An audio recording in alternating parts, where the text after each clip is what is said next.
Good afternoon, everybody. It's David Schlotthauer here in the live weather center. We got severe weather to talk about now going on in Enid in Oklahoma. We got a nice good supercell that is developing here. We are going to be looking at Doppler radar. We are going to be looking at some live cameras in this location because, yeah, we got some big hail to talk about.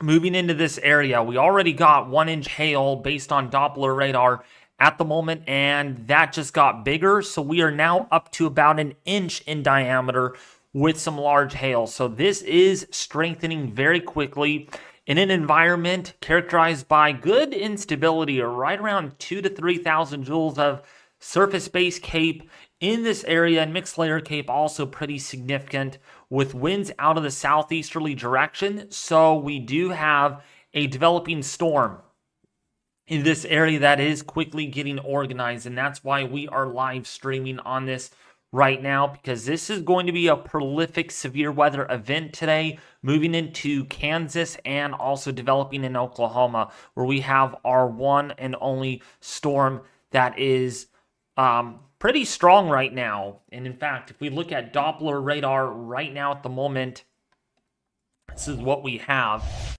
Yeah, we have a pretty good storm going on here, and this just got severe warned. This is now a severe thunderstorm warning. Hail size up to 1.25 inches. Radar did indicate this.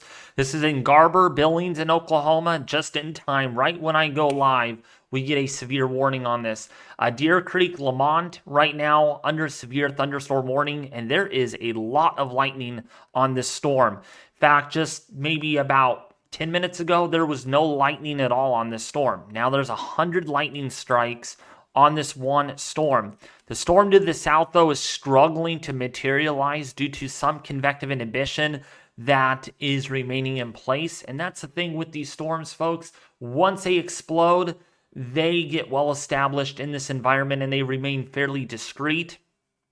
And sometimes these storms could produce tornadoes that are very intense, perhaps. And that is what we are going to be waiting to see happen today. Right now, I cannot use any storm chasing footage. I will have to talk to people about that to see if I'm able to do that. But for right now, we'll not be able to do that in this live stream, but we will find some cameras around the area to do that down the road, maybe later in April. But right now, we do have $half size hail on this storm. And yeah, storm chasers are out on this, tracking this right now for us to give us that information. Now, another product that I like to use here is the hail product. We have many that I like to use. Take that off and take the satellite off for right now. And let's go to radar. Let's go to here. Yeah, this is that storm that has a larger hail with it, and you can see the hail marker on that storm.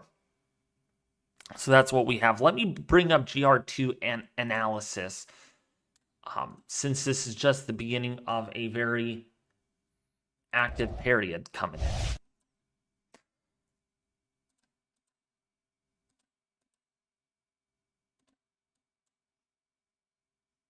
Hey everybody, can you guys hear me? The chat is not even active. I don't know what has happened here.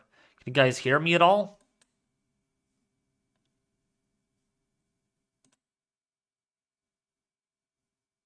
Testing.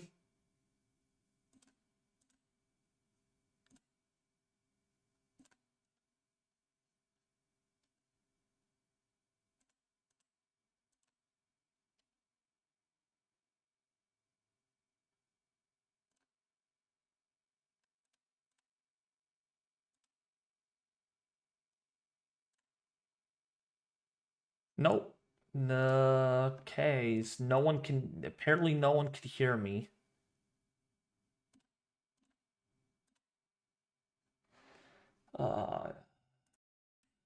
Audio test. 1, 2 test.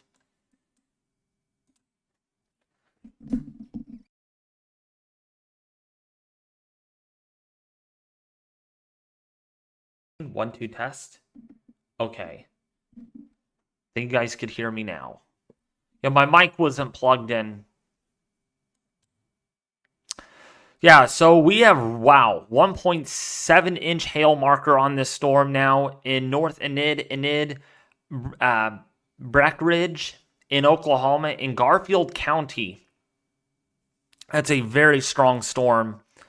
Lots of lightning on this, and the lightning is continuing to intensify.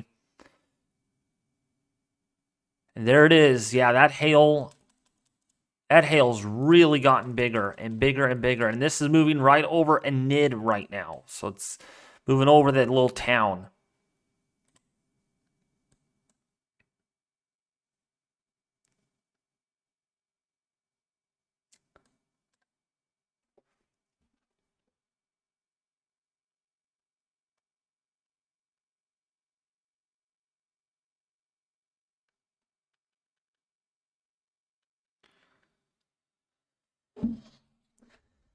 So, yeah, if you're in Enid, if you're in Breckenridge, North Enid, Hunter, Billings, Salt Fork, please take shelter. We do have large hail on this, and if we actually go to our 3D imagery, yeah, look at that storm. That is one heck of a storm that has really blown up here recently. And there is some rotation on that storm, so it's developing. Yeah, there is some rotation right in there. And even some surface-based rotation as well. So this is developing a pretty good mesocyclone on it already, which indicates that this is a maturing storm. It's definitely maturing.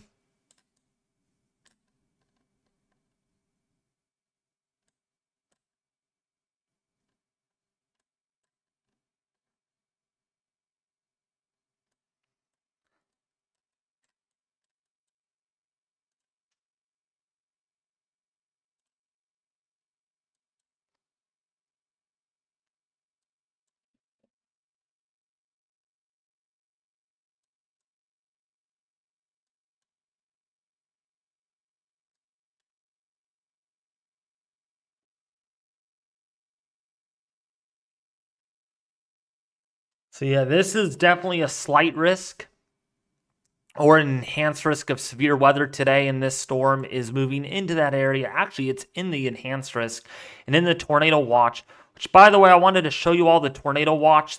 Tornado watch is here in the purple color, stretching all the way from Wichita Falls. We have a new storm developing down here. We will need to watch that. And all the way into Ponca City, Bartlesville, into Winnefield, we have that tornado watch that is in effect.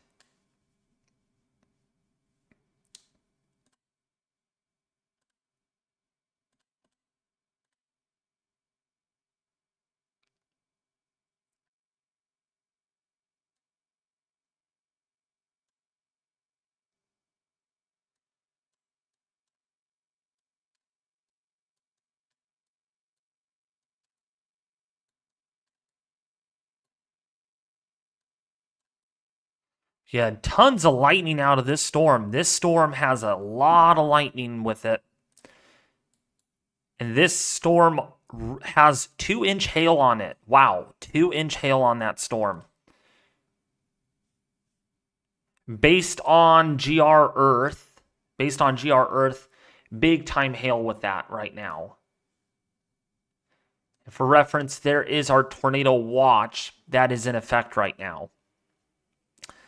This is for up to 2.5-inch hailstones and wind gusts up to 70 knots. 70 knots, that's 80 miles an hour. So that's a pretty significant severe thunderstorm or tornado watch. And the hail continues to really increase here.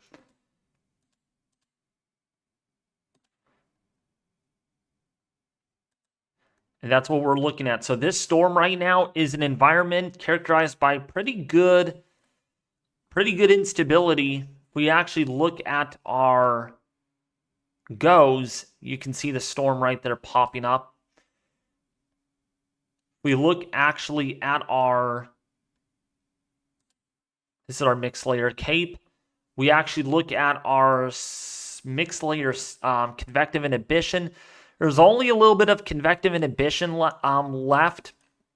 As this storm really gets sustained, though, and it moves generally this direction, it's going to not have much in the way of inhibition to work with.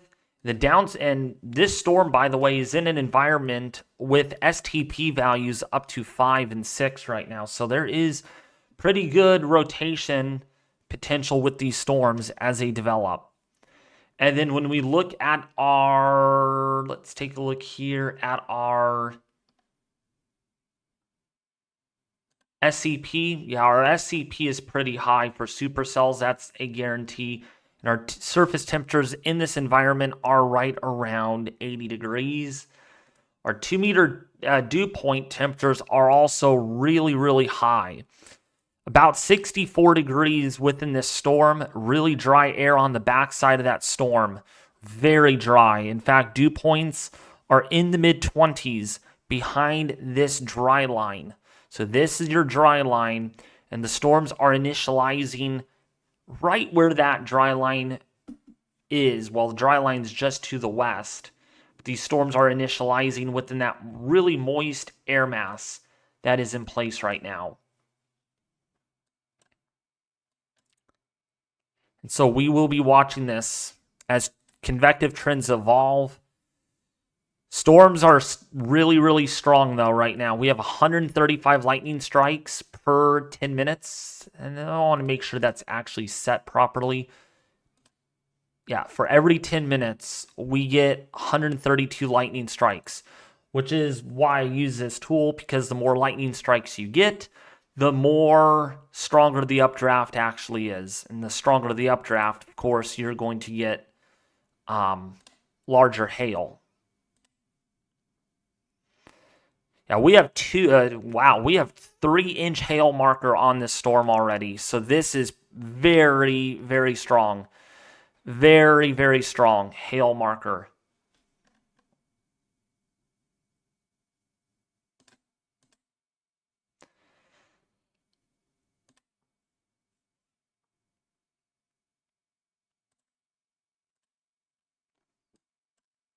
So this is the one and only warning we got right now. And we will just have to wait and see if we get any more. Just how this all evolves. Looks like there might be more storms popping up off to the west that might need to be watched. That are going to need to be watched if those continue to intensify. But yeah, look at these echo tops. Really high echo tops on these, 40 to 50,000 feet. So really explosive convection going on with this storm. Right now, when you take a look at velocity, not much indications of rotation. However, though, there is a little bit of a confluence zone. You can see right in here, you got faster winds moving toward the storm, but then the winds kind of idle right behind it, which indicates that if this continues to intensify, we get a well-developed updraft here. We're going to start seeing a focusing of rotation within this mesocyclone, and therefore, I think we're for sure going to have a bigger problem ahead of us if that actually happens. The expectation is that, not that guy. Let's actually go over here. Let's actually go to our simulated radar. This is the latest HRRR, by the way. This is the 22Z time frame. And it does show that storms are definitely going to remain supercellular. There's not much upscale growth that we're looking at. Very isolation in terms of storms. We've got a group of storms up here, and over here in eastern Kansas, and then of course in northern and northeastern portion there of Oklahoma. And again, these storms would be capable of producing some pretty large hail. But the good news is, as we go into the evening hours, once the sun sets, these storms do look to fall apart gradually. And then it's just really this line of storms that is going to be the main focus point. So these initial storms here are due to daytime heating and instability that is in place, and then those storms fall apart as they move northeastward. Where is this at? This is in Garfield County in Oklahoma, the Doppler radar that you're looking at right now.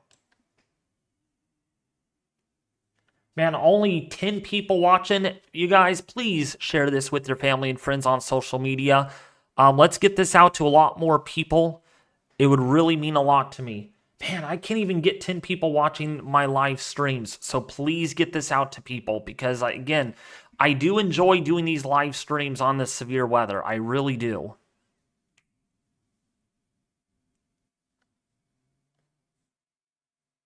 And with chat completely dead, I mean, no one's talking. Just, it's probably why I don't want to go live on severe weather anymore. Just because no one tunes into me anymore. It sucks. It really does.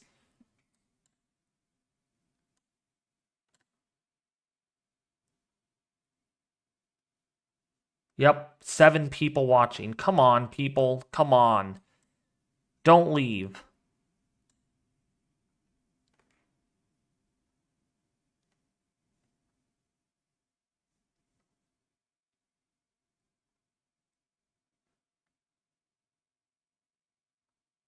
Hi, David. I'm in Ohio bracing for tomorrow. That's the first message in a while. Yeah, tomorrow looks pretty significant. Look, tomorrow looks bad. Tomorrow looks definitely the worst of this event.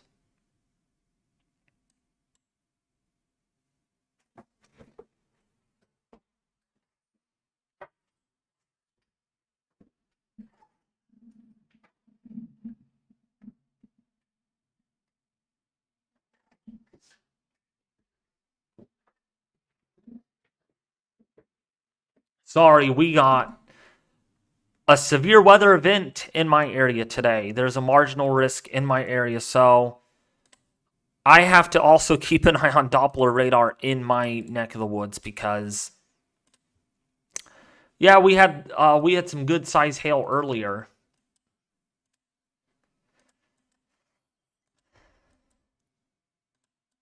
I think we're under a slight risk today. There's a little slight risk of severe weather.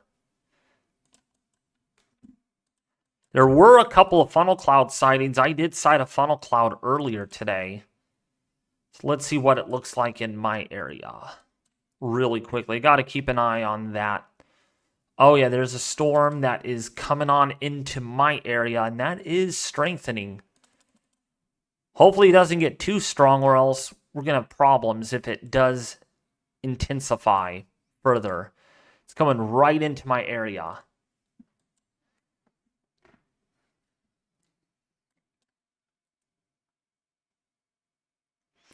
But yeah, boy, oh boy, big time storm in Hunter right now in Oklahoma, Billings, Oklahoma, Salt Fork, Oklahoma. This is in Garfield County. This is continuing to intensify with 50,000 foot echo tops. Really, really explosive convection on this storm right now. Really explosive. Storm to the west, though, that's getting a little stronger.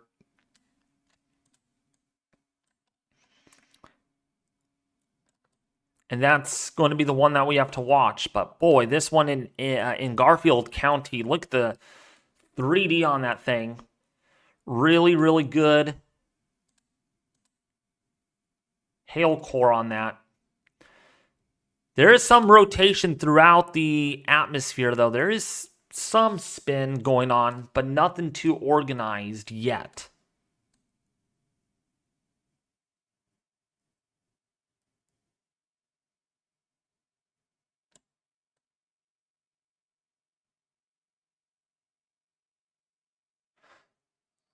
What's up, Diane? The chat disappeared earlier. Interesting. I don't know why it disappeared earlier. It's back, though.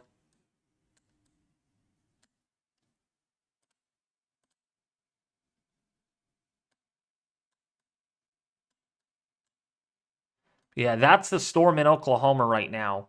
Oh, and it is now considerable. I'm not surprised by that. We have tennis ball size hail and 60-mile-an-hour wind gusts. That's 2.5 inch on that. And our hail marker is up to 3 inches in diameter. So that is big, big, big time hail. Big time large hail on that storm right now. That's a big hail producer.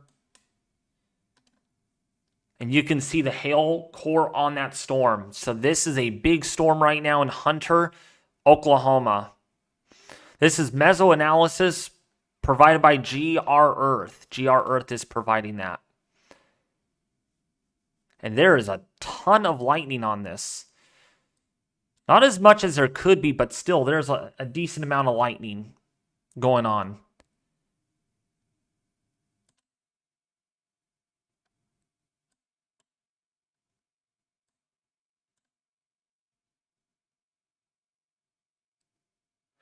Bobby, there's no indication of a tornado on this storm yet. No, there's no indication of a tornado.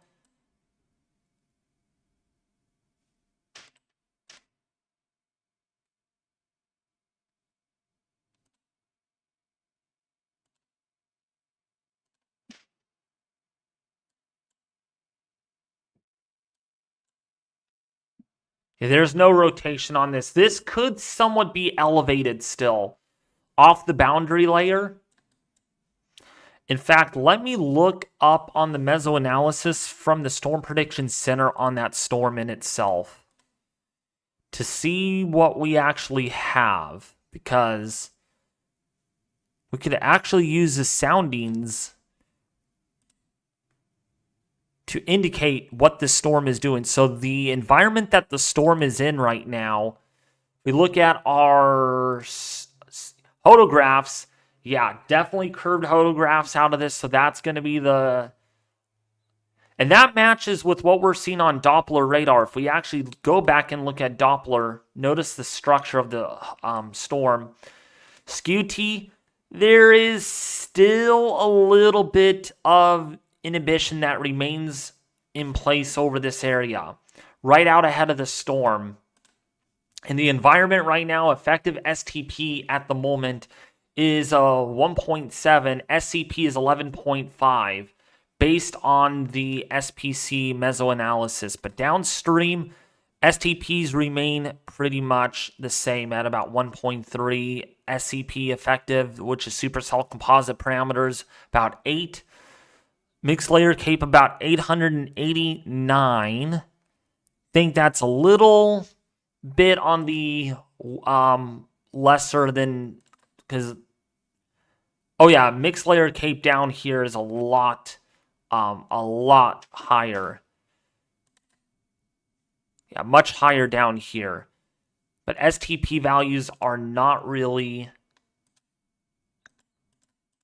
actually, yeah. So that's what we're looking at. And this storm, 3-inch hail. Oh my goodness. Yeah, 73 decibels on this. Yeah, 73 decibels. That is some tremendous hail coming down out of this storm. Big time hail, for sure. Wouldn't be surprised if they upgrade this to a destructive warning because of how large the hail is on this. Hail is remaining pretty steady, though, on that.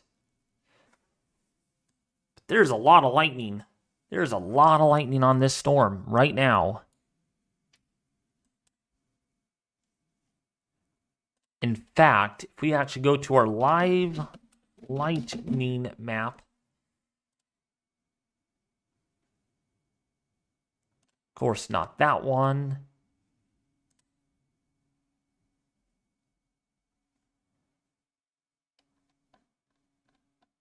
It's this storm right here that gives us our lightning numbers.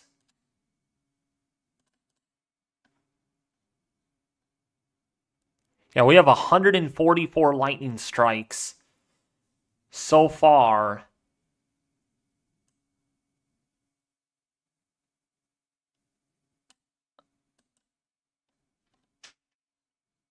Yeah, 144. Which is not far off from GR Analyst, or not GR, WSV3, which has an estimate of larger hail and more lightning. Lesser lightning, but still. But yeah, this is that severe thunderstorm warning right now. We'll see if it gets upgraded.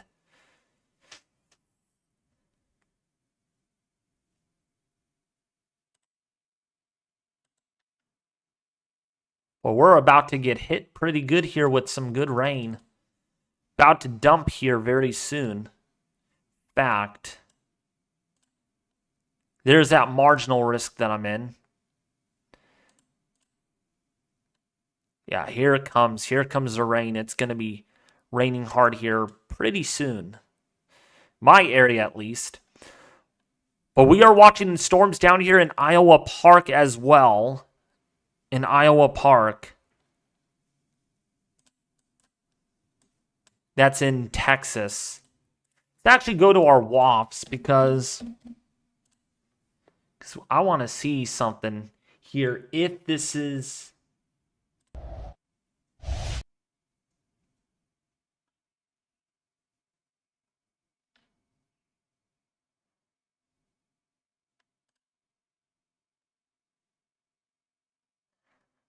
Actually, not here. Domain 2. There we go. This is what we need.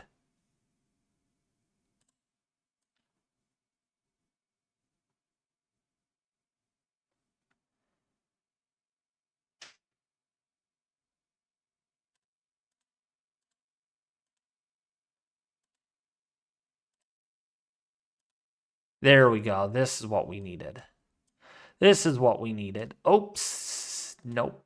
Southern Plains. This is what we want.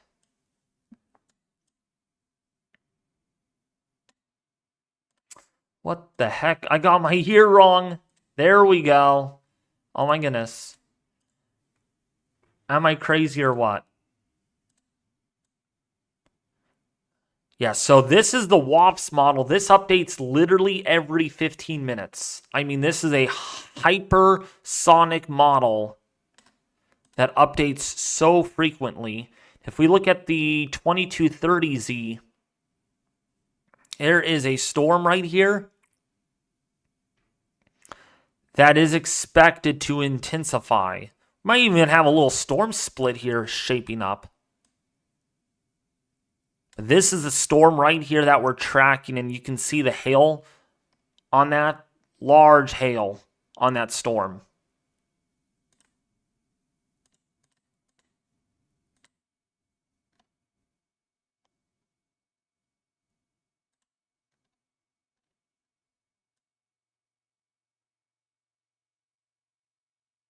There is a risk for tornadoes on this too. So...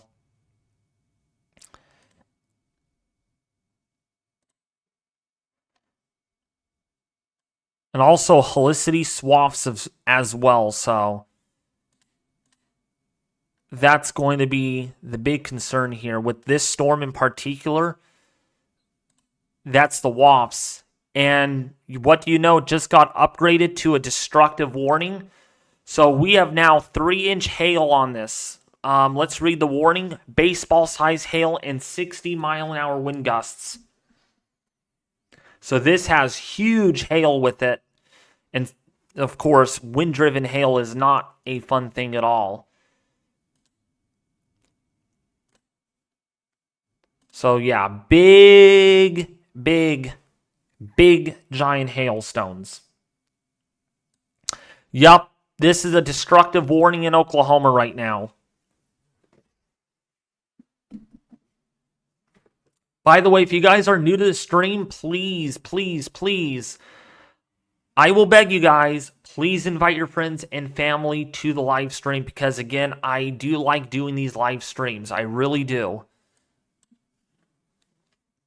There is no rotation on the storm, so there's no concern about a tornado imminent on this right now. It's just a big old fat hail producer and a rain producer. And of course, we got 74 decibels on this, which is a measure of how intense the radar energy is being reflected back to the radar site. The higher the decibels, the bigger raindrops, or in this case, hail, you can get. And so right now, we have a pretty good solid 70 to 75 decibels on this. So this is mighty, mighty hail-producing storm right now. This is some of the biggest hail I have seen in a while on Doppler radar. And right now, this is 3-inch hail marker on it.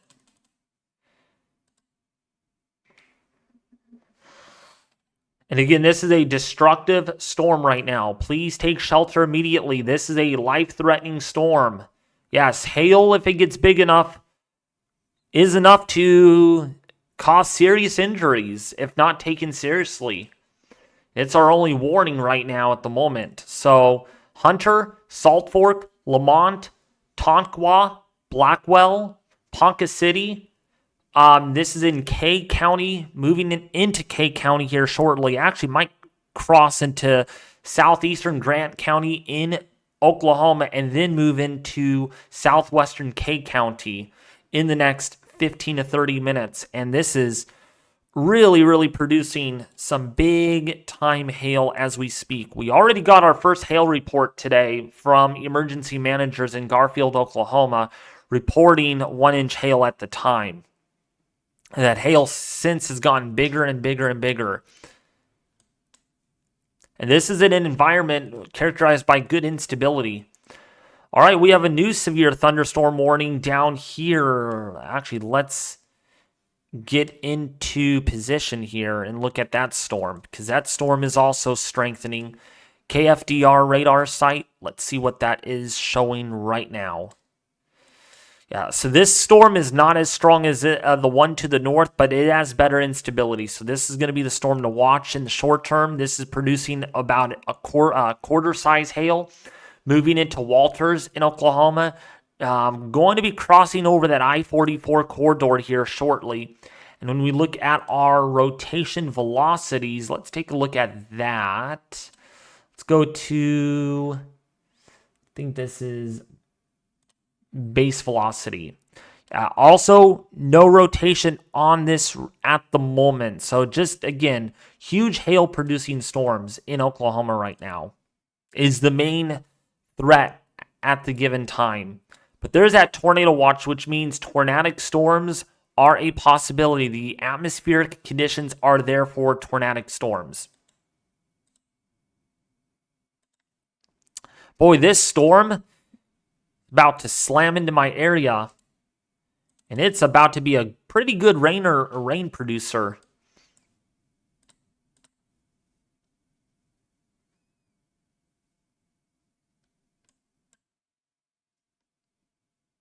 Yeah, now 2.7-inch hail marker on this. So this is producing some pretty big hail on this. Salt Fork, Tonkawa, Blackwell, and K County, if you're downstream of this, this is pretty significant. This is a destructive warning. Hail can kill people, just like tornadoes and wind can, except it takes a lot bigger hail to do that. But yeah, the WAFS model is pretty coherent at showing us what this storm is going to do.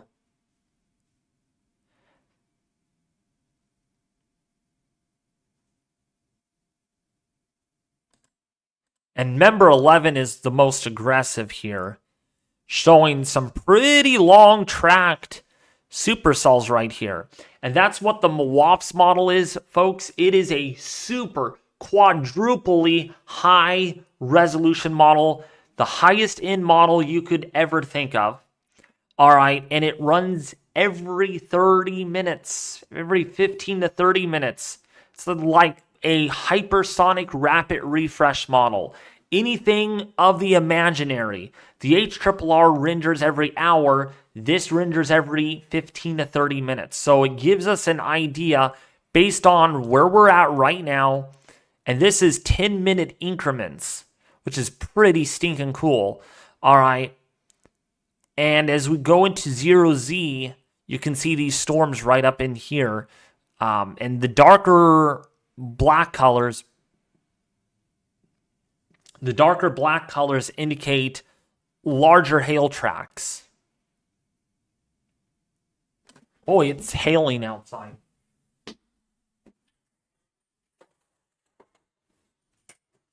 Oh boy.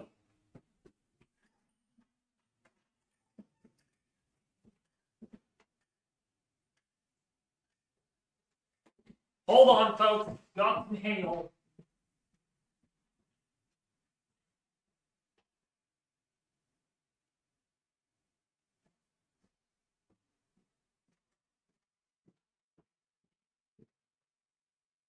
Oh man, it is pouring out there. It is raining hard where I'm at right now.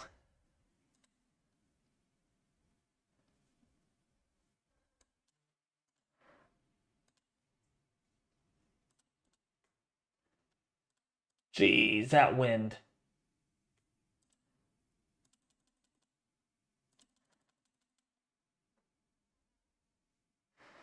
Oh yeah. It is going to be pouring here very soon. Got really dark outside. Probably don't even notice that it's daylight outside because it is storming. What's up, Dawson? How are you doing? Sorry, we got a thunderstorm.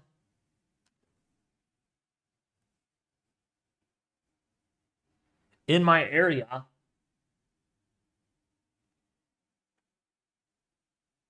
And it is so windy.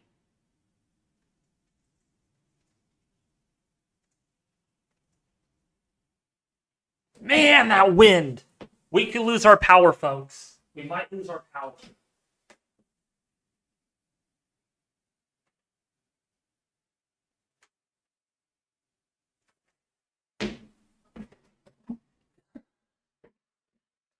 Sorry. Watching outside and doing what I need to do inside.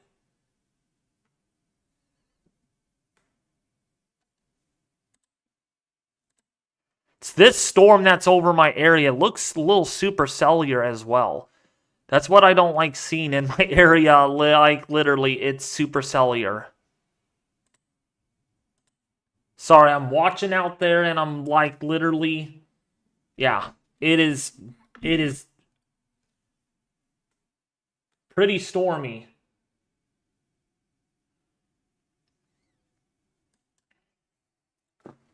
But in the meantime, boy, is it stormy in Salt Fork, Oklahoma right now. Garfield County moving into K County.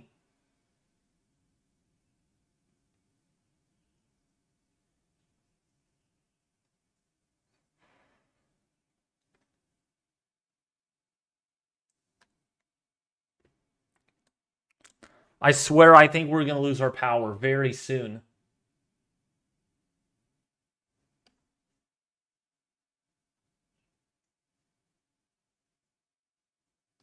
Because, boy, that wind.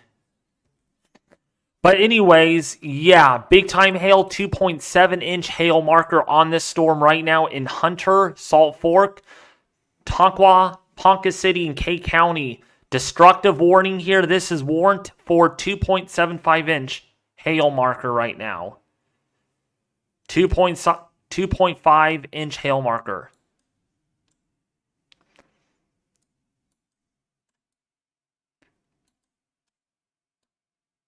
And yeah, if you know where this is at, there's Oklahoma on your map, and there are two storms.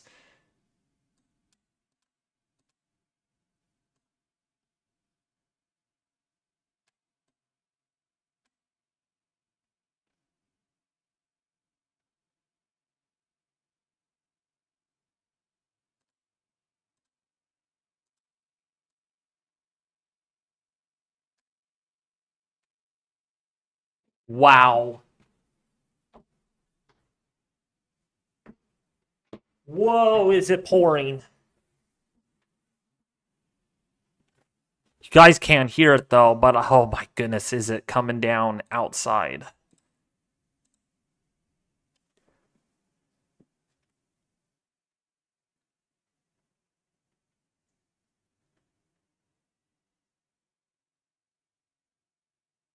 It's not hailing, but boy, those drops are really big.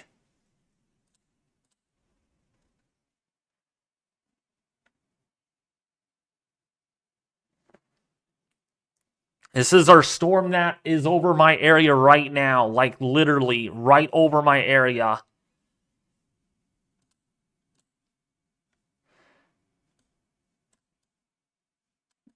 No tornado warnings in my area, but we had some big time boomers earlier. I almost did not want to go live today just because there was so much activity going on in my area.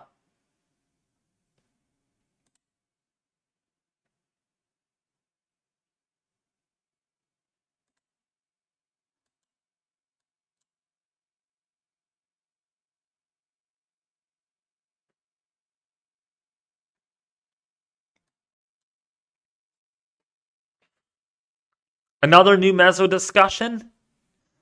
Let's see what that shows. On GR Earth, I could actually pop up meso discussions. Yep, here's the latest meso discussion right now. Severe weather threat for Tornado Watch 91 continues. Initial supercells will pose a risk for very large hail and locally severe gusts. The tornado threat should gradually increase with northeastward extent.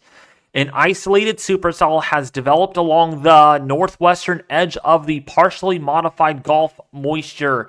Dew points in the upper 50s to near 60s. The VNX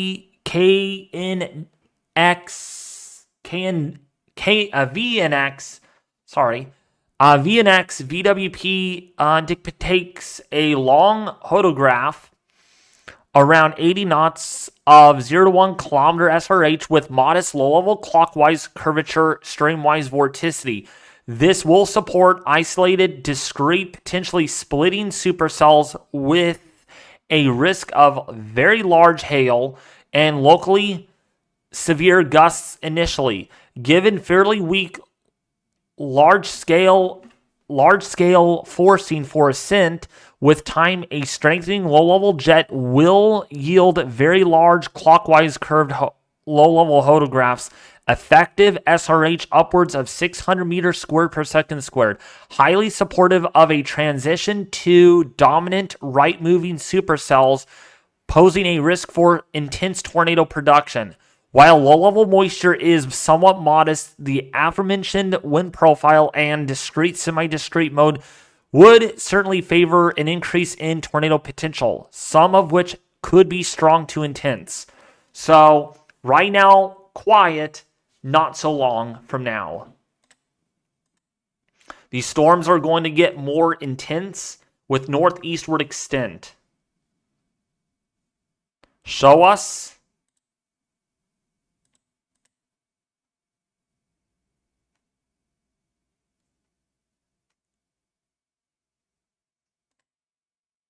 Hold on a second. Yeah, there it is. It's right here. But let me bring up the meso discussion. I know that's basically the GR Earth's version of that. So let me bring it up right here. So there it is right there. There's the meso discussion. And again, strong tornadoes, very large to perhaps giant hailstones today. But right now, initially, main threat will be the large hail. Is the big hail risk. Man, it's 49 degrees outside. Earlier, it was much warmer. It was like 56 degrees.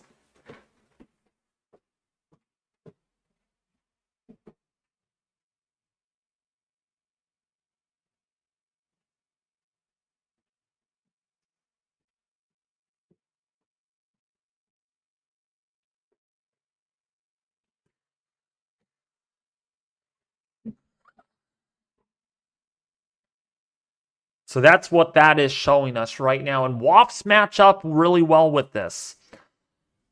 In fact, we should be getting the new WAFs in very soon. The new model run. Let's wait for that. No, it's still stuck on that. But you can see right here, this becomes more right moving. See how it develops?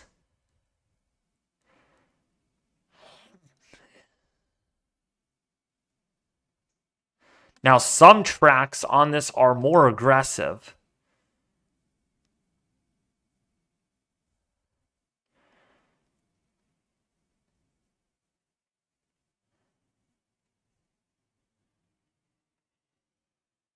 So this one is by far the most aggressive. As far as any right moving supercell, this one to the north is very dominant though.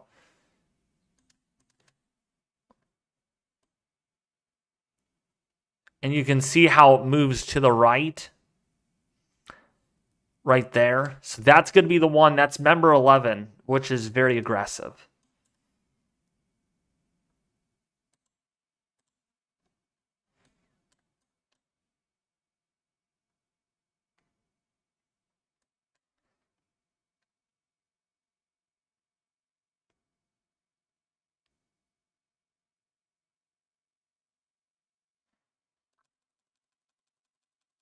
Yeah, storm. Yeah, there was a storm split, it looks like. A minor storm split.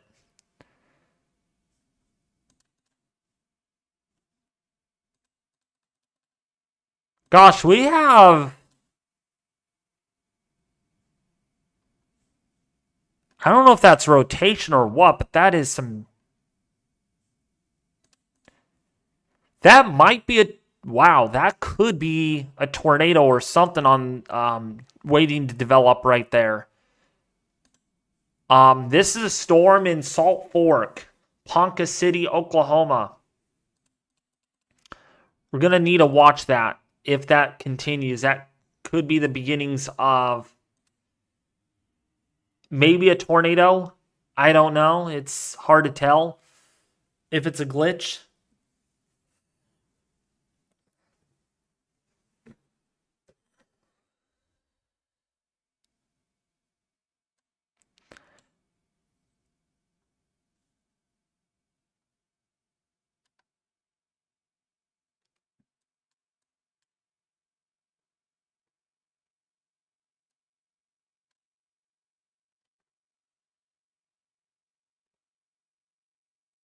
By the way, if you guys are enjoying the live coverage of severe weather, please subscribe. Also, please share this with your family and friends on social media.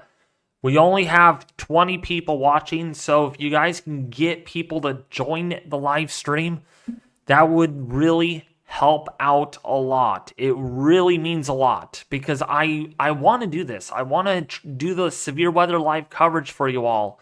Especially for tomorrow. Tomorrow's a moderate risk for severe weather.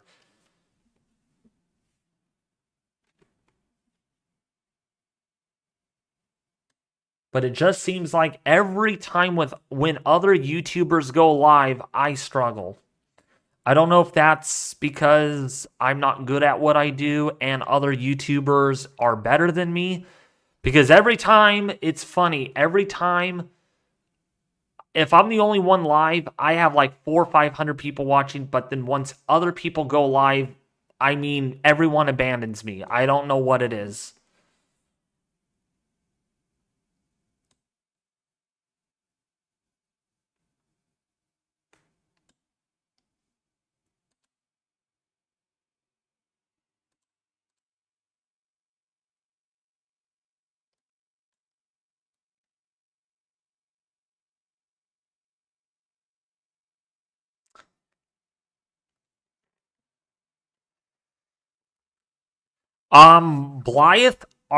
Blytheville, Arkansas is not looking that good at all when it comes to the flood risk. This is a convective risk that you're looking at. This is the day 2 outlook. There's your moderate risk for tomorrow.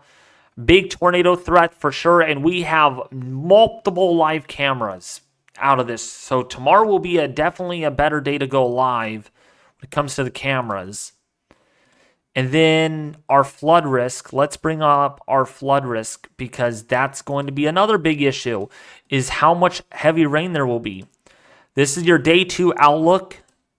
This is day 1. This is day 2. Moderate risk for flooding, but look at this. For day 3, there's already a high risk out for flooding in these areas. We're looking at catastrophic, perhaps, and I don't like saying this very often, perhaps unsurvivable river flooding, small creek flooding, small streams, that sort of thing. Significant street flooding is certainly very likely. There's a 70% chance that there will be catastrophic flooding in around this area in the high risk. From Madisonville, Morganfield, all the way down towards Blytheville in Dyersburg.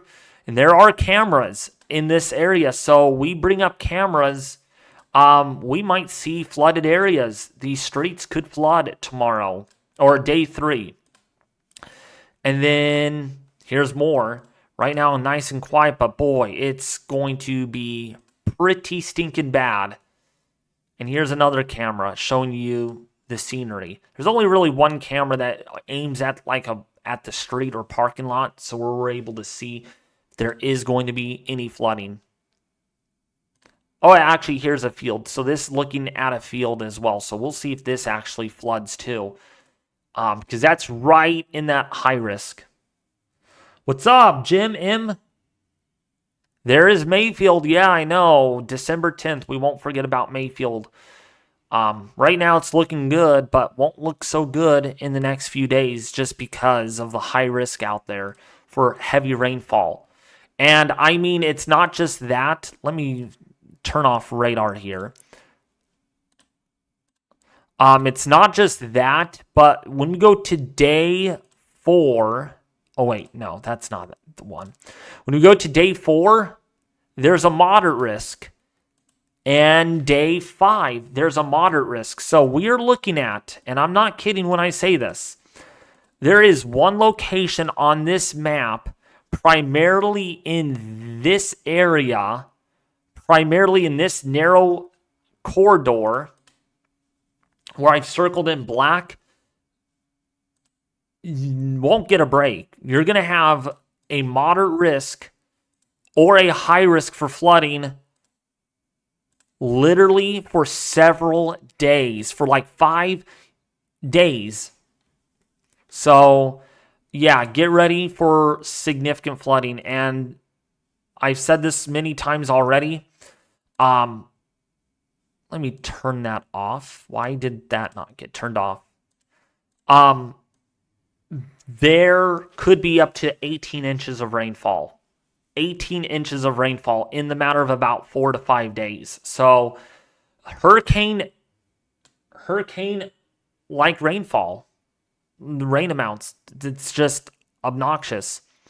All right, there's a new meso discussion out. Man, they're just blowing out the meso discussions right now. Severe threat will increase this evening. And this is in Kansas. So this is the northern extent of those storms. Right now, scattered thunderstorms are expected this evening. Hail is a primary risk with this activity, although there is some risk for a tornado. A watch is being considered for this scenario. All right, so there's a consideration of a severe weather watch. Low amplitude shortwave trough is currently ejecting northeast into the central plains. Well ahead of this primary long wave over the western U.S., a surface low is beginning to respond to this feature over southwestern Kansas, and the subsequent movement is expected toward the central Kansas later tonight. Higher P-watt values, air mass is generally advancing north with 50-degree dew points now to the northeast, broader just south of the KSNAK area, so the Kansas City metro area. Latest radar satellite imagery indicates that scattered high base convection ahead of the shortwave across southwestern Kansas to the west of Hebron, Nebraska over the last half hour or so. Updrafts have deepened such that lightning is now occurring with this lead activity over southern Nebraska. The low-level jet is forecast to increase markedly across eastern Kansas later this evening, which will encourage further moistening and destabilization. Latest thinking is that this activity should gradually strengthen as wind profiles moisten, aided in part by the shortwave and surging cold front. While initial convection may be high-based as dew points rise into the upper 60s, there is some concern for the possibility of a tornado, especially if storms become surface-based. So that's the thing that we're going to need to watch overnight. Still some big hail with this storm, though. This storm up here to the north, though, is looking a bit concerning.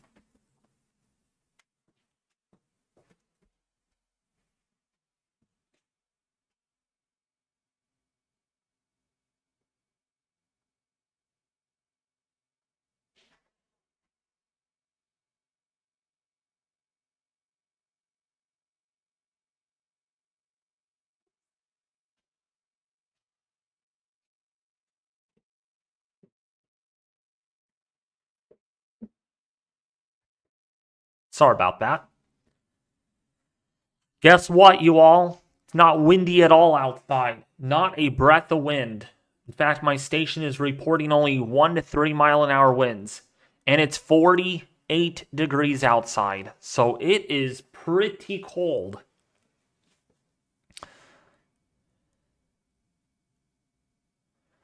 Thank you so much, Rebecca. Yeah, earlier we had wind gusts over 30, 40 miles an hour. And now it's just dead out there. There's no wind. It's not raining at all. It's pretty dark, but it's not raining at all.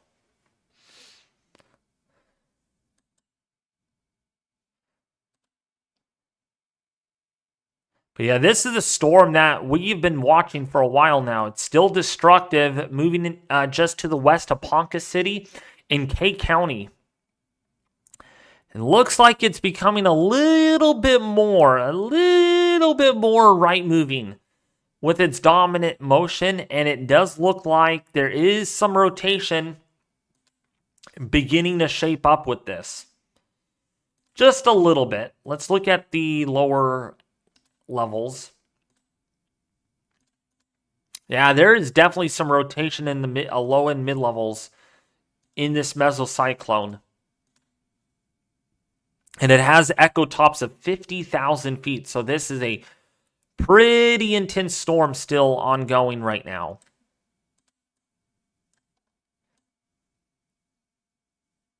You can see the 3D on that. Pretty cool stuff.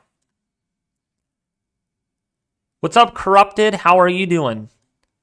By the way, if you guys are enjoying the live stream, please share this. Come on, you guys. We only have 30 people watching. 30 people watching. And the fact that I have 41,000 subscribers and having this many viewers is terrible. It really is. So please, please share this.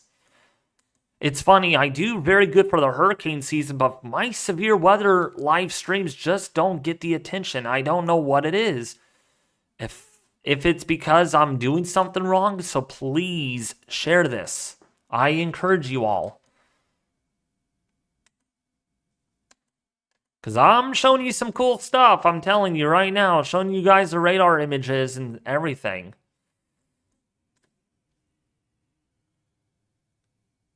It's going good, Alkalan. Thank you for asking. There will be more people in here tomorrow, I think. The funny thing is, even during a moderate risk, I can't get more than 50 people watching. There's just so much competition. I really think so, and it's hurtful when YouTube's recommendation system does not push my channel out there. I mean, they're effing retarded.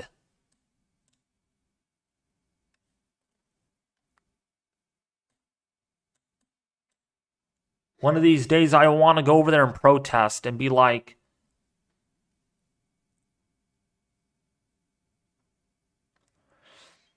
hey, Diana, how are you doing? You got 6 inches this morning? Well, based on the amount of snow, based on satellite or radar estimates, you got about 3 inches. So that could be a little bit of a snow drift in your area.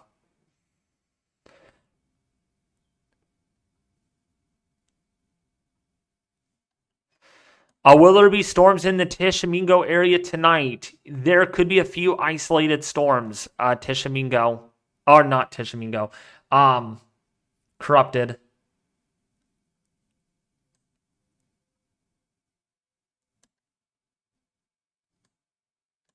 Which is funny because, you know, my winter weather video, guys will ever watch that, a lot of you probably did. That one has 150,000 views on it. It's crazy. I didn't even expect that, and the thing just blew up. Just blew up. And unfortunately, that's where I got a lot of my growth from, not really from severe weather.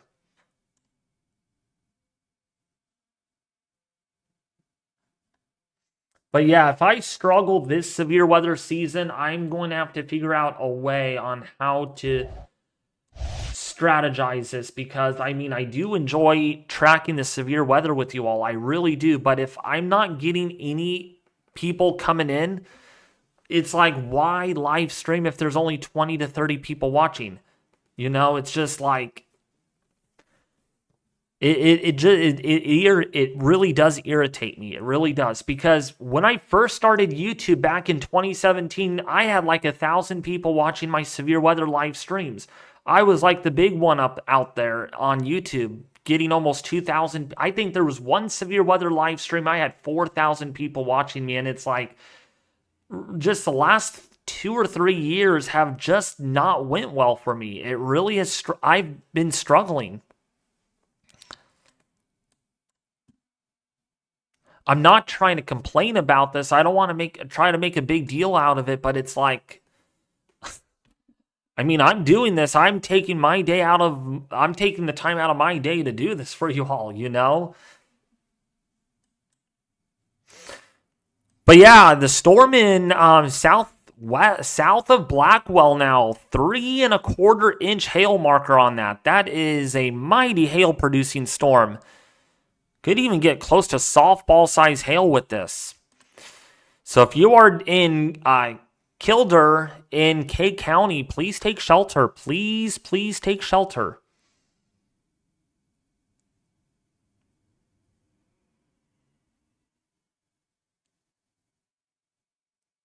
Thank you so much, VA Snellen. Which, by the way, you guys, I did make a promise in my community post last night that I would release my next convective outlook. I ended up getting sick to my stomach last night, and therefore I was in the middle of making it, but I'm like, I can't do this. I'm nauseated. I'm not feeling well. I'm going right to bed. So I ended up not releasing it last night.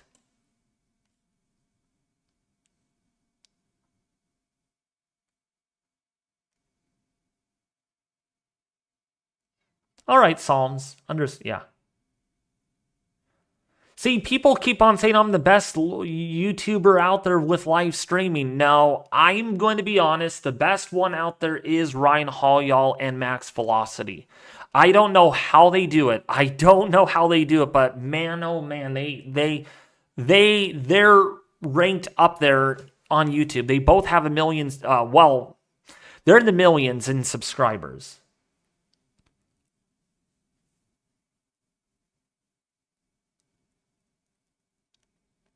Thank you, Dark Steve.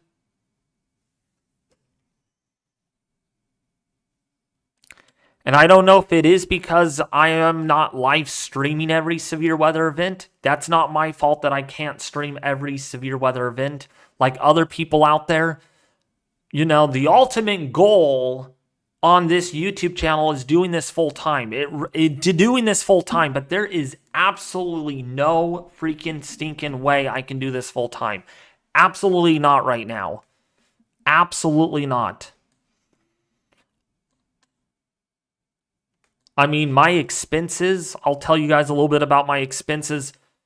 $1,000 a month are my expenses. From house rent all the way to weather products, or, well, radars and stuff. Weather gadgets and everything.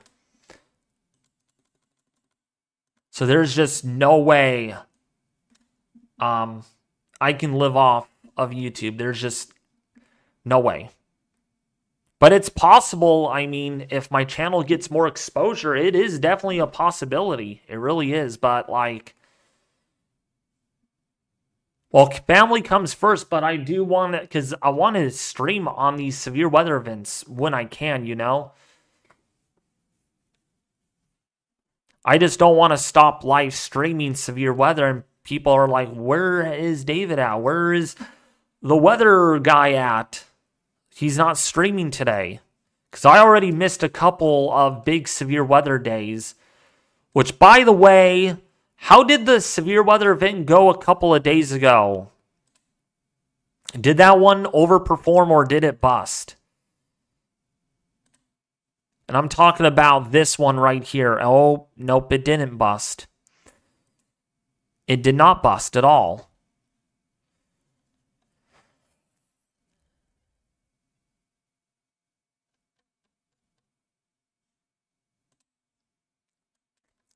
Oh gosh, got a 2-inch hail report on this storm already. So we got some hail reports coming in.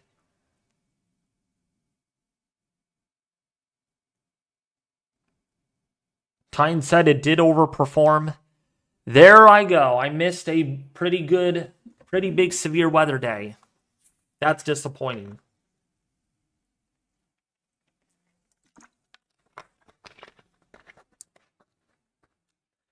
All of a sudden, these severe weather events are overperforming. We'll see if tomorrow does the same thing.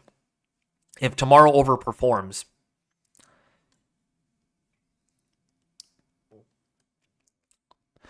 By the way, I have decided that I'm probably no longer going to make my outlooks on Photoshop. They are so freaking long. They are so freaking hard to put the layers all together. So I think I'm going to go back to Cave. Which, by the way, if I do make my outlooks off Cave, I want to ask you guys this question. But yeah, we are tracking some storms going on now in Oklahoma, the ones that are producing the larger hail. And let's see if we got our new wafts in yet. And we sure did. Look at that. 30 minutes later, we got our next model in. See if this is... Yeah, it's still consistently showing that we are going to have some... Gosh, this one down here is very aggressive with its storms. Storm evolution.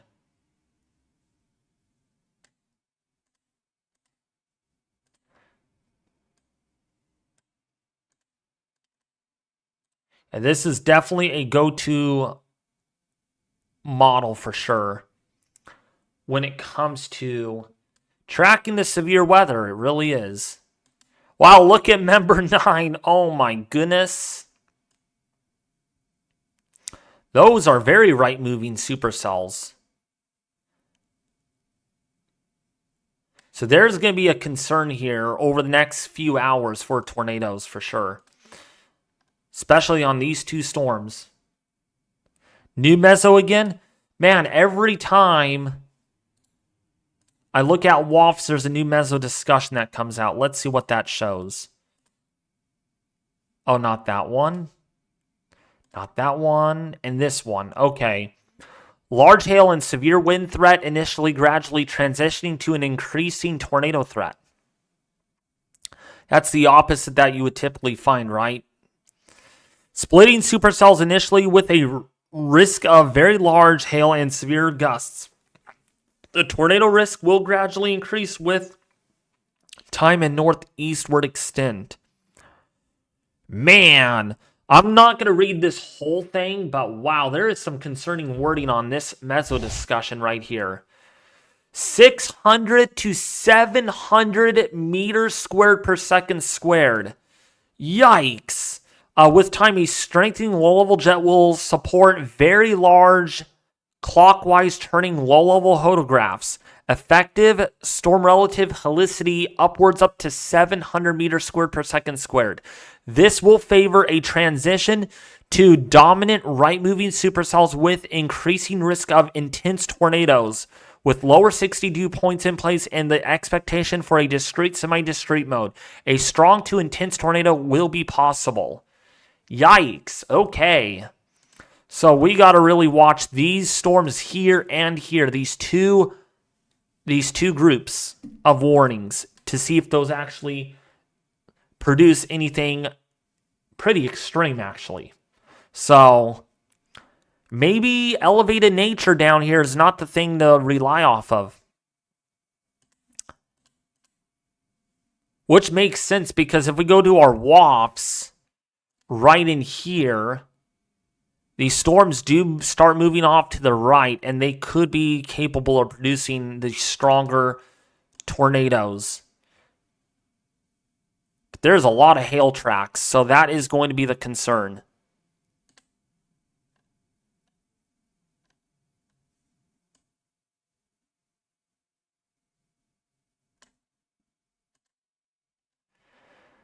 See if we actually are able to look at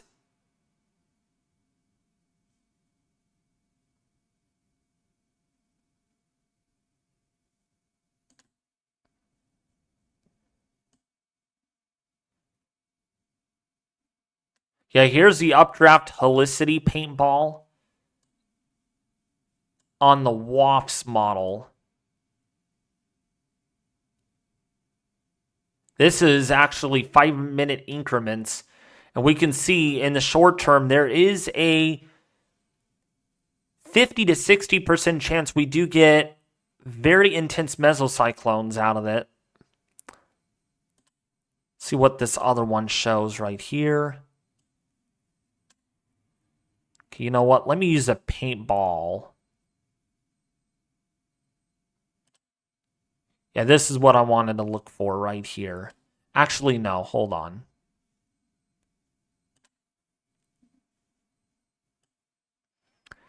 Yeah, here's your deep layer wind shear. Look at this wind shear really picking up here. Northeastern Oklahoma up to 55 knots of effective bulk shear. Instability, which is nice to see. You can see your instability will be on the increase, especially over central Oklahoma, about 1,500 to 2,000 joules of that.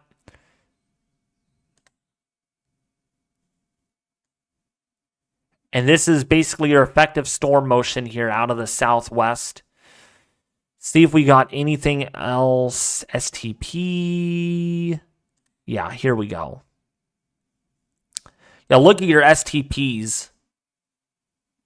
Where these storms are right here, where these storms blossom up, STP values up to a 5, up to a 4 and a 5. So a significant tornado parameter space down here. Gosh, it's one of those things. It's a good thing there's no storms right in here. That's a 7 all the way in northern Texas. That is pretty substantial. That is extremely significant. If we were able to get a tornado in that environment, who knows how bad it would get. And our storm motion here, and the probability of supercells,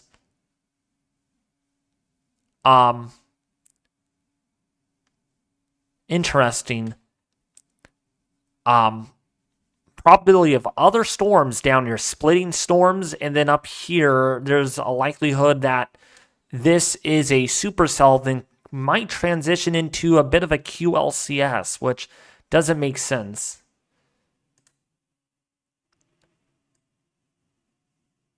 And then here are your wind gusts. I never knew they actually have surface wind on this. Oh, this is really cool. Oh, no, this is your air temperature. Sorry about that. Here's your wind. Yeah, here's your wind forecast. Oh, wait, no, this is dew point. Oops.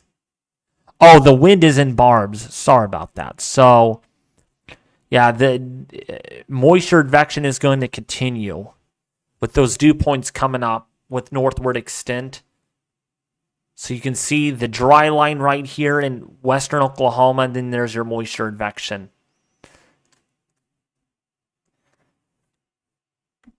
So this storm we're going to watch, this is going to continue to be pretty intense for a while, actually. Echo tops here of about 40 to 50,000 feet.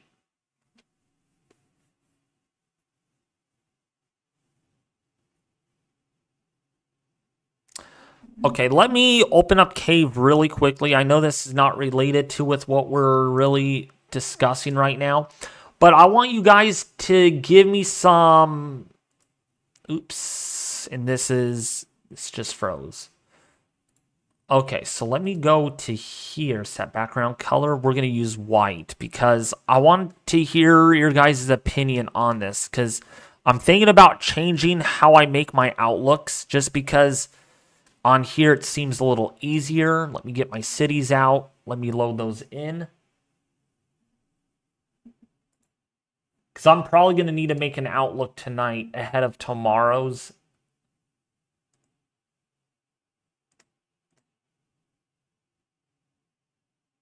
Come on, why are we loading so dang slow? Okay, here we go.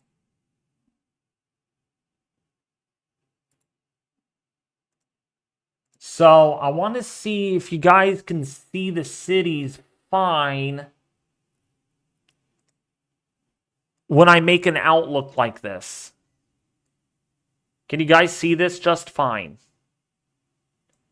Are the cities hard to see when I send these out, though? Because that's going to be the thing that's going to be critical is it hard for you all to see the cities? Because I think on the other map, the cities are a bit easier to see, which is harder for me to draw the outlook. This is actually, it's easier to draw the outlook on these maps here.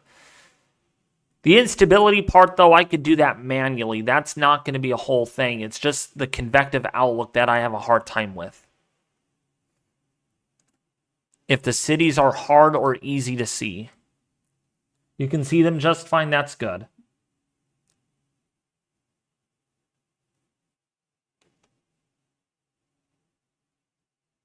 You have a vision issue? Okay, that's understandable. Because I don't know if I should...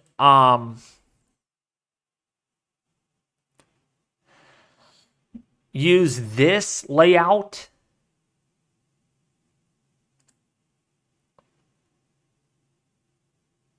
As you can see, I was in the middle of making this outlook and I was just like not feeling well. So like this map versus this map. I wanted to intervene that question in this live stream. This map that you're seeing versus that map. This map. This map. This map. That map. Because that's important. Because I want to make sure you all can see cities without second guessing that, oh, it's hard for me to see the cities, you know?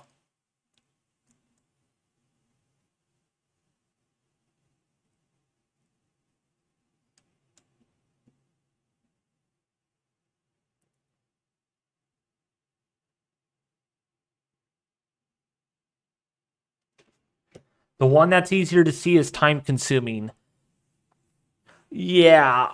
However, I can make my lapse rate, instability, moisture, temperature, wind, this and that, and shear off of this map. And did I really close? I closed out Photoshop. I actually did close out Photoshop.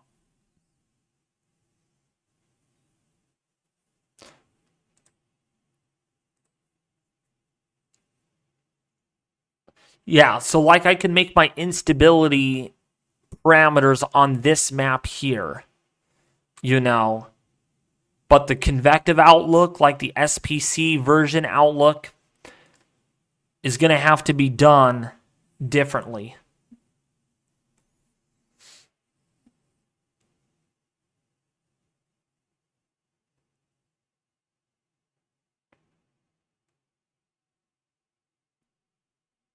The greener map? What do you mean by greener map?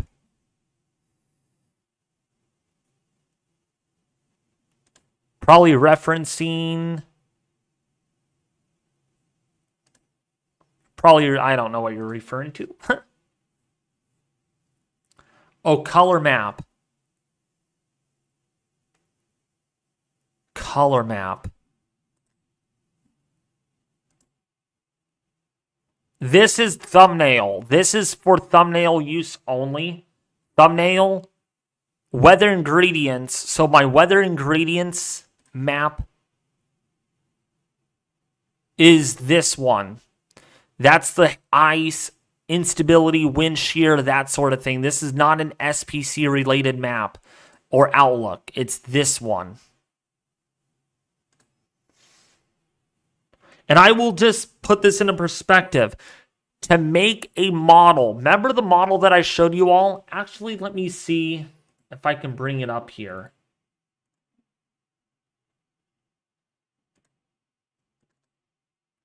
Since there's, you know, there's some severe weather, but it's nothing like it could be.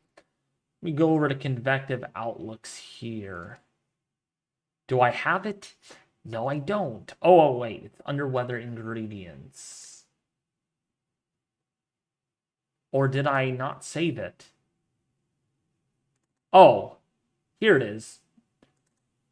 So this map right here, guess how long that took me to make? I want you all to guess. Like, it's always fun for you all to guess. Guess how long it took me to make a map like this. Color map looks best. The color map, so you're the blue marble, the one that you're seeing right now.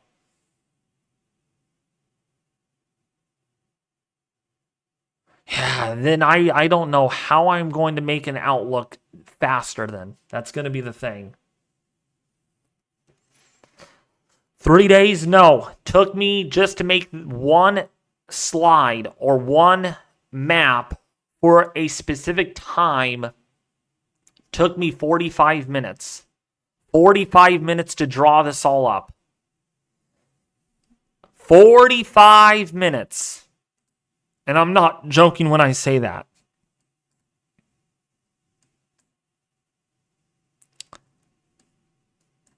But this is a storm that we're going to really need to watch. Let's see if there's any more storms in my area. Ooh, this storm right here, the one that we had. Yeah, there is some severe weather happening in California, so I'm going to need to see on how this pans out. This one has 3/10 of an inch of hail, and that's just to my east right now. See if there's any rotation on that. There is a little bit of rotation. Look at that. Little bit of rotation. In fact, we can take it to the extreme. Let's see if we have any cameras out of this.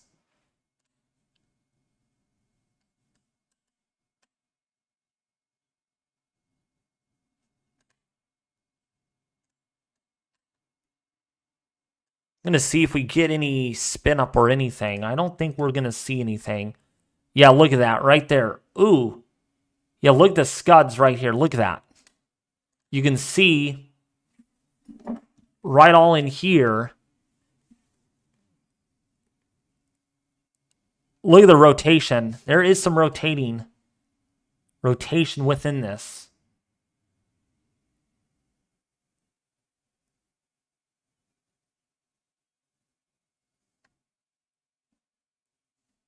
Pretty cool stuff. And that's this storm right in here. It's this storm.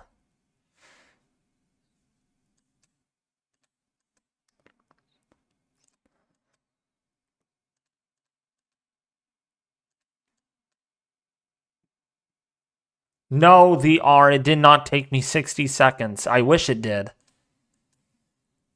Then I would be doing it every single second.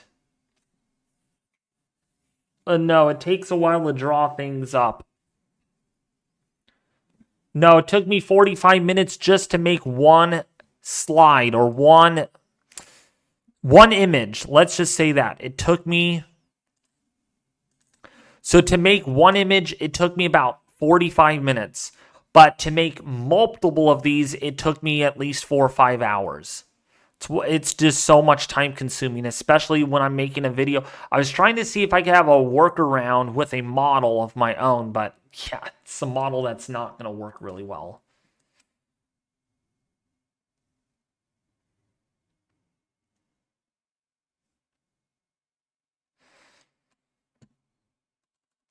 It's like we're going to have another storm split here waiting to happen. So you know what? I think we are. We're starting to see a little bit of a storm split here. These are non-considerable warnings, though, so that's the good news. But high echo tops, so these are pretty intense storms.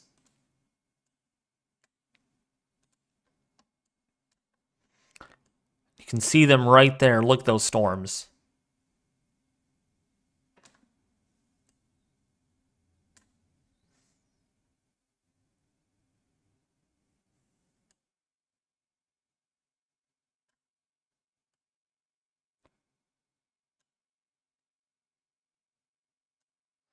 I know weather alt, but I'm not a actual weather model. See if there's any rotation on this storm right here, though. Not really much at all, so that's good news.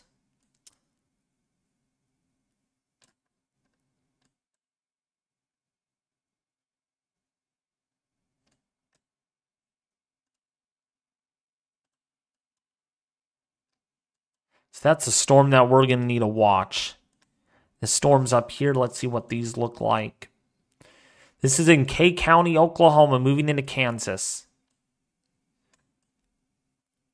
Wow, 50,000 foot echo tops on this storm right here. Really, really big storms.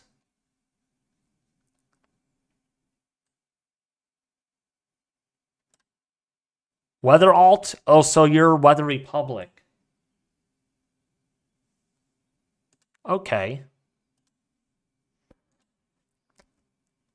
So, yeah, 50,000 foot echo tops on this storm right here.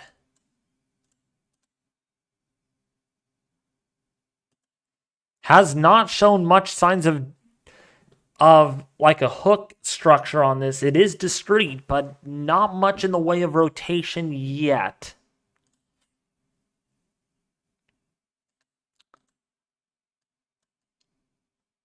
Let's take a look at the one in Kansas, though. Because the one in Kansas is up there more where there's better forcing.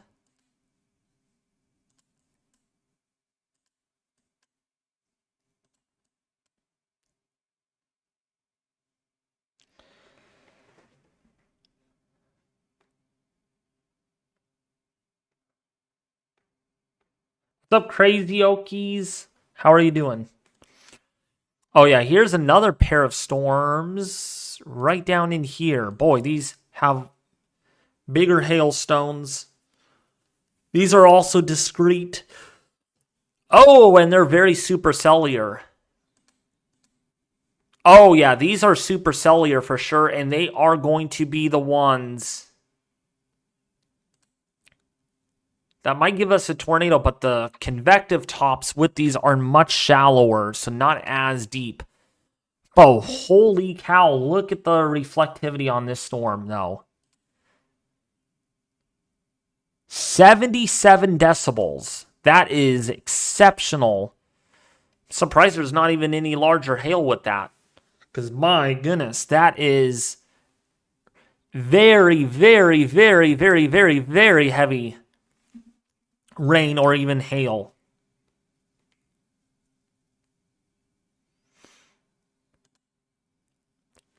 There is some rotation, though. But these could be elevated, more elevated in nature. Not really. More high-based activity. Yeah, that's what they look like. They're more high-based. Actually, if we bring up that, and let's go to radar. Yeah, looks like those are more elevated. Not much instability over here.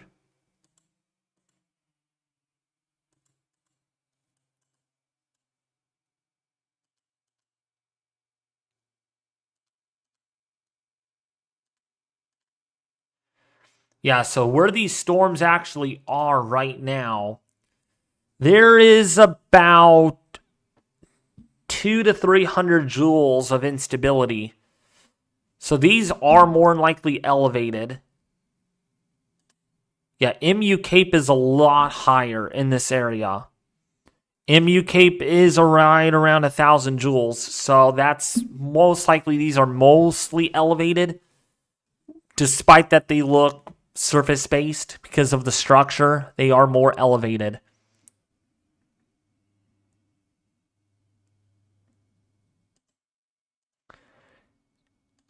And there is some convective inhibition that remains over this area. And right now, these storms are within an environment that is pretty stable at the surface based on the mesoanalysis. So those storms will pose a threat for sure with some tornado, with some very large hail until that low-level jet picks up. And then they might make a run for surface-based.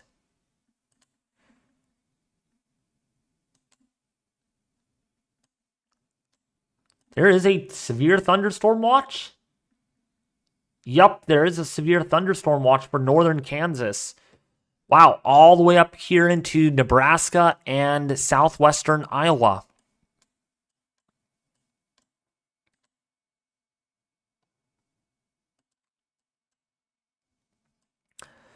But yeah, this is where we have more sufficient instability. Down here in Oklahoma. And this is where we have 4,000 joules of Cape down here, and then getting close to 5,000 in southern Texas. So there is a lot of instability to work with.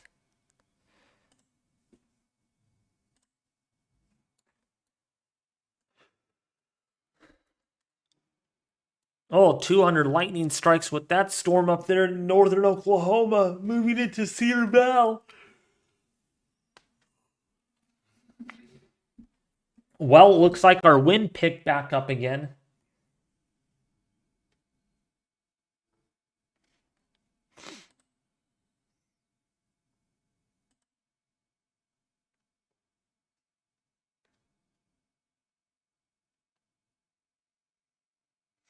What's a wind shear over that area? So the northern storms that are happening in Nebraska, wind shear right now is on the order of about 60 to 70 knots.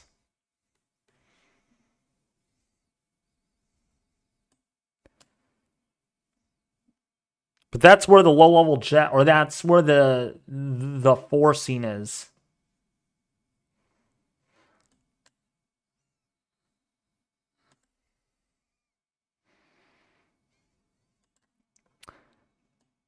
But these are elevated, which is good news. It's, in fact, if we look at the structure of these,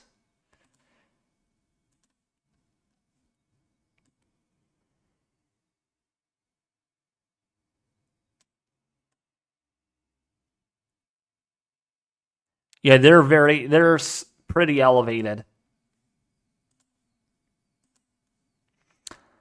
But goodness, big hail producers out of these elevated storms. And certainly some wind. That's the thing.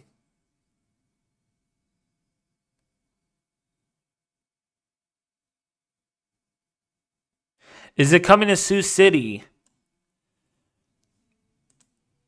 Right now, these are right moving dominant, so most likely not. But if we do get some convection downstream of this, yes, Sioux City is certainly in the threat for some storms tonight. There's a marginal risk. In fact, this is in a marginal risk for storms up here where the warning is. That's more kind of a low-end threat. The tornado threat is 2% in that area.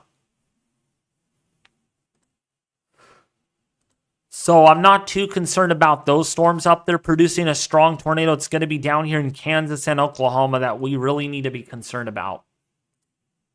That's where the best chances of a tornado will be. But yeah, we got to I spy our little eye on these storms right here. Because they are strong.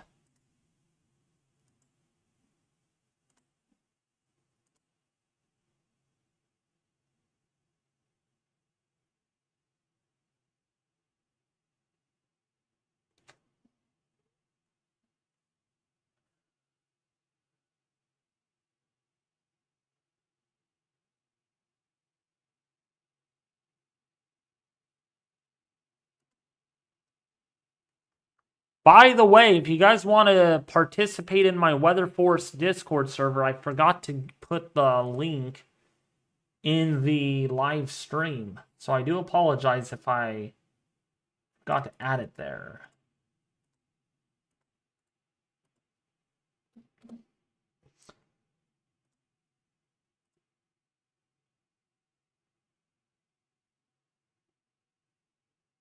But yeah, we're going to watch this. Empire City, Stevens, Duncan.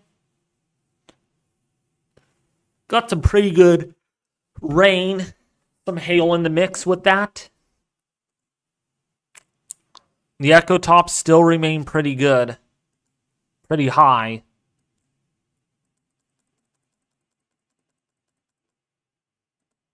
That storm is weakening. It looks like that's falling apart gradually.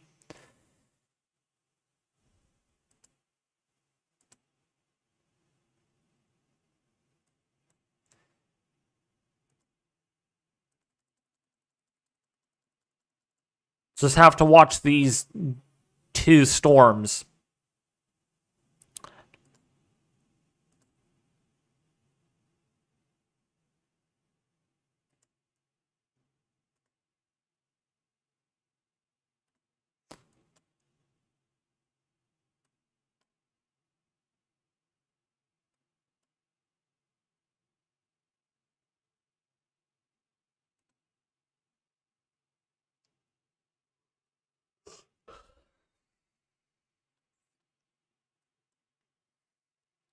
What's up, Rebecca? New watch is out.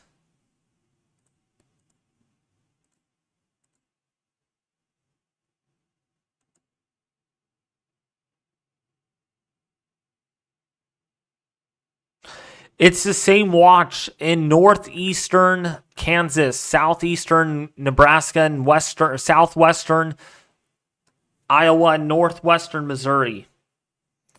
That's the watch that that showed up on the map thing. So, and the sun is out again. Look at that. Sun is out.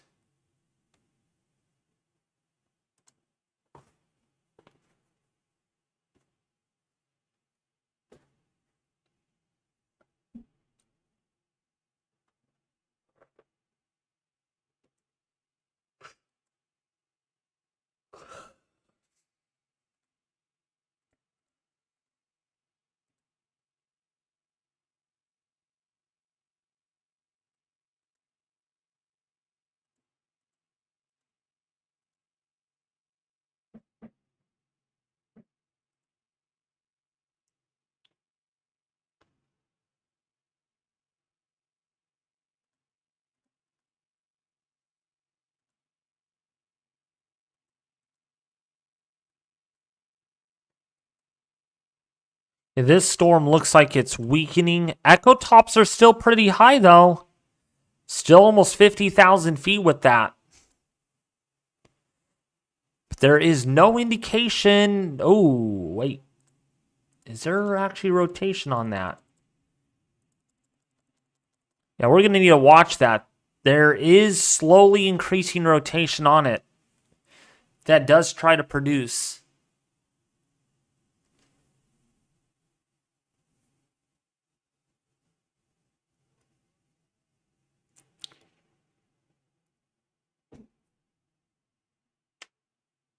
Yeah, this is mainly in the rural spots. But we do have to track these storms even so they're in rural spots because there are people that live in rural spots.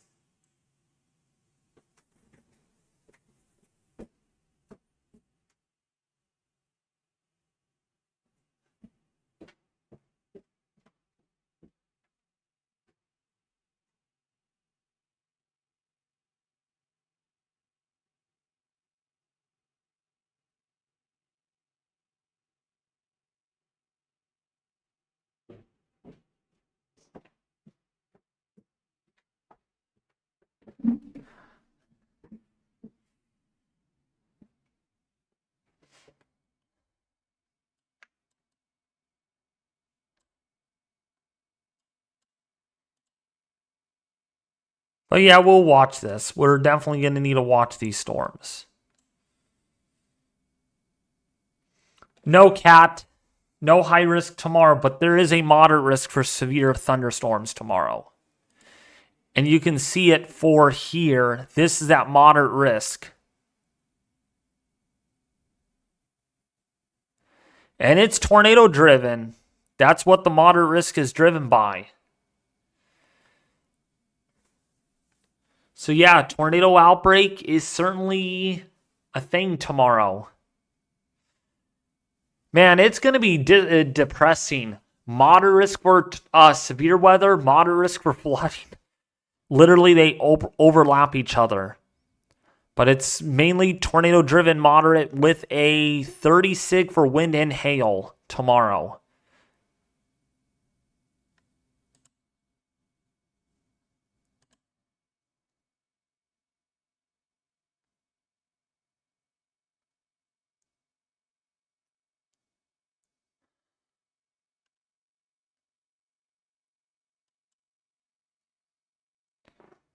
What's up, Easy? Are you available today or are you not available? Welcome, by the way, the R to the Discord server. Welcome aboard. Welcome, welcome. I'm glad you're here. And it is free to join the server. There's no cost at all. But I bet you're busy anyway, so I won't bother you. Easy.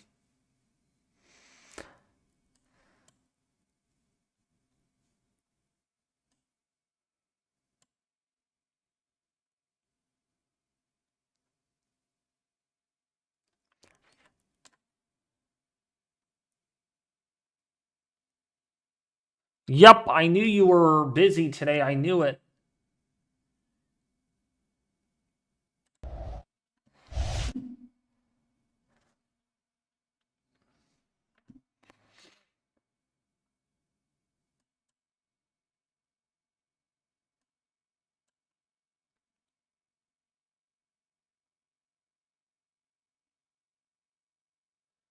Yep, I know, Cat. It's hitting the same areas over and over and over and over again with flooding, probably at a catastrophic level.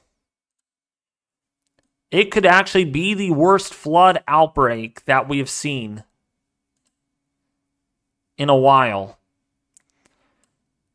And you can see day 2, moderate. Day 3, high risk for flooding. And that's a serious day 3. And then day 4. And then day 5. Just in the same spots over and over and over again. And there are cameras in this area, so we will have to see if there is flooding on these cameras.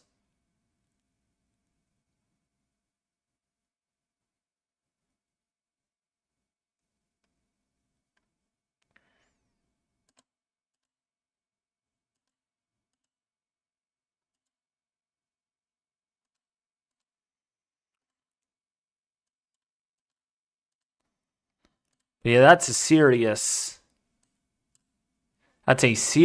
flood risk.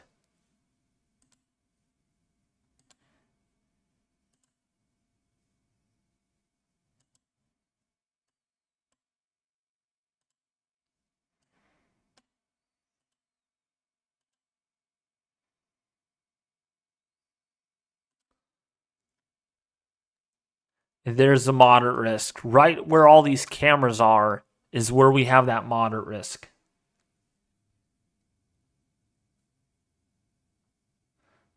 All right, Diana, thank you for tuning in.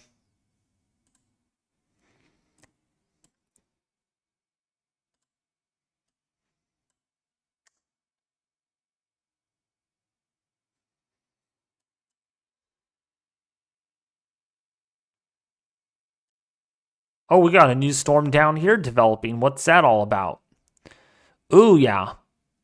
Another supercell. That's not rotating at all. Just a typical low top storm. Has 42,000 foot echo tops, so that has some pretty decent tops with it.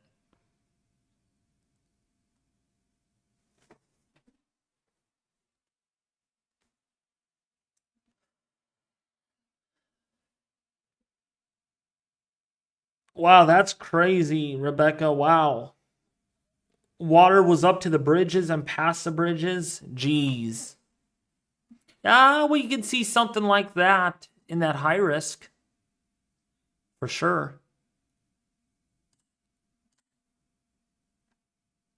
There's only a couple of storms that we're watching, though.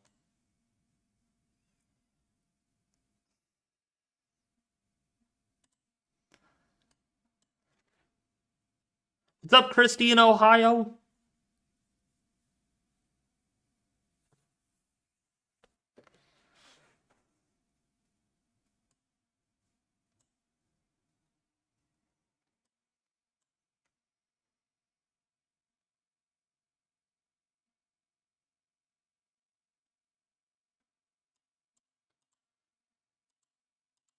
And we're only at 50 likes, folks.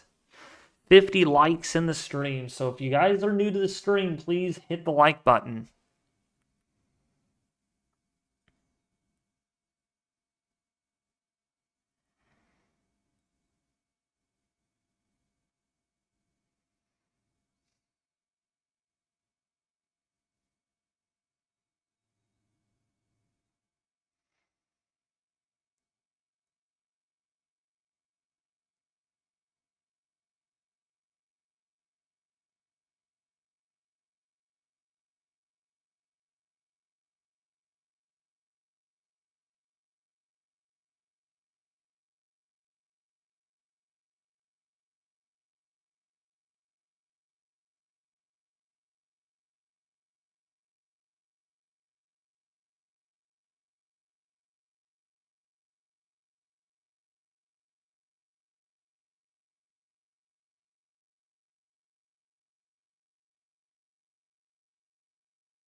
Oh, I zoned out.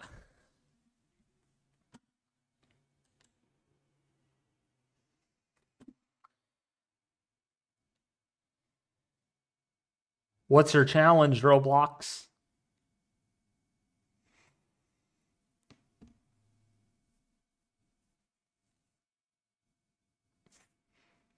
There goes another person going live on this severe weather event. That's exactly why.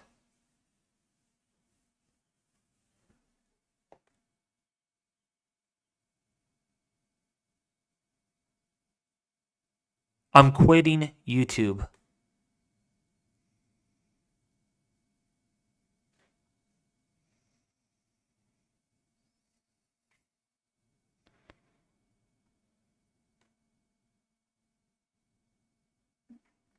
Roblox, I can spell run easily.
Oh, this is such a inactive enhanced risk other than a few tornado or a few severe thunderstorm warnings.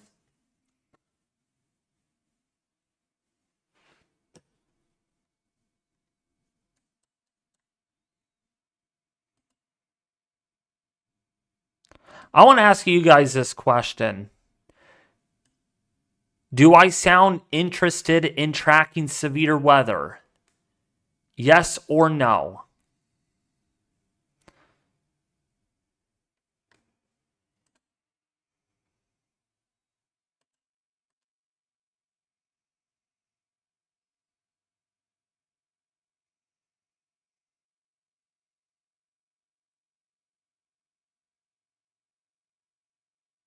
I never said that. I'm doing YouTube.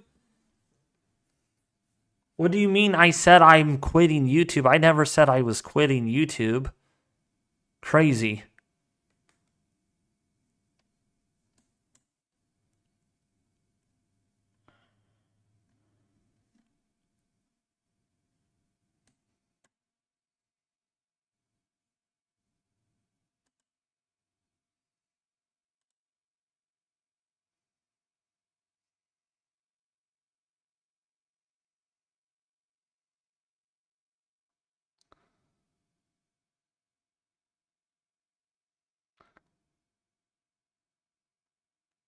Apparently I said it. I didn't even realize that I said that.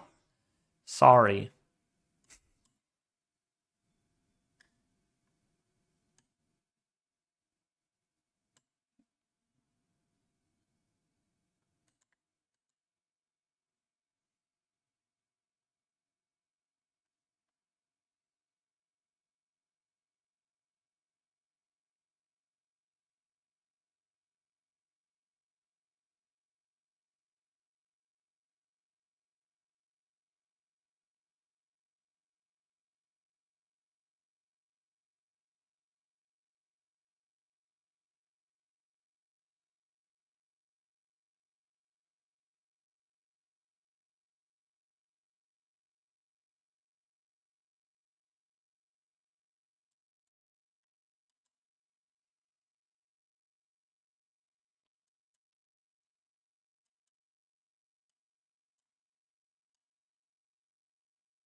Apparently, what I said is being spread all over social media. See, this is why I can't I have to be careful with what I say.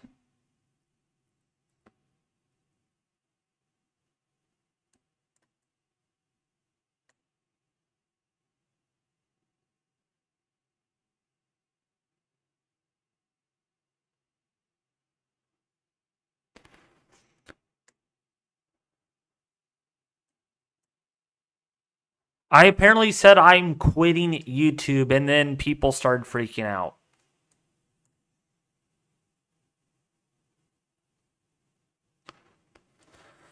Which unfortunately might be possible because there's just so much competition on YouTube. I want to do Rumble, but I don't know I don't know what other platform I should move over to.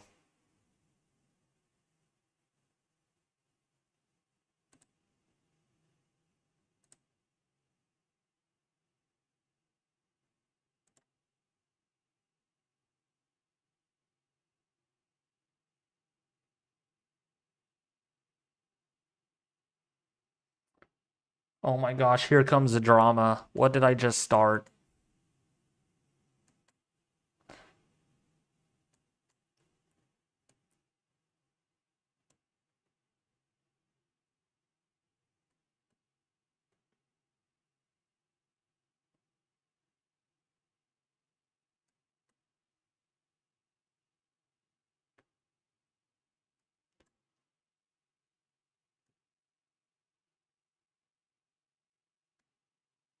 I'm glad you still watch me, JMJ.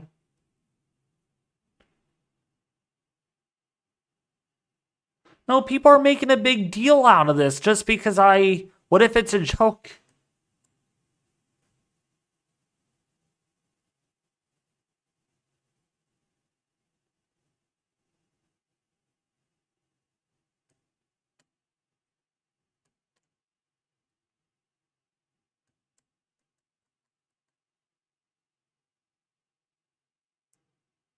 What do you guys want to see more on my YouTube channel, though? When it comes to live streaming? Because I want to do these severe weather live streams, but the thing is, I cannot use people's live streams, like live storm chasing, because that's copyright. So I don't know how other YouTubers are able to get away with live streaming storm chasers, and they get away with it. But if I do it, people say, oh, you're stealing someone's content. You're stealing someone's content. I just don't get it. That's why I can't do it, because the minute that I use someone's storm chasing footage, people are going to make fun of me and make memes about me, so I can't use anyone's storm chasing footage.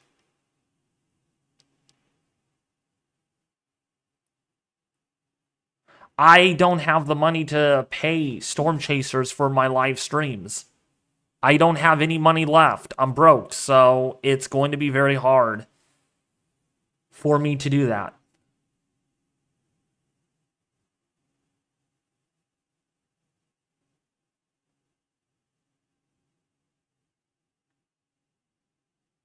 I want to use storm chaser footage, but I can't, or else I'm going to get copyrighted. Or I could risk using it and just get copyrighted for it.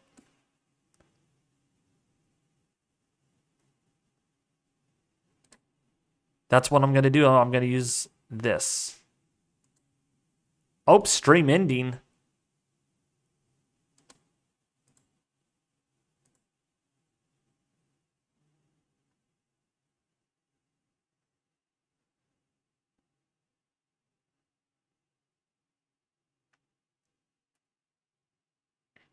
Man, another person's live streaming on the severe weather. Apparently, who was that went live? Man, everybody's live streaming on this. It's incredible. There's really nothing going on, and you got every YouTuber out there almost live streaming on this. Might be on the Nebraska storms, maybe. That's why they're live streaming it. There's definitely a lot of activity going on with those storms. Definitely some damaging winds.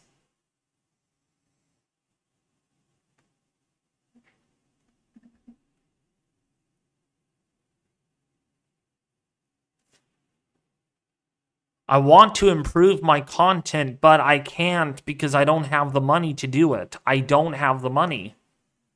That's why I always ask for you all to donate if you can, and also become a member of the channel, because some of that does go to putting a lot of time and investments in this channel.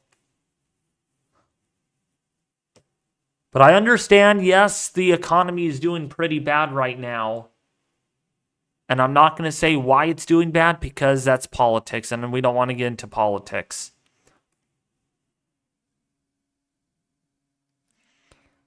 But in my own opinion, tomorrow after, let's look at the convective forecast for tomorrow.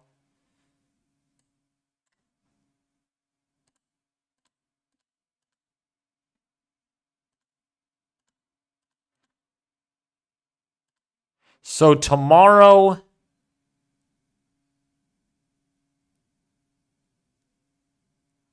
and I don't know about that moderate risk, though. There is a lot of clustering of storms that do show up.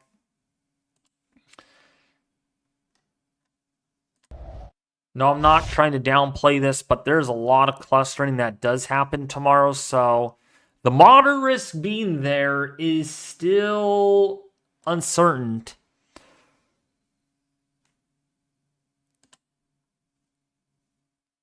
See the NAM model, because the NAM model is...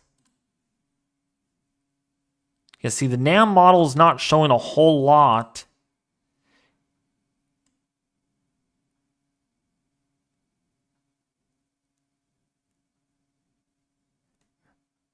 Atmospheric profile is there, though, for tornadic storms, but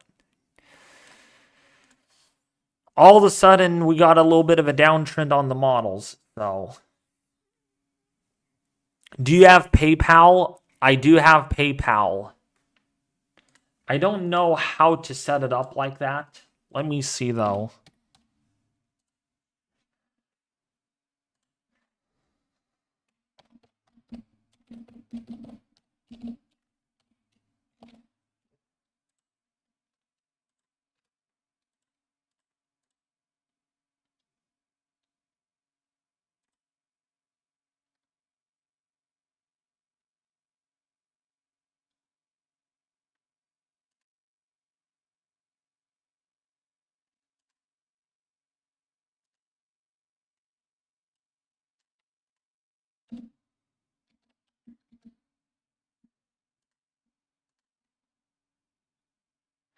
I don't know.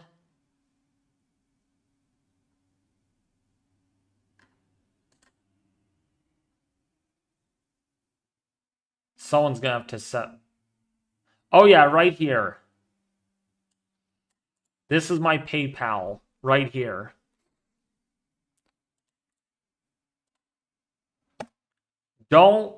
I'm not forcing you all to give, but someone just did say that, do I have PayPal? So that's my PayPal right there.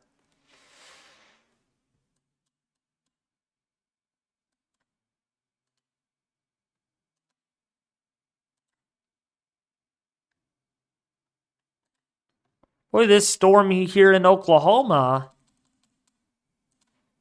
really falling apart. Really losing its cool.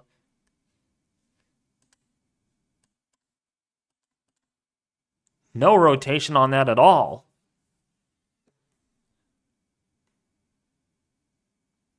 What do you mean marketing is very important?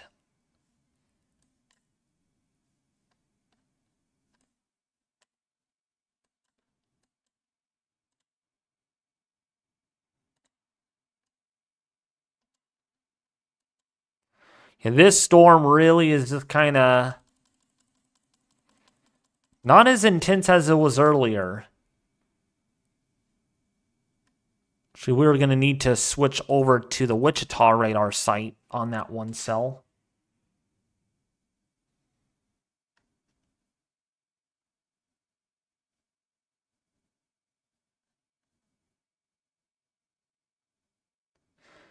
I do sell it in passion, Mitz Pop. I do. I promote my YouTube channel. I upload on YouTube. I have X, but nothing's working. Nothing's working. And I will use another YouTuber here. For an example, like Ryan Hall, y'all, I do not know how that guy blew up so freaking fast. And here I am just struggling. I can't get anything. I do not have an Instagram. Mitz Pop. I don't have TikTok either. I pretty much only use YouTube. That's really all I use. Some of you guys want to help me, then that's up to you guys. Because honestly, I do not know how to sell myself.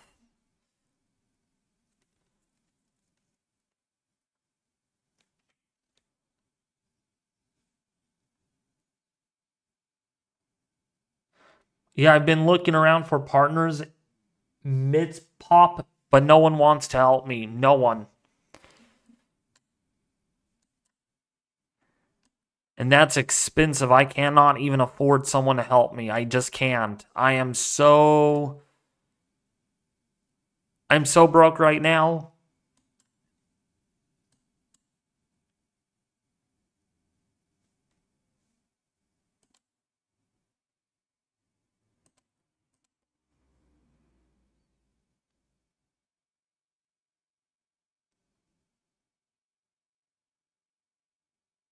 Weather Alt, he's not a meteorologist. Ryan Hall, y'all, is not a meteorologist. He's a weather enthusiast.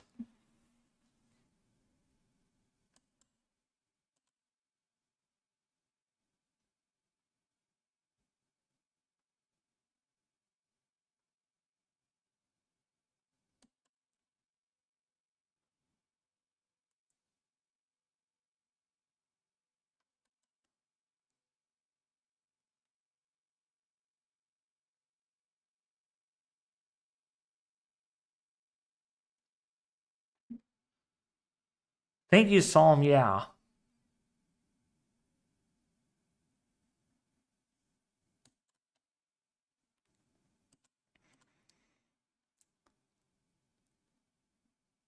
The only way I could grow really fast is create a new YouTube channel and stair step. Yeah, here's the thing. Okay, Ryan Hall, y'all can do it, but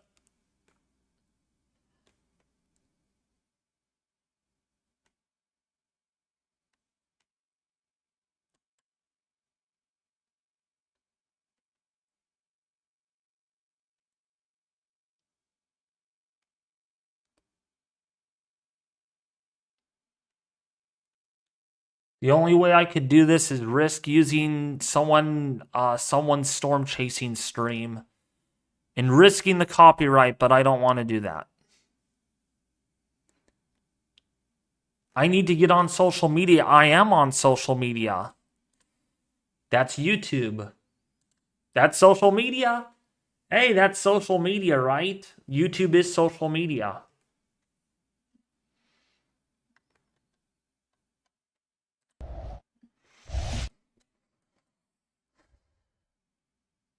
Or what I should do.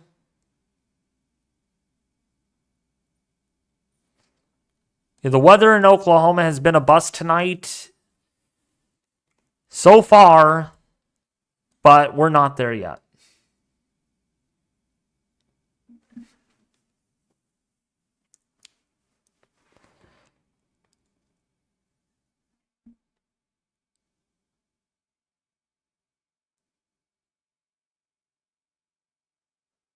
I mean, that's why I don't have anyone helping me on my streams hardly anymore, except for Ethan B, but he's really busy and stuff. But like, it's just I don't have a team with me anymore. I really don't. And back in 2017, I used to have a couple of people that I really liked a lot, but people have abandoned me.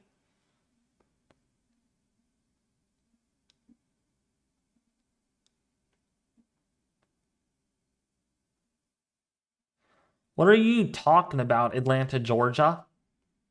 David it over. I don't even understand. How much do you need to help you substantially? In dollars?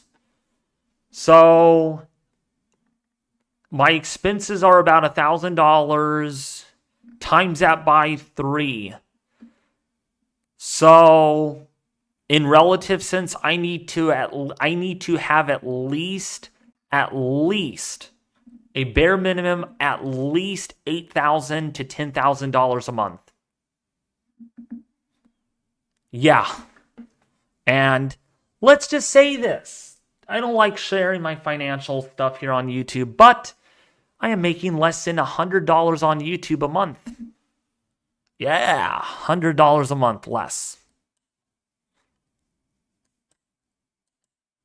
How does that sound? Doesn't sound good.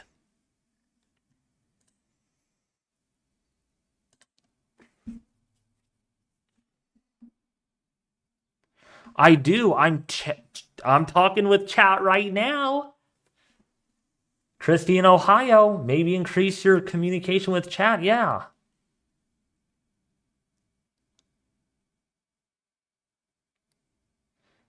David, after all my busy work is done, after next fall, I can help you. Yeah. It's about picking the right people at the same time. I'm not gonna beg for help and pick anyone who I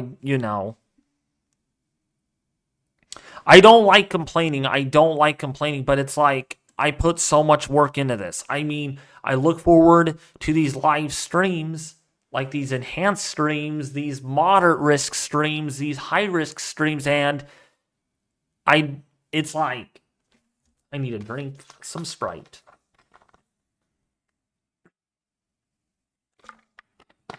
I just don't get nothing back. I feel like people listen to me in one ear and it goes out the next. It just boop, boop. It's like, I don't care about him. Get out. No, I don't care about this guy. He's nothing. That's how I feel. Like, I'm not worth anything.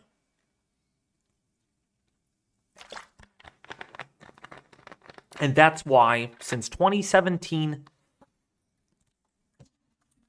I've been doing this. I'm basically on the floor, almost. David, I can be your advisor for... No, let's not start that. No.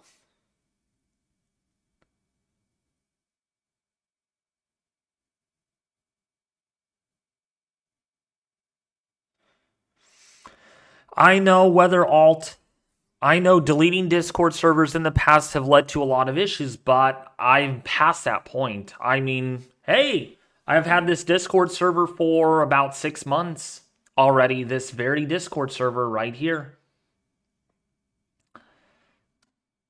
Wow, someone sent... Is this damage from... Whoa, when was this? Oh, this is from the 30th. Wow. Looks like a mobile home or trailer home destroyed by that tree.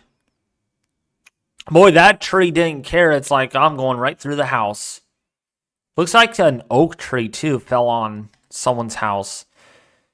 And this is Kalamazoo, Michigan. Wow. Now we know what Kalamazoo, Michigan houses look like. They don't look very retrofit.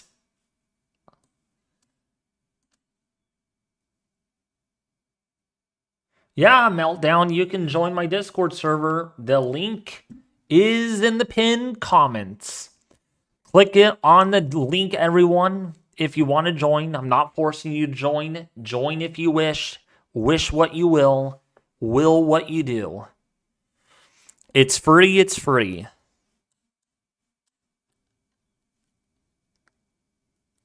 Storms in Kansas are rotating.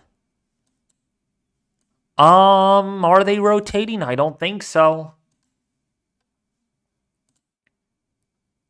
They're intensifying, though, this cluster right here.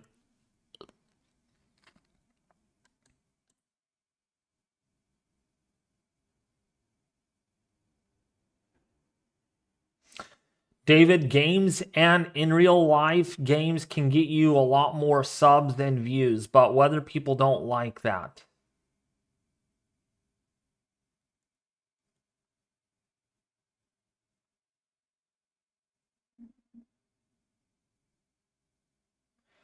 True, Braden. True.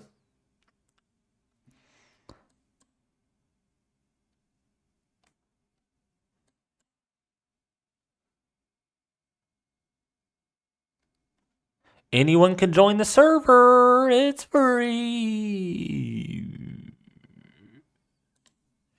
Boy, this is one little storm, isn't it? That's one little mini super cell. There's no rotation on it. But yep, that still has some deep convection with it. That's still holding itself together. Look at that little storm. Just one little baby storm.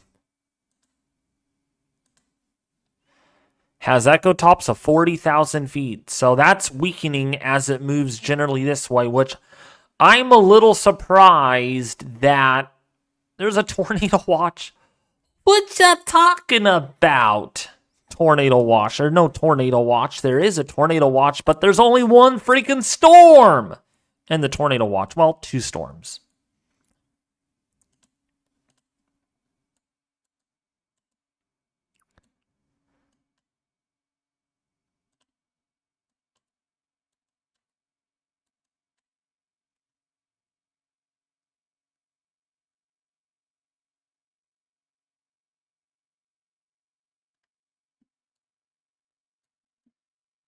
Yeah, I know Atlanta, Georgia. I know.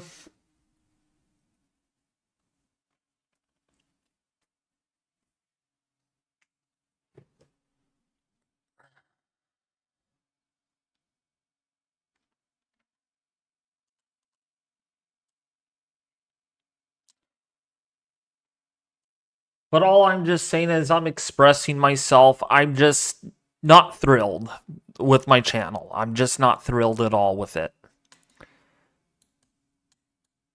Seems like only hurricane season. I don't know what it is about me with hurricanes, but I don't know if it's because competition is low.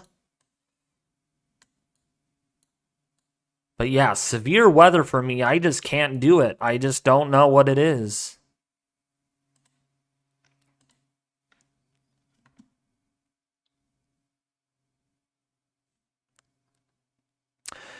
There's not a whole lot of severe weather going on today anyway, so that's probably one of the reasons. But hey, you know what? I'm live, and that's what's more important. I know Linux. Linux. Yeah, storms are not really rotating at all in Kansas. I don't even see where a storm is rotating at all.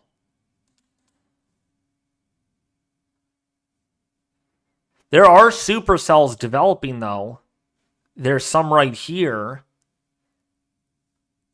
This is the more right-moving storm, though. This has got to be watched, because you can see this is being more right-dominant than the overall storms to the north. That also has really deep convection with it. Still 50,000-foot echo tops. Which, by the way, that storm is the strongest storm out of the whole bunch.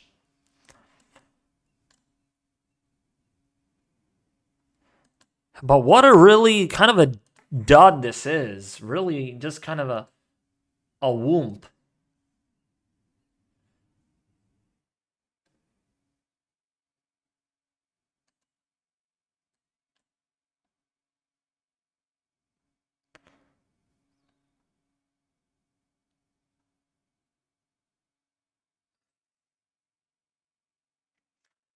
Yeah, I don't know about that, Atlanta, Georgia, because there are expectations that this hurricane season will be below average.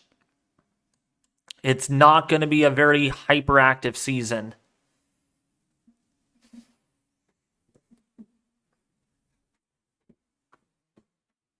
I just don't think it's going to be very hyperactive. I'm expecting 8 to 12 named storms. Mids pop. I've been doing weather since I was 6 years old, but it really didn't pop into my mind until about 10 years old. That's when I started using weather models. I started learning from other people about supercells, thunderstorms, rain, this and that. Well, rain, I already know how rain forms. It's pretty easy. Thank you for the $2 donation. Again, I'm not forcing you all to donate, so don't feel like you have to donate. But my goal is to use live cameras, like storm chaser cameras, not like these good old trash bomby stationary cameras that just are, oh, there's some blue sky over there. Oh, you know, I want to start using live cameras in my live stream that are actually storm chaser cameras. That was possible a few years ago, like when I had a good staff team, like when I had, I'm not going to say the names, but I had a very good staff team, and then people just kind of abandoned me, just kind of left me. I'm hurt. I'm kind of hurt about that, you know. And ever since then, it's been a struggle. It has been a struggle.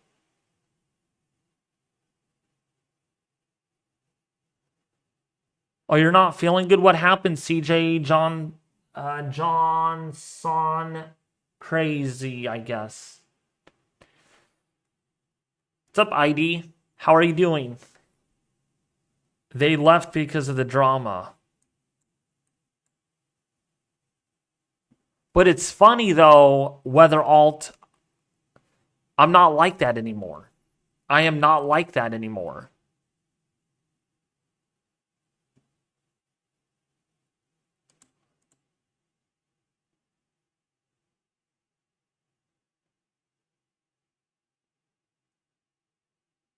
Oh, you're just a bit dizzy? Uh-oh. Why are you dizzy? What's going on? Do you have a stomach flu? Do you have the cold? What do you have? Why are you not feeling good, CJ? Or C. Johnson?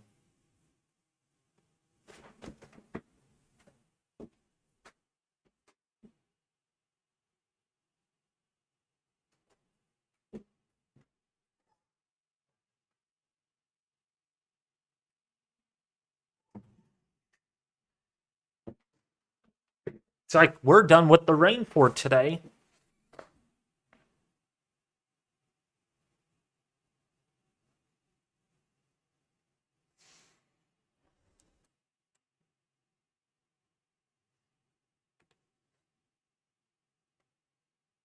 Maybe a cold, but I'll be fine. Oh, okay.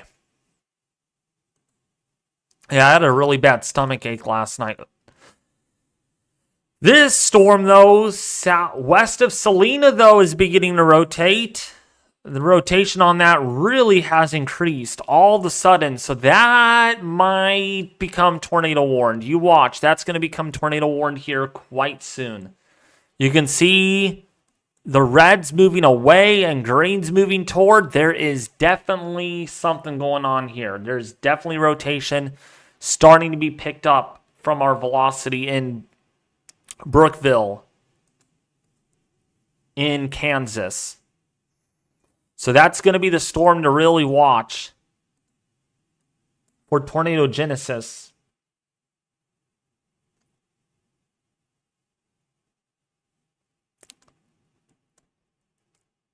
And so what we're looking at here is the velocity thing.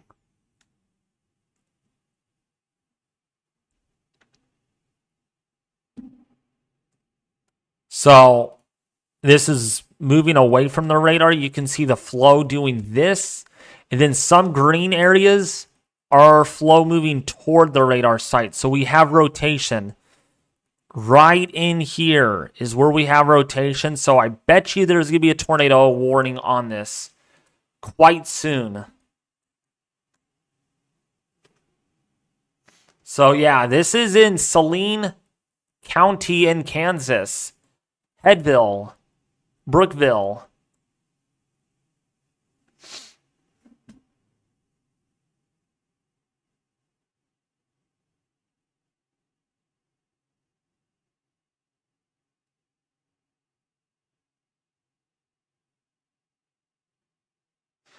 Atlanta, Georgia, I'm not friends with him anymore. I mean, I'm not friends with a lot of the people that I used to know. I pretty much lost everyone, all right? Let's just make it that simple. I lost a lot of great people.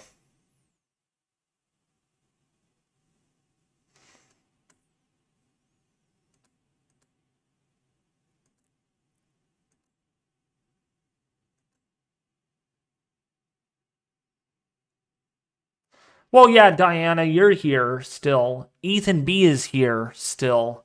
But that's really all I have, really. And Pat's Path, I have.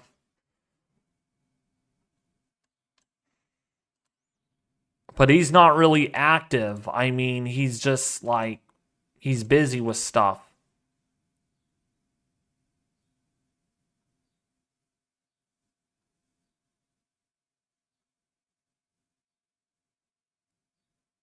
Well, you disappeared for a while, though, Weather Republic. I mean, I thought you weren't going to be back anymore. I thought you were literally gone forever.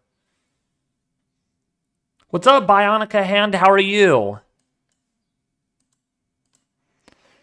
But yeah, there is a storm here north of Brookville, Glendale, that is rotating.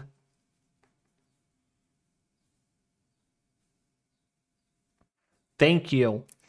Would you guys rather me do my weather outlooks on Cave or on the Blue Marble map? Because I'm probably going to transition over to this. Which weather alt? Do you even use Cave? If I remember correctly, I don't want to, well, I kind of know who you really are. But the one that I really miss a lot is Sheriff Boy. Oh my gosh, this team, the team. Where I could actually publish my weather outlooks on a website. That was a lot of fun. That was good old fun times.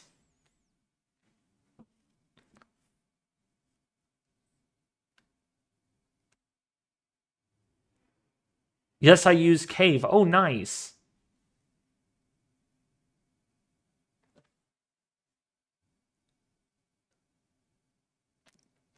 Oh, I see weather alt. That's why. That's why you disappeared. Okay, I was like, oh my gosh, it's a drama.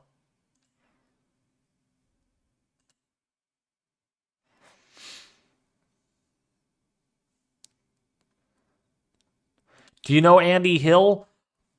I've heard of that name. A little bit. Mitsupop. I've heard of Andy Hill a little bit. Who is he? It's possible we create a website and post outlooks. Well, I mean, the outlook that Sheriff Boy had was really freaking stinking good. I mean, probably the best website you can post outlooks. That's what I miss. That's what I miss. I don't think I'm getting that back anymore. Works with Ryan Hall, y'all? Ooh. I know, Riley Dibble? Riley Dibble works with Ryan Hall, y'all. But see, I do not want to, not that I don't want to work with Ryan Hall, y'all, but gosh, I don't know how much time I have to work with another YouTuber because it's like a business, like it's another job. So I don't know how much time and money I would have to work with Ryan Hall, y'all.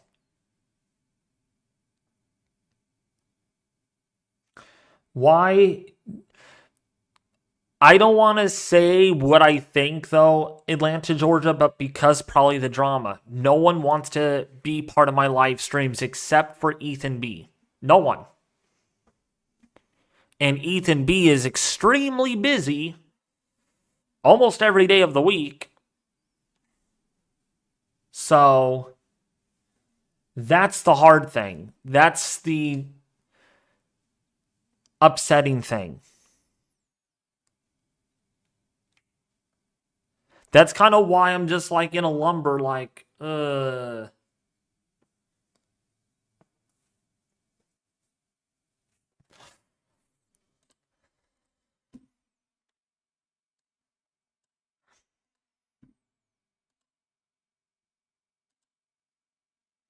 I care about my YouTube channel. I care about you guys a lot, but it's like, I don't, I just, in my mind, this is how I see things. I just feel like no one cares about me. No one cares about my weather updates anymore. That's just how I feel.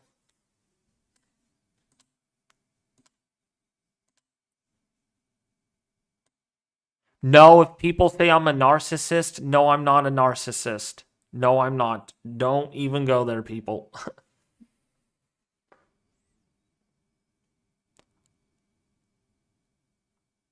Hey, here's a little bit of supercells right here popping up tomorrow in Missouri. Looks like a little bit of kidney bean shaped storms. Interesting, there's really not a line of storms, though.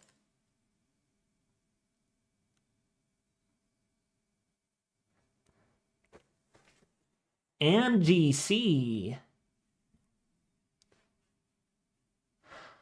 It's not having a bad day, Mitsu Pop.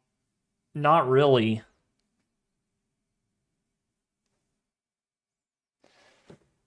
It's just that, it's like, I'm not going to really get into it. I'm really not. It's the competition. It's freaking competition. That's all I'm going to say.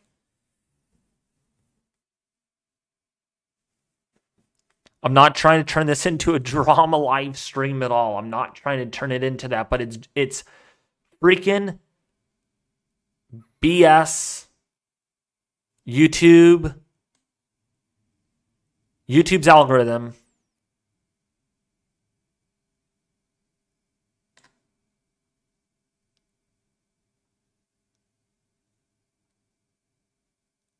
Bith Cave Spider 2. I do. I do focus on my YouTube channel as much as I can. I even went to YouTube a couple of times and threatened them, actually, like, dude, what's going on? Like, and all they're going to tell you is, oh, you have to create content that people are likely to watch and everything. It's like, that's exactly what I do.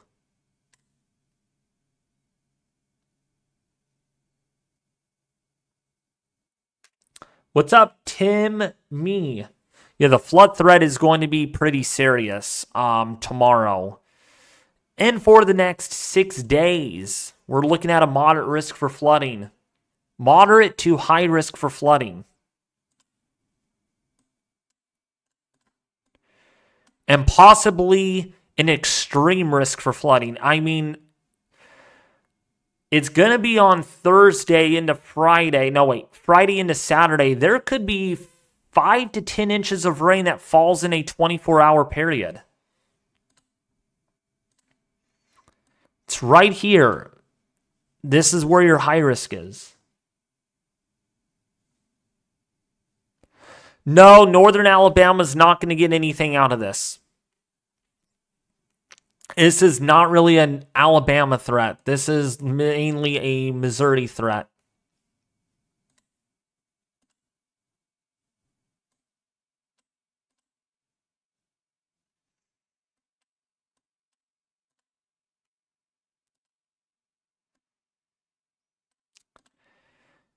So Northern Alabama gets a little bit of severe weather, but nothing like Western Tennessee.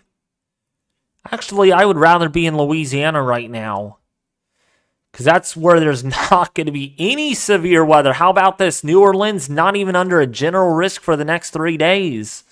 Whereas, the Midwest is going to be in some stinking trouble. See, day 4. Day 4 is a slight risk. Day 5 is a slight risk. Day 6, which I thought day 5 and day 4 and 5 would go. And then we might need to watch day 8 in later outlooks. That looks interesting.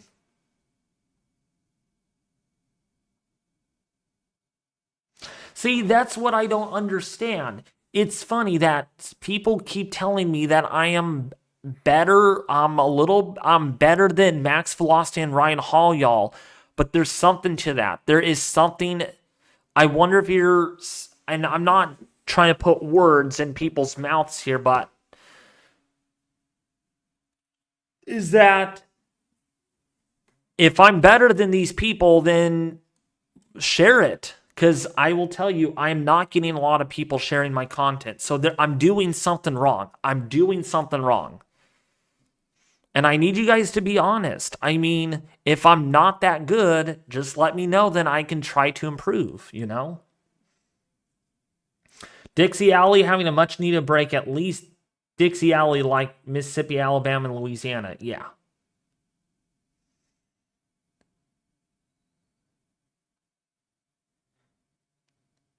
Yeah, I did the morning videos. Those did good. I might be going back to those. But my gosh, my bed schedule is so bad right now. There is no way.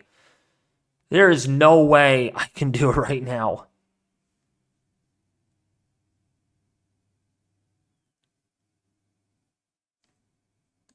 Voting doesn't help much, no. I did a whole Google Forms or Google survey thing, and there was a mixed opinion. There was, say, 50% of the people wanted me to do it in the morning, and 50% of people wanted me to do it in the evening or afternoon. So it's really hard to make a schedule when I have mixed opinions like that, you know?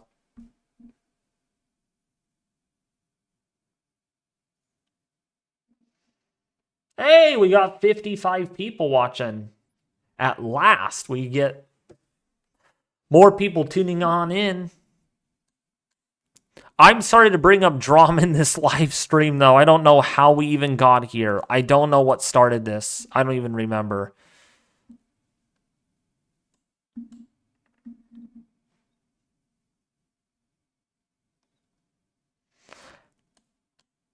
Let's just say anything in Arkansas is doomed. But Braden, you're asking that question.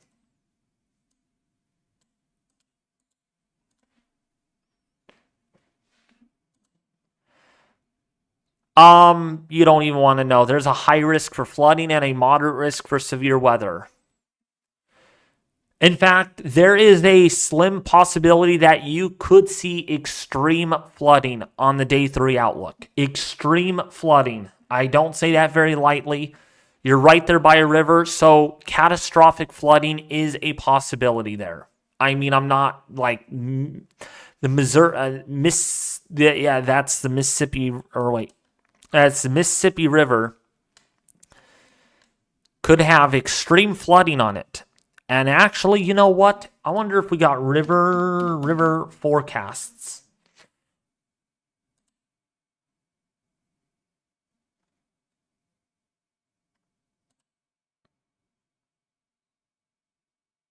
Let's see. Speaking of flooding, let's look at that.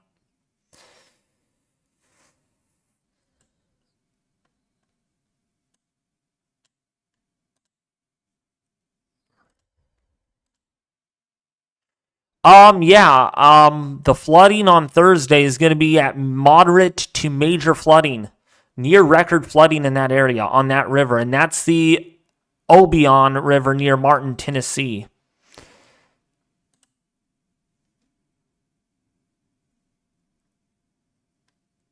Yeah, most of these rivers are going to reach major flood stage. Let's see more rivers down here. Coldwater, let's see what Coldwater's looking like. Oh, minor flood stage.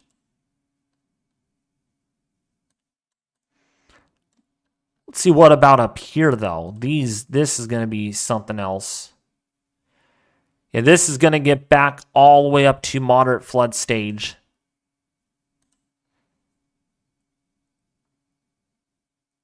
Yeah, so that's the forecast.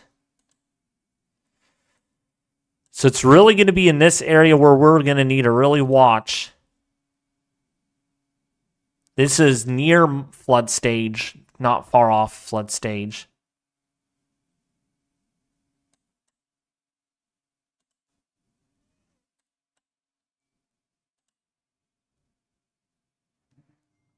This is just a forecast. It just really depends.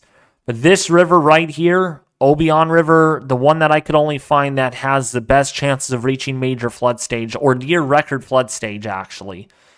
So yeah, if you have not experienced flooding yet, you might get some flooding in this area. This is going to be a serious flood threat.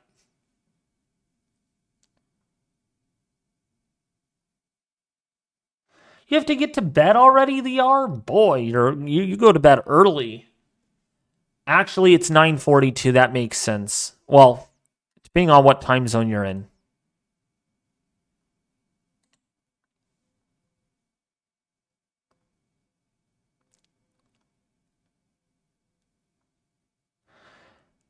The water gets up to my front door with 4 inches of rain. Yep, and some of you might be getting, well, let's take a look at the rainfall forecast.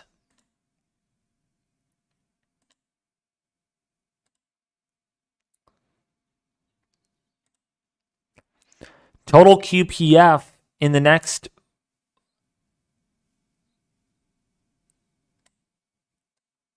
well, this is not the whole thing, but look at some of these areas can get 8 inches of rain right here. Let's look at the NAM. Let's see what the NAM shows.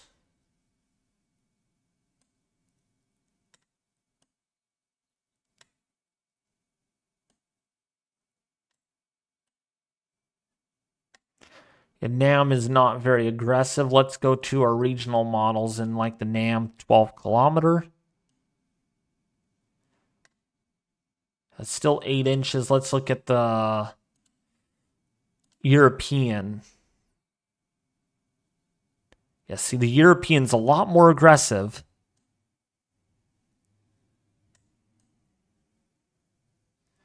And still showing some areas here up to 10 inches. Still 10 inches on the Euro. And then the GFS, let's see what the GFS wants. GEEs, oh my goodness.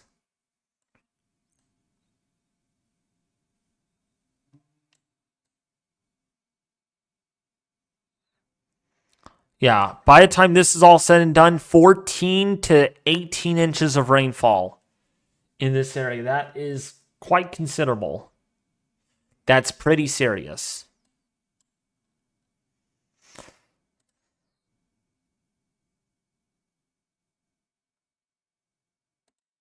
Looks like that low-level jet is increasing.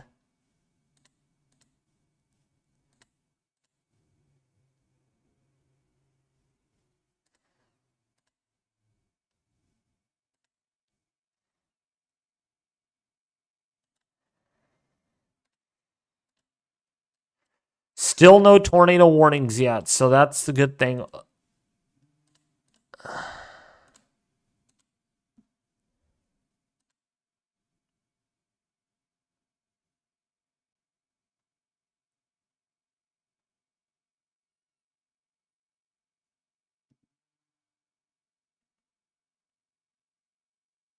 What's up? Oh boy, long subscriber. Awesome.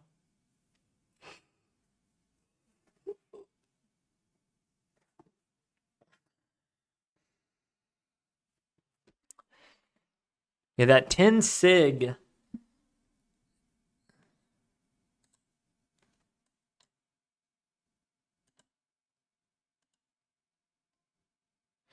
Man, there is southeasterly flow with these storms. These are becoming supercellular here. Golly, where that has strong rotation on it. The one near Selena, that could become tornado warned very soon, actually. Selena in Kansas. And that has 3-inch hail on it. So that is a big storm. That's a monster storm right there.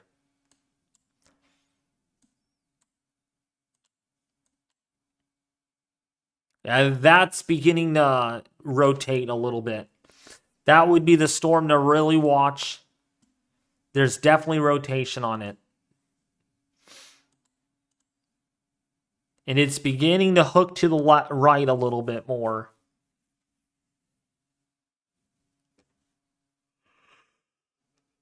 Oh, we do have a closer radar. No, not very close. Oh, a bit closer, I guess.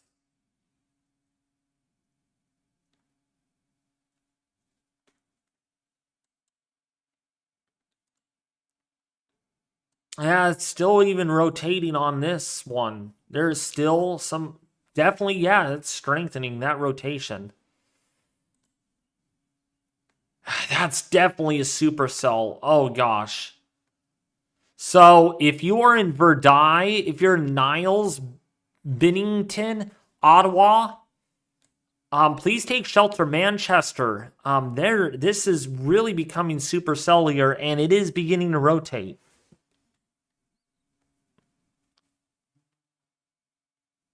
I think you should stick with Topeka. Yeah, well, it's close. It's the closest radar site to the cell.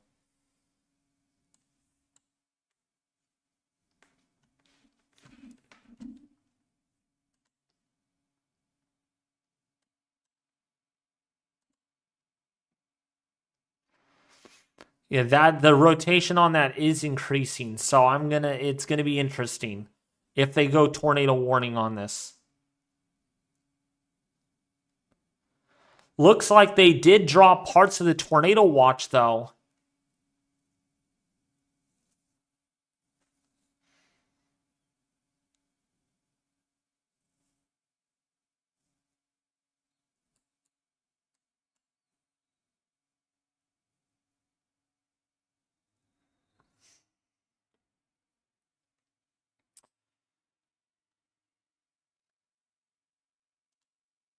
This could be elevated. Let me see though. That is a strong elevated storm if it is.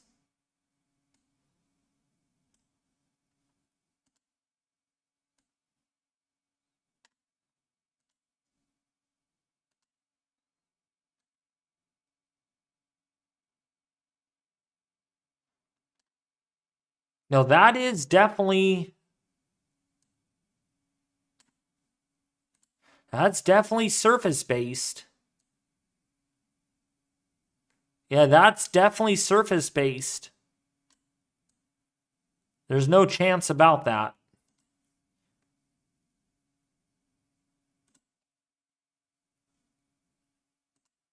That's going to become tornado warned absolutely soon.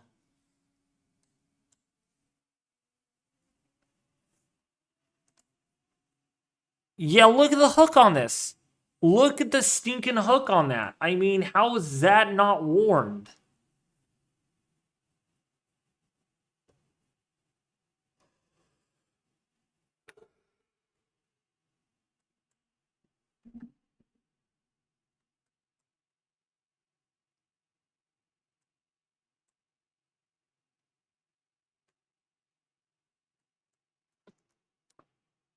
Definitely some large hail with that. And you can really see, though, that it has clear inflow.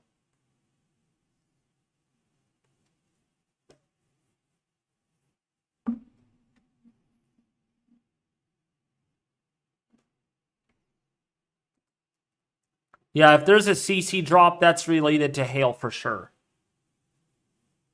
Because this thing has hail with it. Echo tops are about 45,000 feet. So that's a storm that's probably going to get warned, and it has 2-inch hail marker on it. Big time hail on this.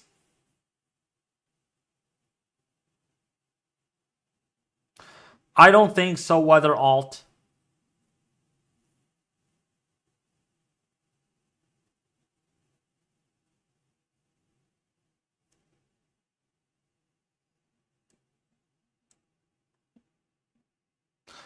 I'm surprised. I'm watching a streamer right now.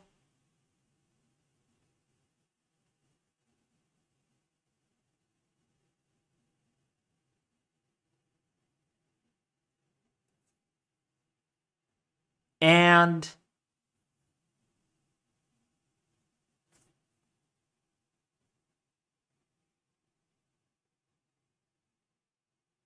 oh, someone ended their stream, it looks like. No one's live streaming on this. How awesome is that? Like, literally. Once the activity starts picking up, people actually leave. I'm not leaving, because this storm right here, man, that rotation is picking up. So if you are downstream of this, this is probably going to get a tornado warning on it. I am very certain about that. I mean, it is awfully close. It is, even so if it's not surface-based, that is some decent rotation for an elevated storm. Even if it's elevated, that is strong rotation.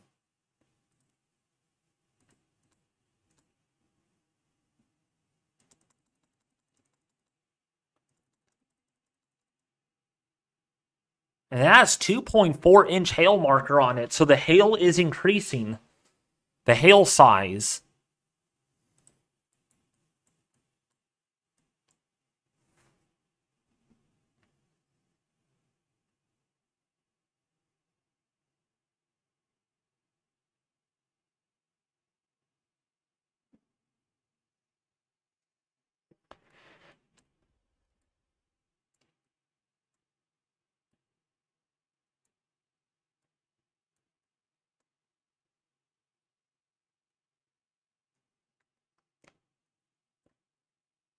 Which storm are we looking at? It's this storm up here.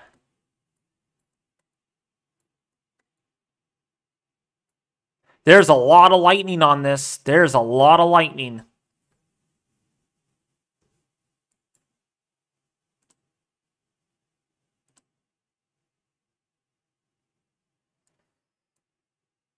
Yeah, this storm is moving right in towards Wakefield in about 35 minutes.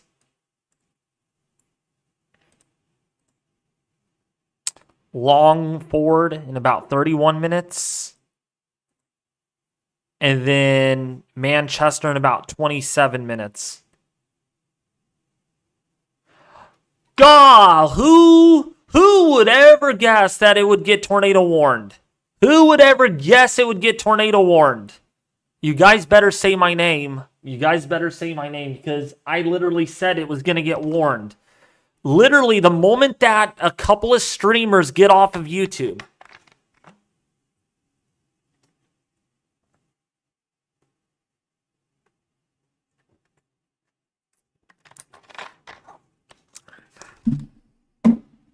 Why we use velocity, do we now?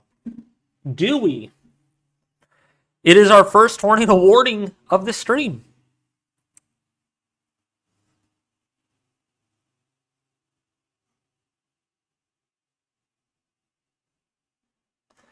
And this is producing some big time hail, boy. I'm telling you, 74 decibels.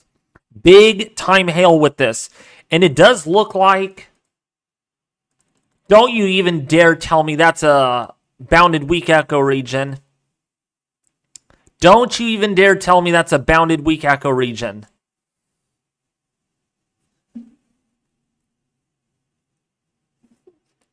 Yeah, I'm amazing in some sense.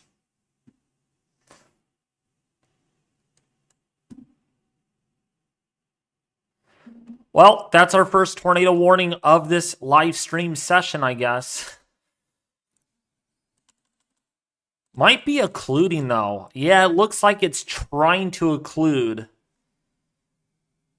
I don't expect anything significant. Well, there could be a significant tornado, but up here, there's lesser instability to work with.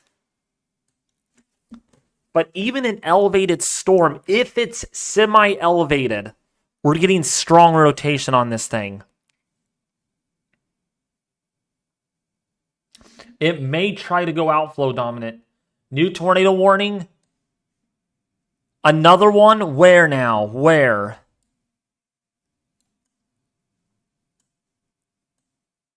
I only see one tornado warning on my end.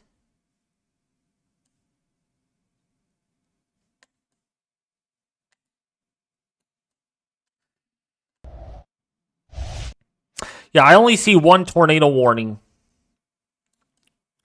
And that's the one that I called out.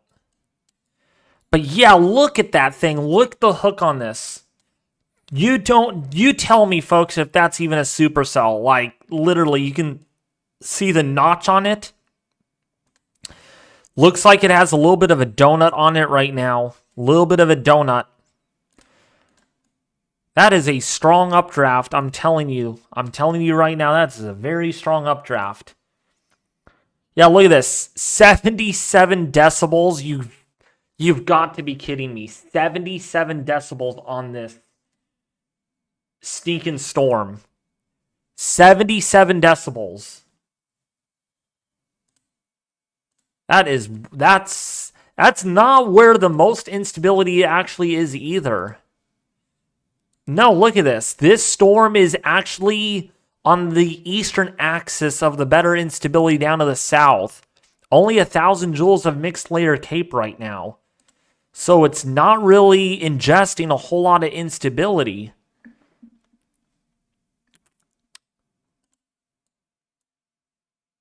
Let me look at the low-level winds. That might be shaping the storm a little bit. Let's see what that is looking like. 45 miles an hour.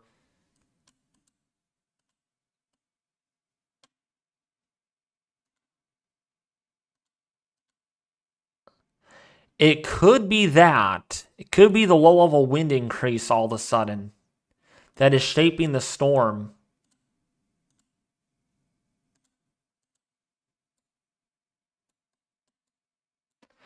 It's definitely hooking, though. It's definitely hooking.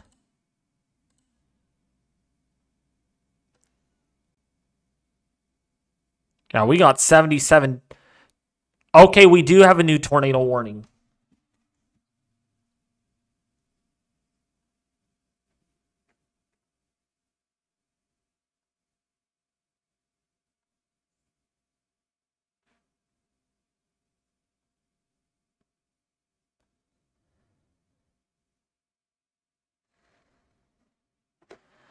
Yeah, so if you are down here, there is a tornado warning. This is in a radar hole. There is rotation on that storm. Echo tops on that storm are at 47,000 feet. So that is a tall thunderstorm right there. And then we have another one down here in El Dorado in Kansas that also has 40,000 foot echo tops.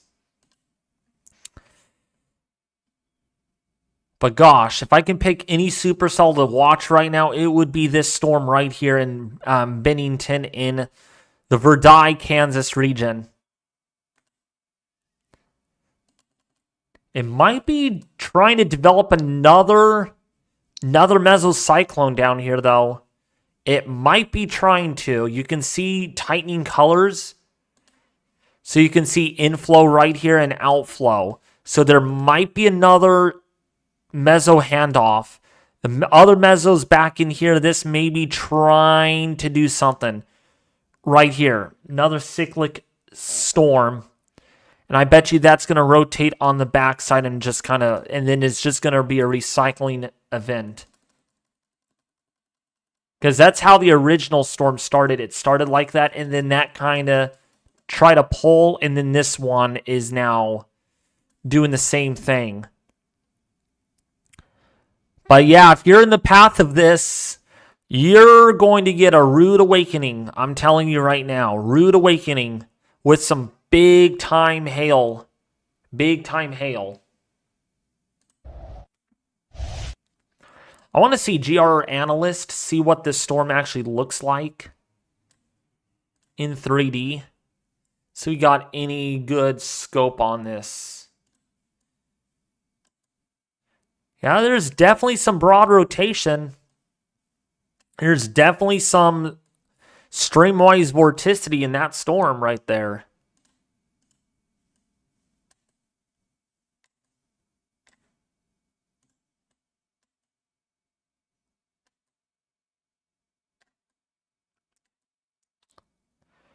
This is the dominant one right here, though. 2-inch hail on it. 2 to 3-inch hail marker. And that's a long tracker right there. That's tracked a long way for it to get to this point.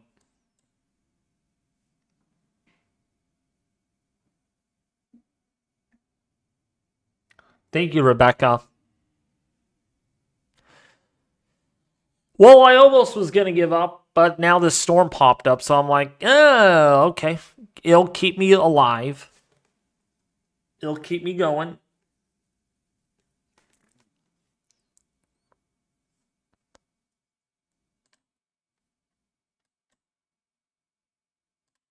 Is there debris on this? No, there's no debris. There cannot be debris on that. We might have a bit of debris. A little bit of debris, I think. See, PTD, this is possible tornado debris signature is what PTDS means.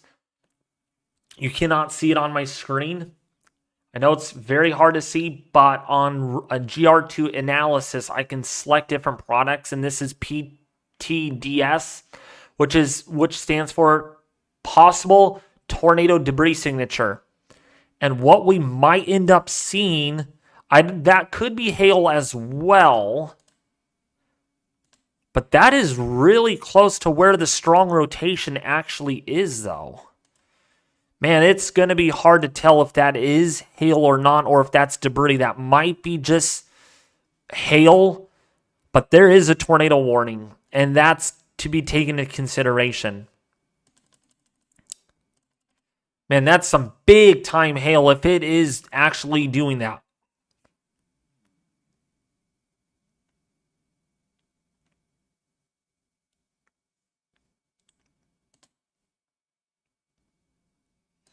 Yeah, this is pretty intense right here. This rotation right here.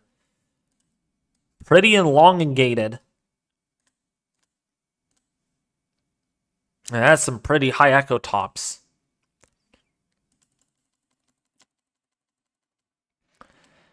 And that really has pulled that's pulled to the right a little bit, though. Really right dominant movement here to the storm. So Manchester, Kansas, Longford, Kansas, Industry, Kansas, Upland, Kansas, Wakefield, Kansas. You need to be in your storm shelter. And I'm going to see if I can bring up any track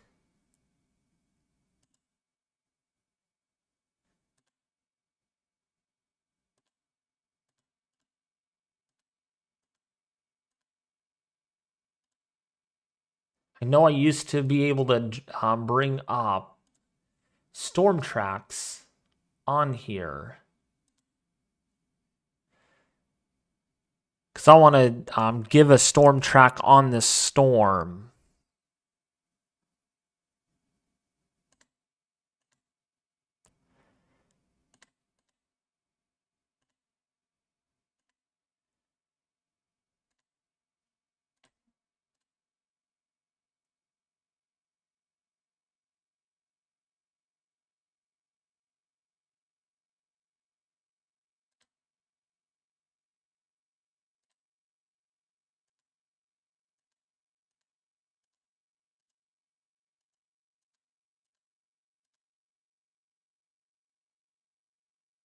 Interesting that they don't allow us to track where we can draw storm tracks on here.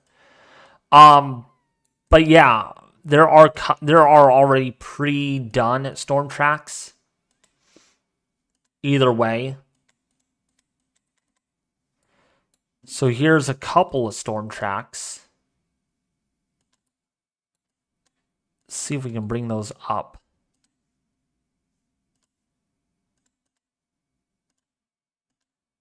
And it crashed on me.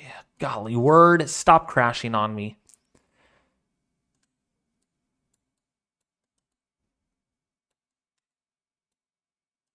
There we go. So you can see some of these storms moving into Milford, Wakefield in the next 45 to 30 minutes. That's that cell. Let's bring up this other cell. That's going to be moving into Wakefield in about 40 minutes or so.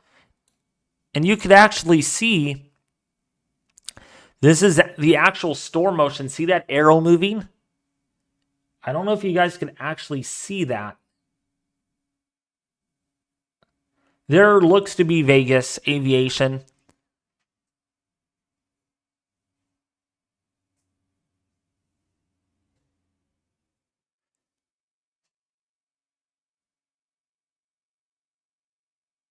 But you can see here this arrow. That's real time. These storms are moving in real time. So you can see it's going to be in Wakefield in about 43 minutes, and the countdown is there. Let me make my cities a little bit bigger, though, if I can.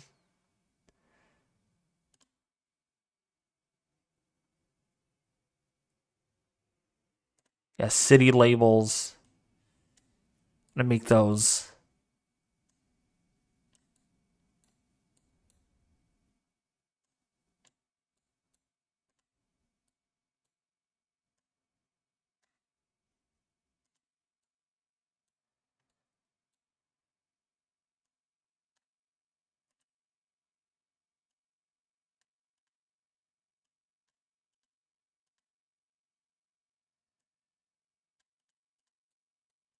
So yeah, Wakefield, that's coming into your area right now. There are 2 tornado warnings on this. So this is a definite supercell. Oh gosh, yeah, look at that thing. That is some strong rotation. Tell Madge, please take shelter. Please take shelter right now. That is a... And we now just got a TVS on this. So there is a tornado. This could be not so much elevated anymore. So, yeah, there's 3 tornado warnings.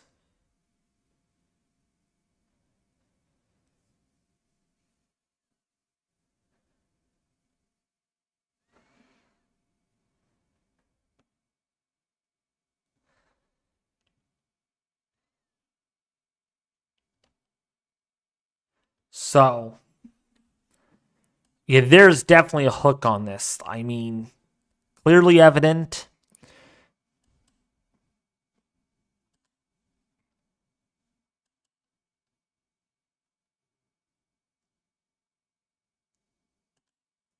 Oh my gosh, yeah. This is very strong rotation. Very, very strong rotation. It is messing with the velocity right now. Let me get radar scope out, because radar scope has a more smoothed velocity appearance that I can use, and it's unfiltered. So let me see. Man, this is even breaking the velocity on this one, even on radar scope. Man, it is really hard to grasp on how strong the rotation is on that. Let me use this then. Let's see if we're able to bring up velocity on here. Yeah, it's even messing up with this. But this is where the rotation is. You can see it right here. This is all it's acting up. The velocities are malfunctioning in this area. This is clearly moving toward the radar. This is moving away from the radar. So there is very, very strong rotation on this.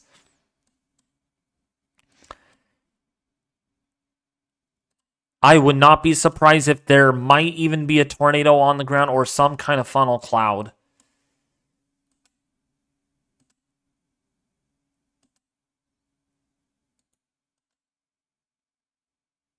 Is that debris? Shoot. I think we got debris. Yup, we got debris. We got debris on this. There is a debris ball on this. Small debris CC drop. So this is on the ground. This is actually on the ground right now. Or maybe on the ground. It is very hard to tell. Those are some strong velocities, though. I'm telling you what right now. Very strong velocities. So if you're in Telmage, Manchester, please take shelter immediately. If you're in Upland, please take shelter. Yeah, look at this. Look at the inrot on this. The rotational velocities.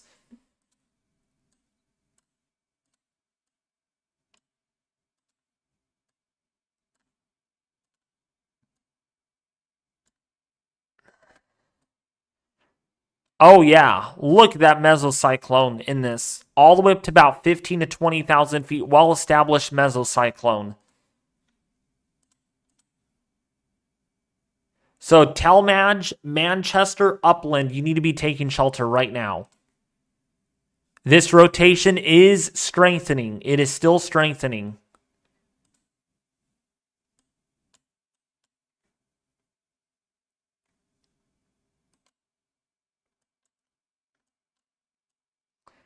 So Manchester, Telmage, Wakefield, please take shelter. That is a tornado.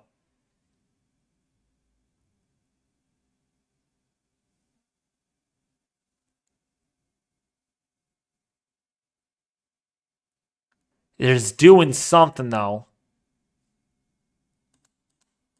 Looks like another RFD surge. Something's happening. Yeah, another RFD surge.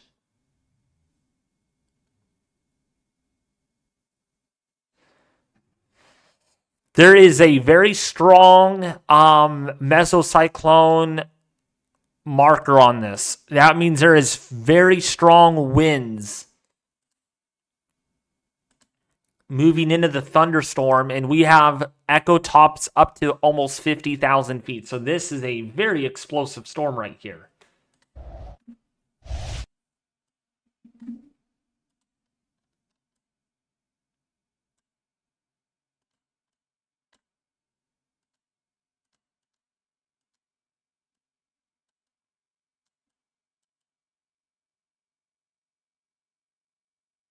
Oh yeah, look at this. You can see the tornado on this. See these reds? You can literally see where it's touching down.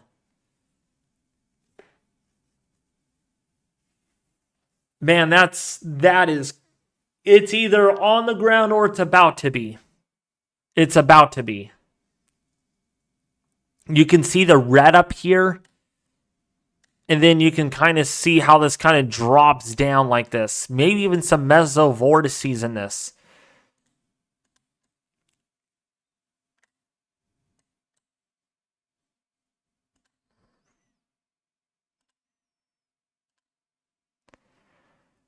There is another area of rotation that is pretty tight right here. And this is where I think we're going to have something pretty dang soon. Your inrot here is up to a 2. A class 2 of the inrot, which is the amount of rotational velocity. There is redder colors. Then when you get into the pink and magenta colors, that is extremely strong rotational velocities. This is in Kansas right now. Upland, Kansas, Industry, Kansas, Manchester, Kansas, Telmage, Kansas. It's where this storm is actually in right now.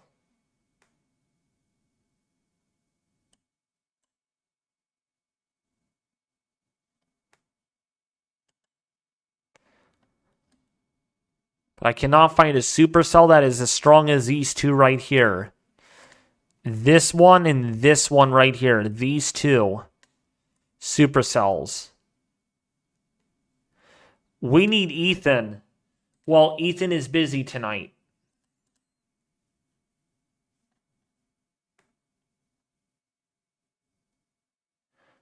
Most of the tour watch was canceled. Yeah, I don't know what that was all about. Why they canceled it. Yeah, it is. It's canceled. Literally, it is actually canceled. And yes, you're seeing tornadoes in a severe thunderstorm watch. We're not supposed to really have tornadoes in the watch here, but we are seeing them in the watch.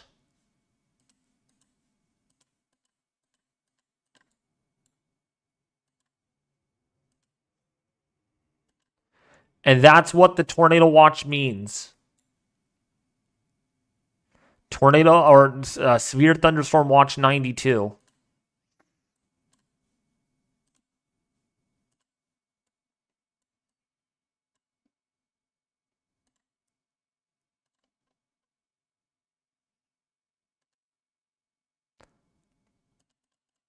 Is that another meso? Look at this.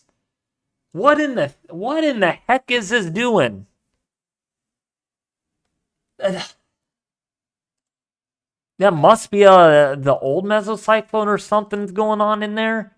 A little bit of a donut. You can literally see a donut there, and then the new mesocyclone.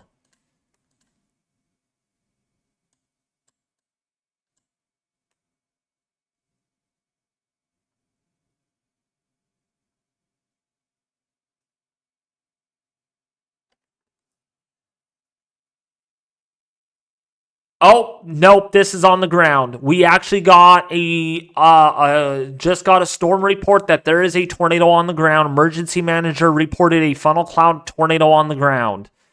So this is actually on the ground right now. This is ground confirmation. Ground confirmation.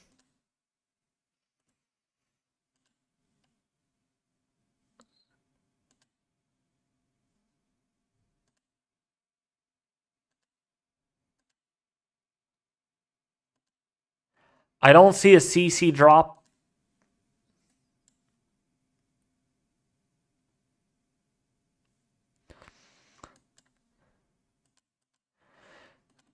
I think it's here. I don't think it's over here. What, like I thought. This may be your problem right here. This donut shape.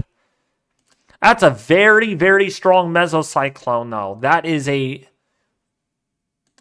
tremendous for rain to wrap all the way around. That is definitely, yeah, you can clearly see the motion. That rain wrapping all the way around. That might be the old mesocyclone, but that is a very intense one. Yeah, it's dying away. It's going north. It's hooking north. See that, folks? See that? It's hooking north. So that is already occluding. That's already occluding. You can see it right there in the last frame. You can see the thing making a hard hook to the north.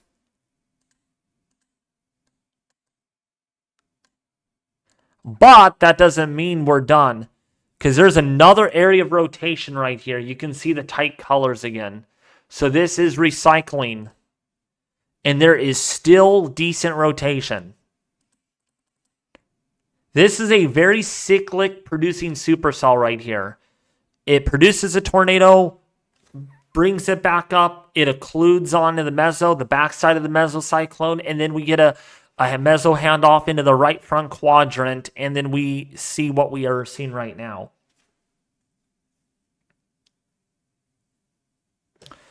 Yeah, this is going to be our new meso right here. This is going to produce, you watch.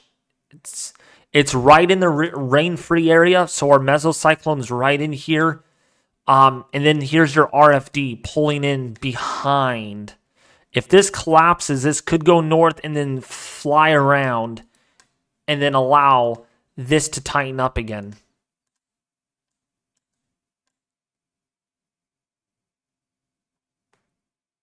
The city camera would be cool for this. Oh, yeah. Let's see what it's showing. Yeah, that's, yeah, tight. That's tight right there.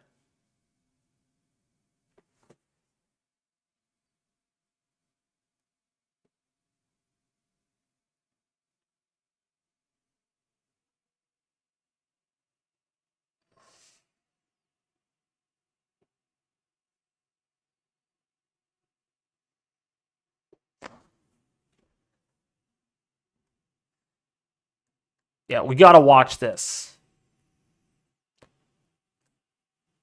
If you're in Upland, Milford right now, this is a strong mesocyclone.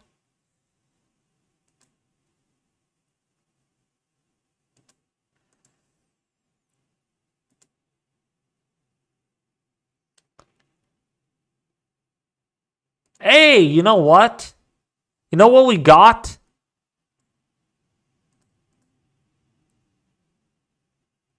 I think we're getting something out of this. It's acting strange. If we play this through, we might be getting an anticyclonic tornado. Look at the tail of this. You can see how this tail down here has some anticyclonic rotation. Thank you for letting me know that this crashed. WSV3 decided, oh, let's crash.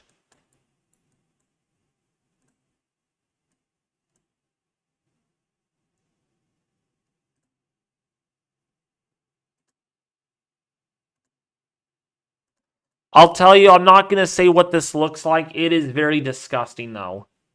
It is very disgusting.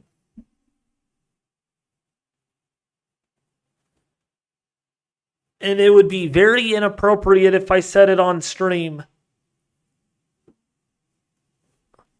But I'll tell you, it looks like a tornado on the stream. Look at, you got your cloud up here. And then you got your, like, little funnel. Do you see that, you all? Doesn't it look like a tornado? It really does. You got your cloud right up in here. This is kind of your cloud. And then right here is where you have the tornado.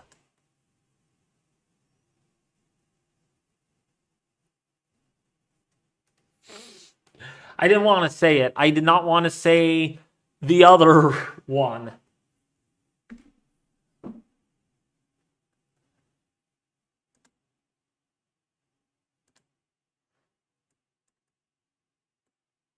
But if I said it, I would probably get reported on YouTube. So I'm not going to say that.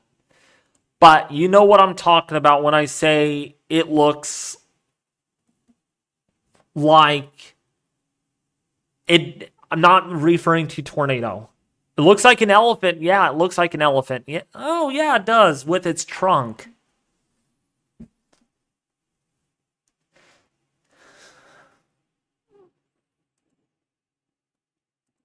But I do have to be careful with what I say on stream, because if I say the wrong word, we're going to have a war on YouTube.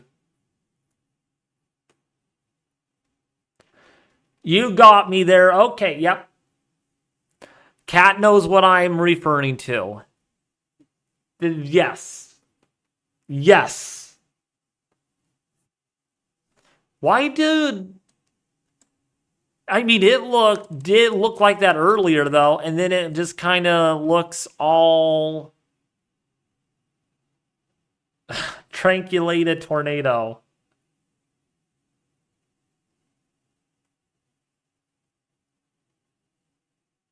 Near Buckeye.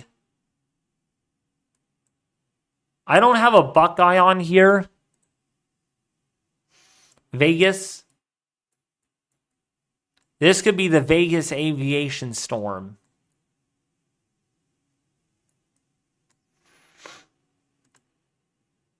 Oh, got a yellow. Oh, got a red mesocyclone on this.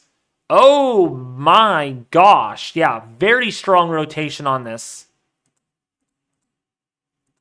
Here we go. This is going to produce. You watch. This is going to produce. You watch. Red mesocyclone. 2.4 on this. 2.4 on this. It is passing in between industry and upland. While this is in a very rural location, yes, we do have houses. Look at what we got downstream. We got houses. Okay, this is passing right over State Route 15 right now. Okay, we do have houses. We have a house here. We have a house here. We got trees. We got more buildings. Look at this, folks. Got people's homes that are involved. So even so, this is, oh, it's not hitting a city. Well, it's not hitting a field either. Okay, so you can see we do have houses, buildings, structures downstream. And this is really strong rotation. Have you ever seen a radar signature like this before? Yeah, I have, but this is the most disgusting look. Look at the L shape too. Look at that. I don't know if you can see this, Vegas Aviation, but my goodness, an L shape. So this is a very, very good looking mesocyclone right here.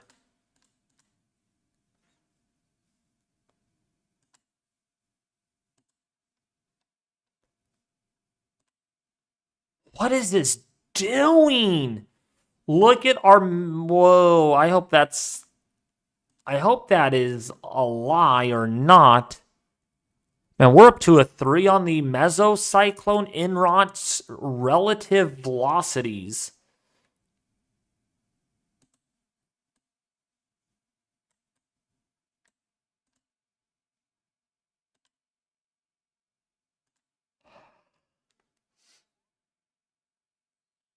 You broke it, David. What's up, John? I got a surprise for you, buddy.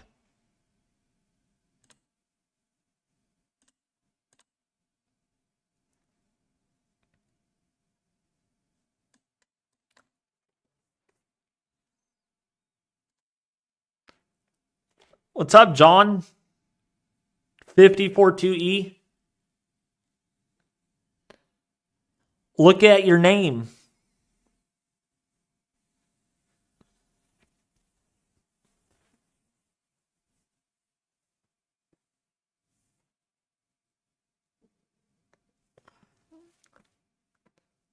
Hey, John, you want to join the stream for a little bit? I have something to ask you in regards to my outlooks. My convective outlooks.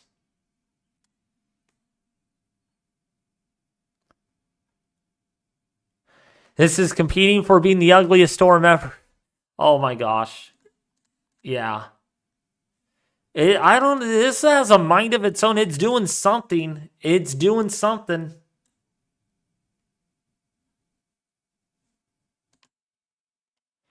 There is decent confluence, though.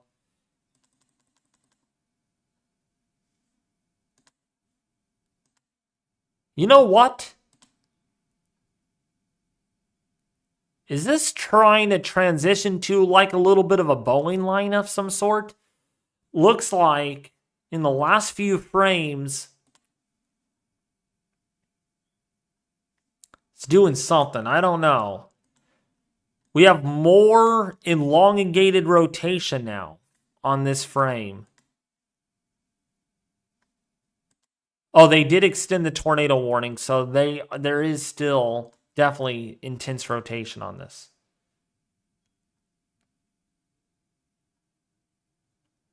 Oh, okay, John.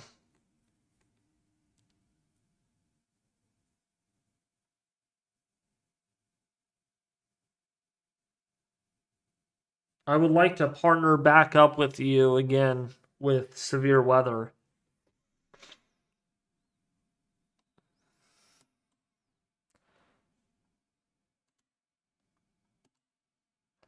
This storm right here, though, looks like it's the next one. There's a bounded weak echo region on that. That would be the next storm. Still far from the radar site. That's 11,000 feet, so that is going to be a bit tough.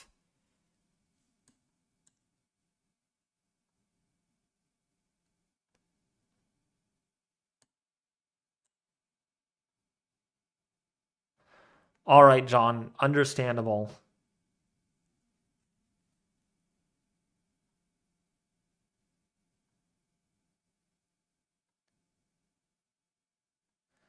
What's up, Ryan? Use Wichita. That's kind of... I don't know. That's still a bit far from the radar site.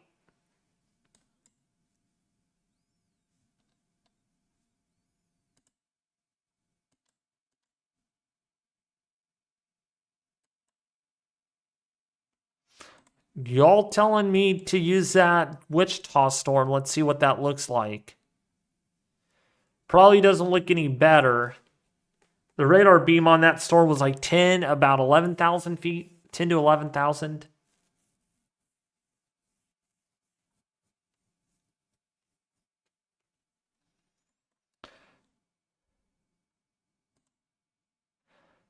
This does have 50,000 foot echo top, so it is pretty intense.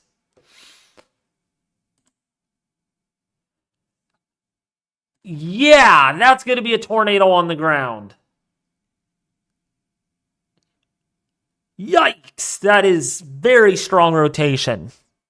Yeah. Yeah, there is definitely rotation on that one. It doesn't look as organized though, so that might be elevated. It is 6,000 feet above the surface, so it could be a bit elevated.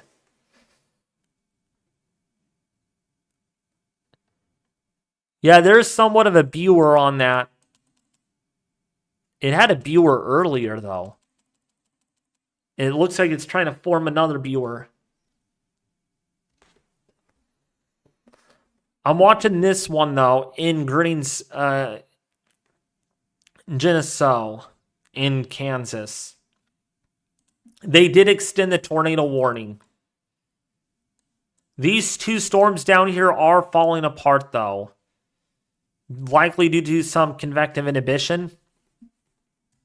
So it's really up here in Kansas where the activity is being focused in on.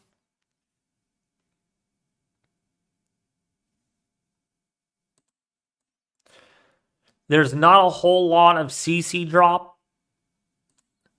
And hail is up to about 2 inches on this storm. But echo tops, your echo tops are about 45 to 50,000 feet. So they are tall.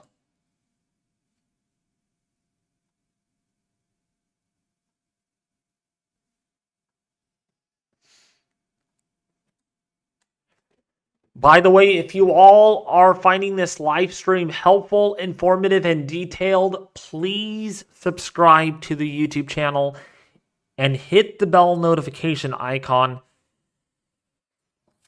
I am going to be going live again tomorrow, of course.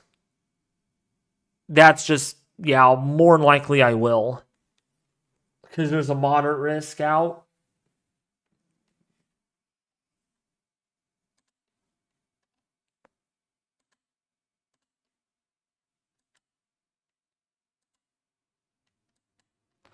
Let's see what the Junction City storm looks like now.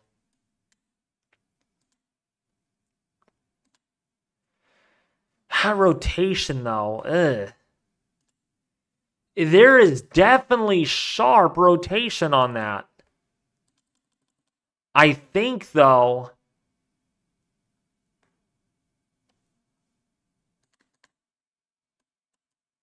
man, it is very strong, those winds coming toward the radar like that.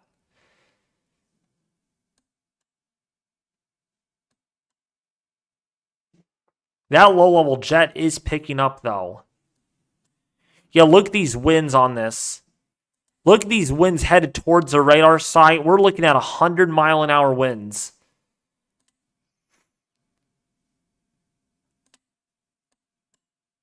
We're looking at 100-mile-an-hour winds. This might be outflow dominant.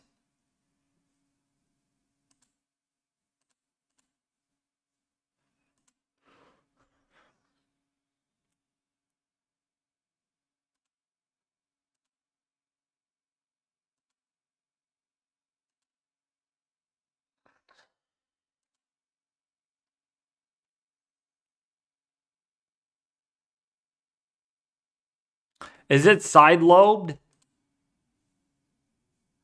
It could be. That's probably what it might be. It might be freaking out, but golly, word, those are some velocities.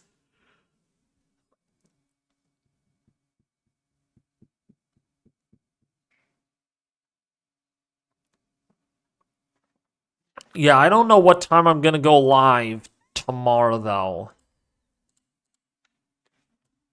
Because if I don't know, it depends on how it looks tomorrow. I don't think I could make it 12 hours tomorrow. That is tiring. That's hard on me if I go live that long. Not that I don't want to go live, but oof, 12 hours.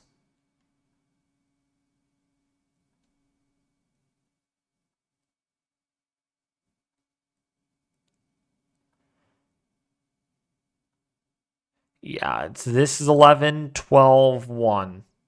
Probably go live at 12.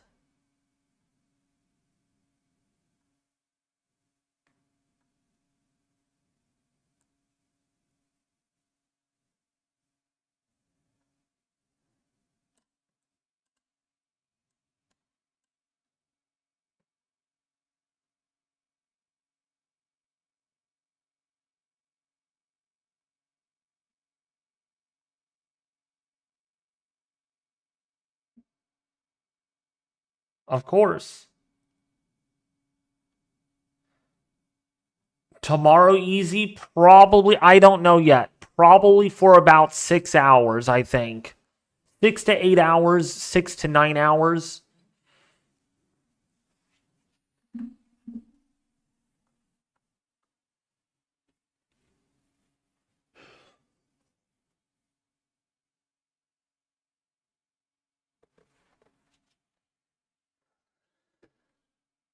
Oh, tonight? Um, Probably another hour. I do need to get some dinner though. I'm a bit on the hungry side.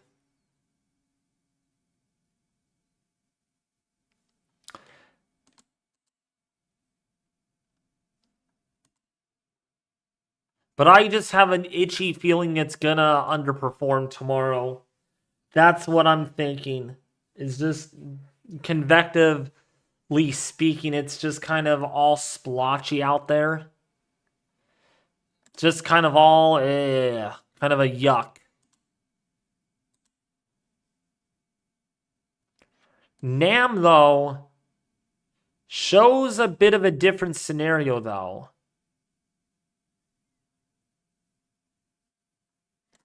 It shows more semi-discreet-ish by tomorrow afternoon, but not much activity early on in the day.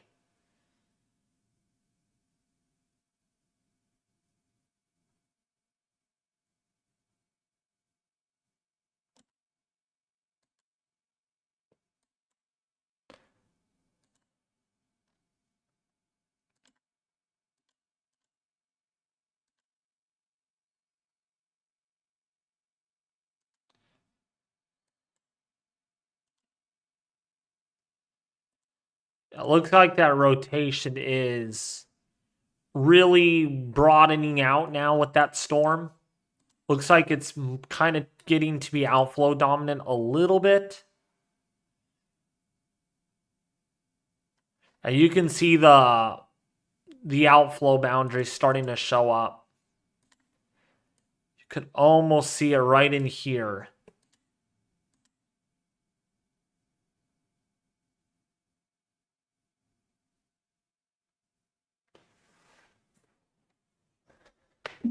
Do you need me? I'm home right now, but I'm still on call. If you want to join, yes, easy.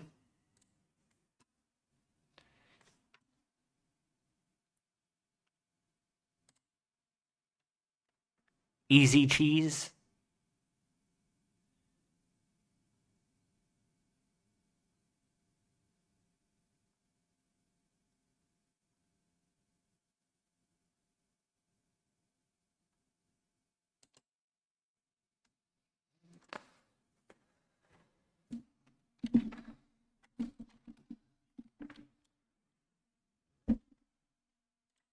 Hello?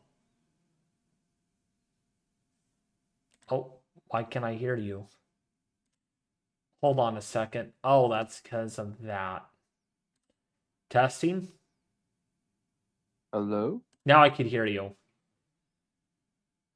How's it going? It's going good. It's been a while. It has, honestly. It has. So It's going. we got a little bit of storm activity going on in Kansas. I know, everything keeps on dodging my area. Keeps on going right next to me. I'm kind of missing out on the action here. Yeah, what did you now there was that high risk severe weather outbreak, that prolific tornado outbreak. It was like in the middle of March. How did that end up for you? What did you It get? didn't. Oh, you didn't get Nothing. anything. Wow. No. I don't think it even rained. Jeez.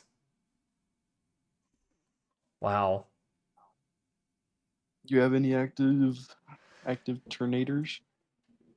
I thought I saw a funnel cloud earlier today, but this is what I got on camera. I'm going to show the stream this. This was literally after the thing lifted up. I was trying to get it, but my camera had a hard time focusing.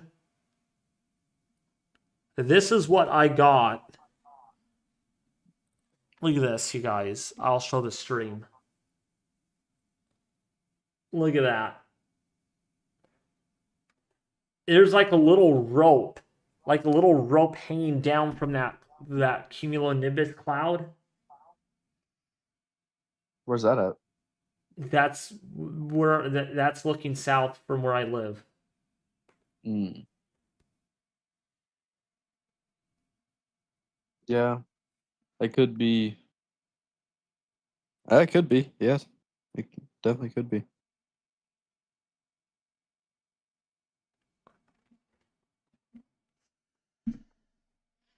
Clouds are crying though, the sheets. You can see the sheets coming down.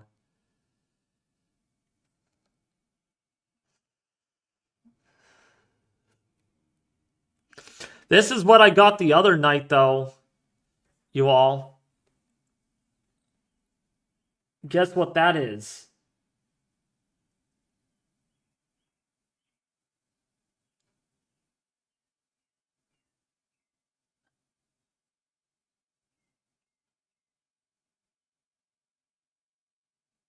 Yeah, that's lightning.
I so hate these notifications I'm getting.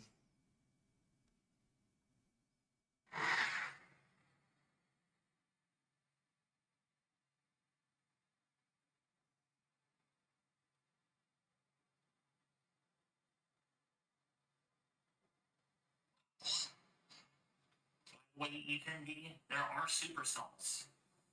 And there was a tornado sighting near Jackson in the foothills. So these are semi-discrete supercells east of my location. And there's a lot of lightning. There's a lot going on right now.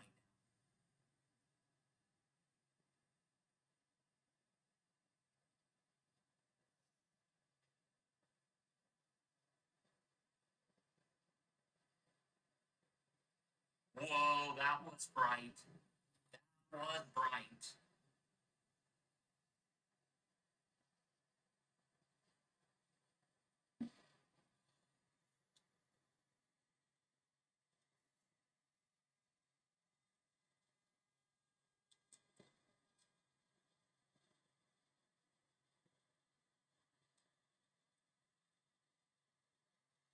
Let's see if we can get one more flash. There's one more. I want to get one out of this cloud over here.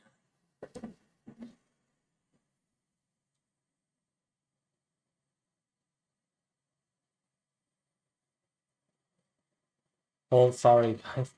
But this is. There's a lot of lightning to my east. One more I wanted to show you all. Yeah, this is the beginning of all of it right here. Northeast. Another one.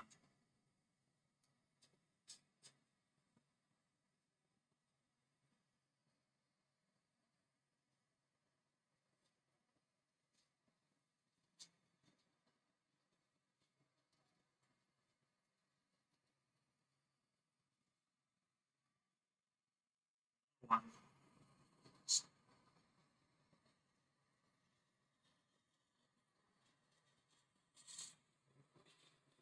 Ooh. There's lightning over there. All right.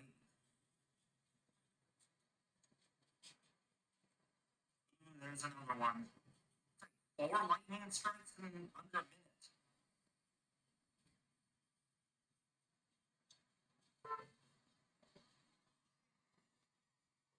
One more. There is lightning to my north. And this is a storm it formed off of. Look at how tall those clouds are. Oops. Man, my camera cannot even focus. Let me fix that.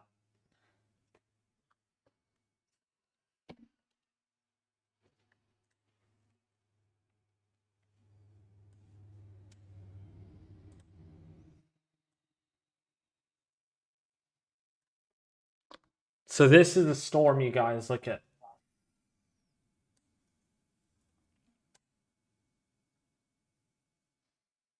That's the cloud. Here's more. Yeah.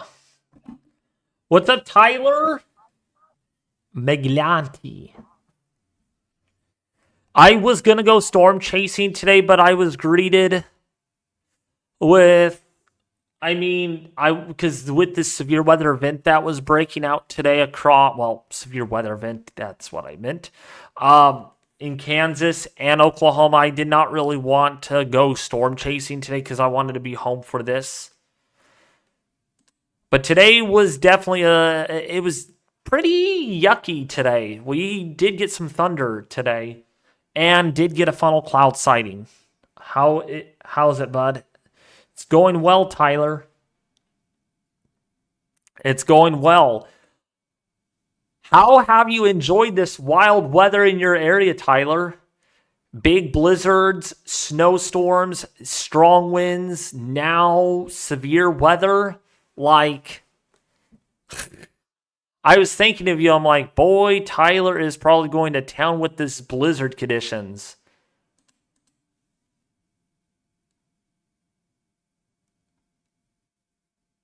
Oh, that's. I thought you moved back. You said when we talked, maybe.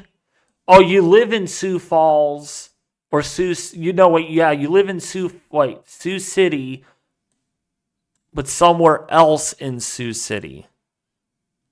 That's what it was. Okay. I don't know why I think that you live in Kansas still. Oh, you moved again now. Where to? Where do you live? Well, you're moving all over the place.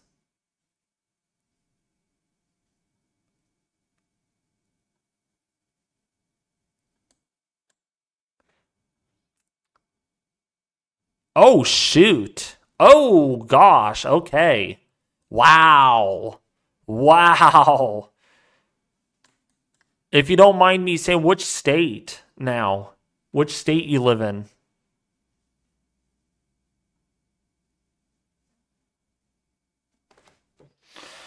That's crazy that you moved. Oh, you're in Kentucky. Yay, you're by Ryan Hall, y'all. You're really close to the celebrity, bud. I want to be a celebrity. Which I'm not going to be a celebrity. You hate him. Oh my gosh. Why do you have to live in Kentucky then? No, I'm just kidding. Live your dream. If you feel like you need to live in Kentucky, good. Oh, you have a job there, that's why. Okay. My plan is to move back east eventually. I just don't know when. Come on, folks. Where are you all at in chat? It's only Tyler over here chatting. Get back over here. Come on.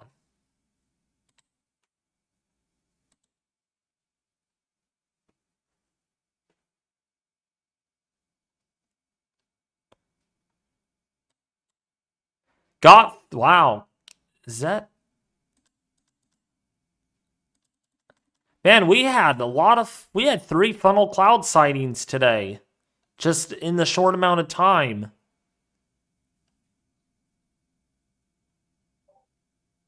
David, you might want to look at that. The furthest east or the furthest west tornado warning. It looks like it might be trying to get its act together. Let me switch radar sites. I'm here just listening. All right, kids storm coverage. Nice.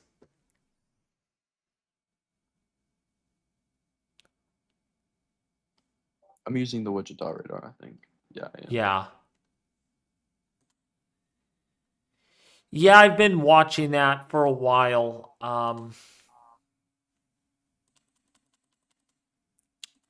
It's actually lost some rotational velocities.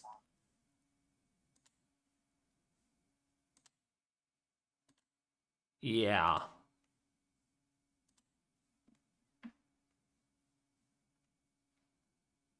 Oh, Tyler, I don't know if you've seen my convective outlook on YouTube, but in the community post, what do you think of it?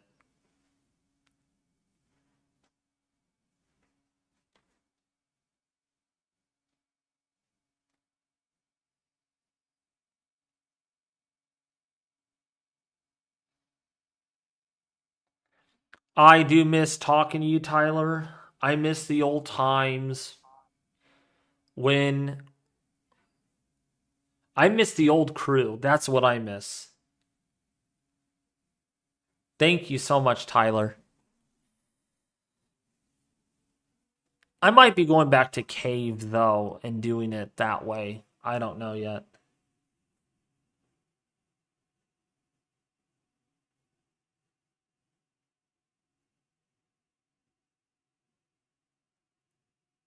Blame him. Blame who? DM it to me because there was a lot of drama at the time. So it's like, just DM me on Discord. You're probably referring to who I think it is. It starts with the T. Yep.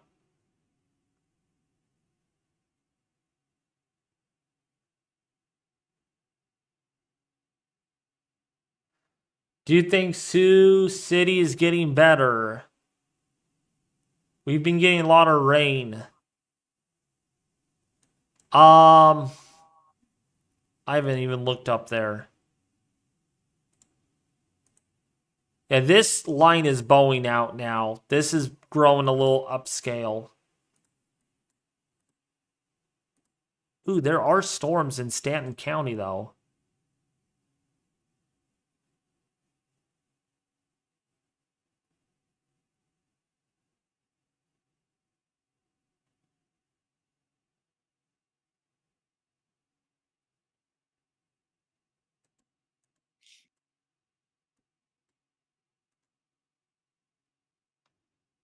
Yeah, Sioux Falls or Sioux City, you're getting a lot of rain, and it looks like that rain will continue for a while longer in Sioux City.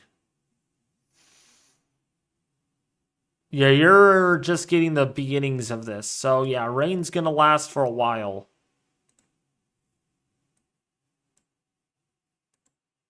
It's so funny. There are a group of supercells up here in Nebraska. They are kind of copycatting the storms down here in Kansas. Almost similar, but only the ones in Kansas are very linear. I don't think this is really going to become tornadic. It could remain tornadic. That's moving out of the greatest risk for tornadoes. Man, this low-level jet's picking up, though, for sure. In across the Midwest.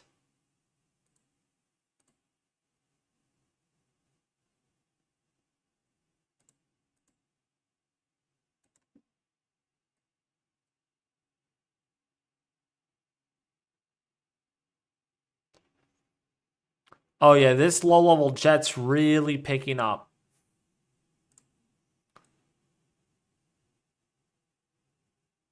Oh, yeah, this low-level jet's going to get stronger and stronger tonight. Up to 90 knots? Yikes, that's a strong low-level jet.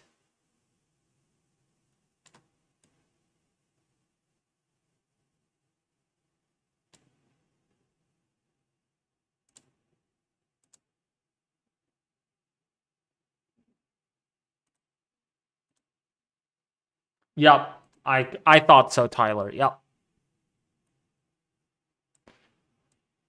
He's still in the weather community, you know. Him being him, you know. Yeah, this low-level jet, though, is picking up.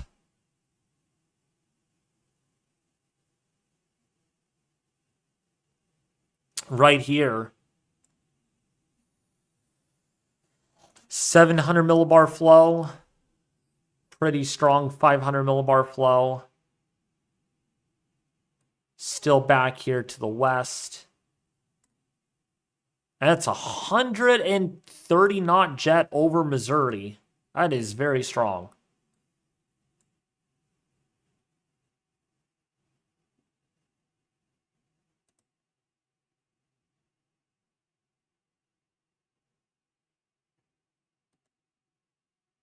And this low-level jet's really picking up.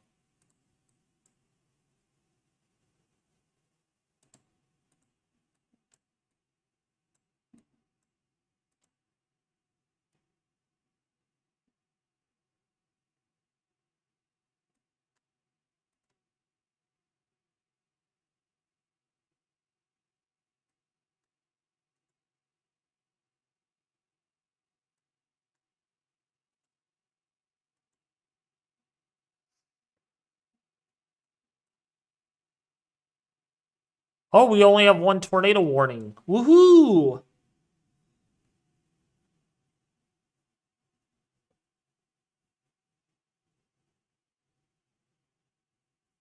Are you serious, Tyler? Are you serious? He tried to reach out to you again? Oh my goodness. Hey, we have a tornado warning for another 2 hours? Like, what's up with this? There's not even a single cell in this tornado watch. A tornado watch of nothing. There's no storms.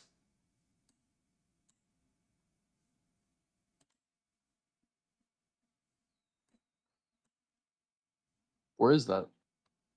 Southern Kansas, there's like 6 counties under a tornado watch. Hmm. Yeah, 6 counties. Okay.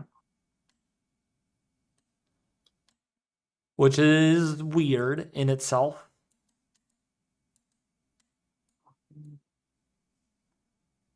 Yeah, I would say that's actually really weird. You said southern Kansas? Oh, shoot. I did not realize this. We have an observed tornado. Oh, gosh. A PDS tornado warning. Whoa. Ah, you were right. It is actually a destructive warning. So, There it is. wow. Okay. I thought that was radar indicated this whole time. If you're downstream in Saline County, Mentor, Salina, please take shelter immediately. This is a particularly dangerous situation. We have a tornado on the ground. A strong tornado on the ground. But I do not know how that would... Not much velocity on that. I bet you that was from earlier. And now it's kind of occluded or something. Hey, we got one strong tornado tonight. Out of that 10%.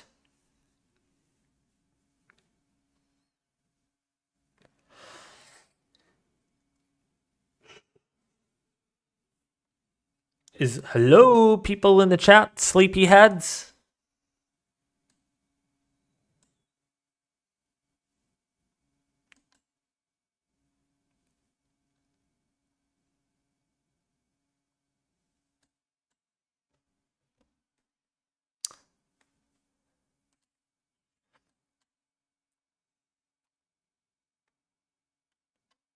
A trained weather spotter reported tornado, so that is on the ground. In a really tough location, though.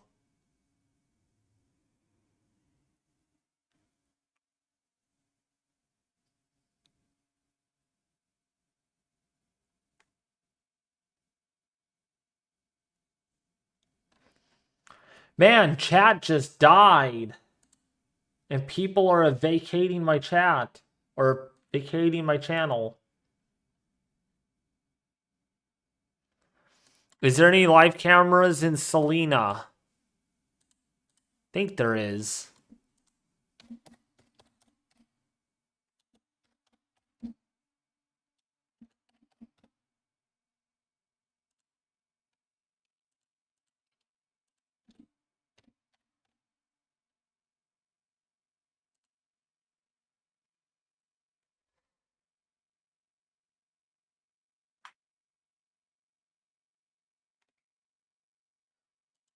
Oh, we do.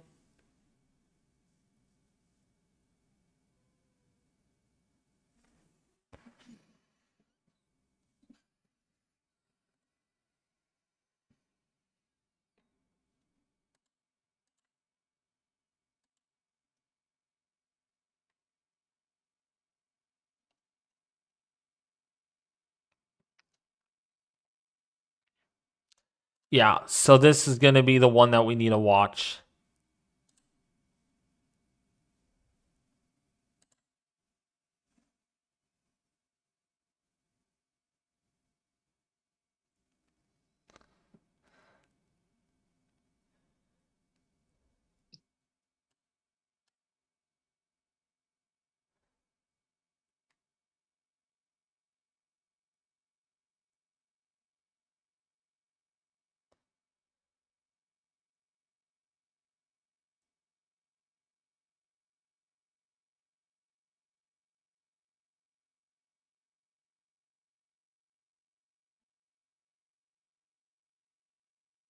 All right, David, I can confirm that the alarms are sounding in Salina.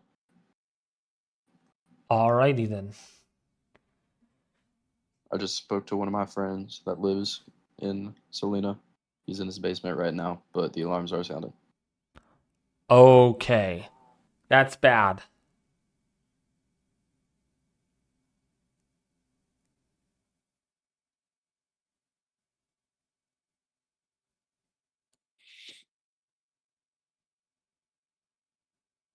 Oh, Justin Lee says that a storm spotter apparently was looking at the wrong part of the storm to begin with.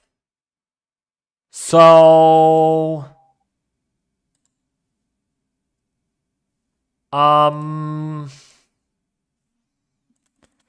is this not even on the ground?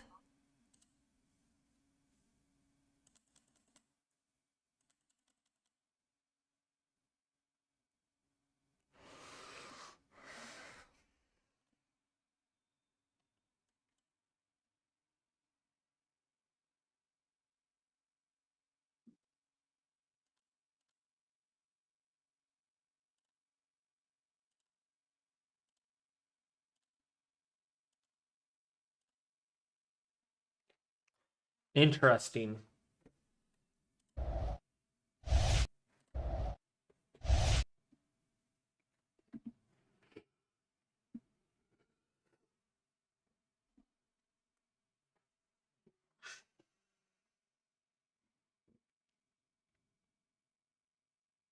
I'm looking for pictures. Oh, okay, Tyler.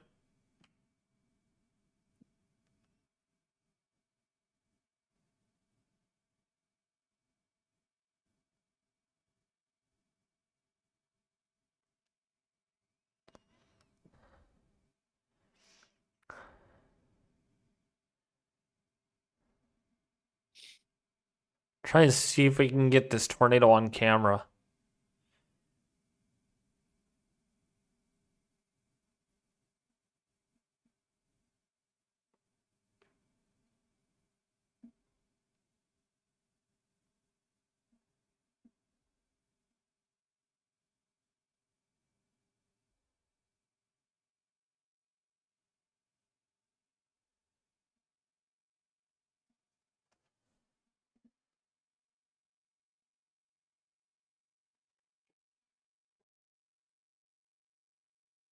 That storm near Manhattan looks pretty. Looks like it's trying to get its act back together on reflectivity.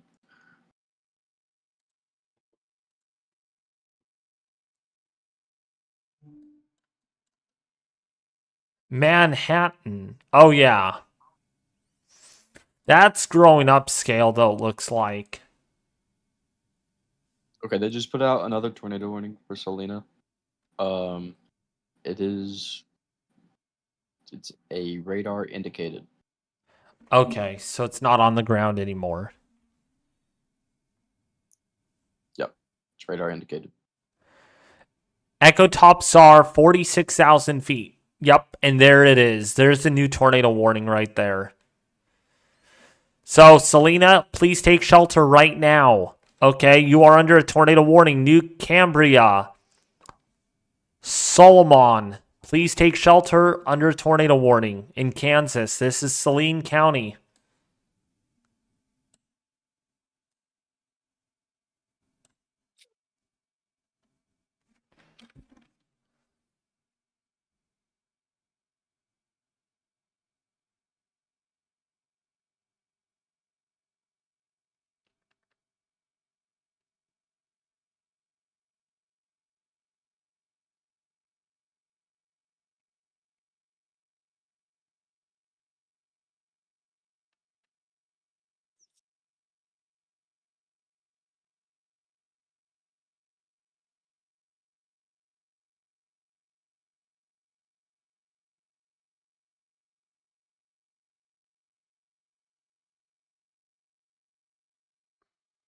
So apparently, Evan Freiberger works with Ryan Hall now.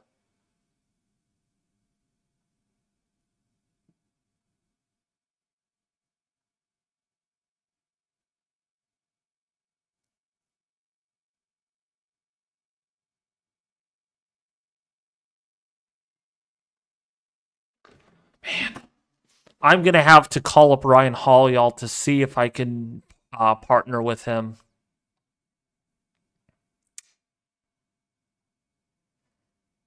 One of these days.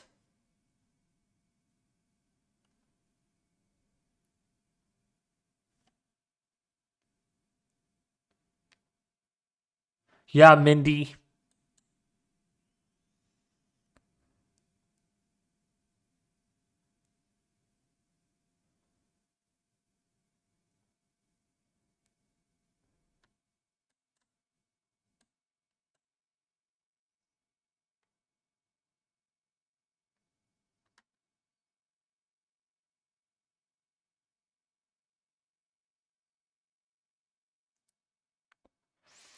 This is normal for Kansas for this time of the year. This is about when we start seeing severe weather in the high plains. Think we're going to get another tornado out of this. And it's going to go right over Salina. It's going right over Salina.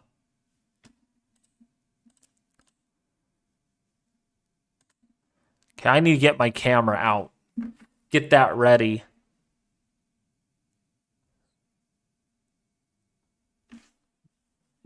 This Manhattan storm's trying to do something. I don't know if it can do it, but it's trying.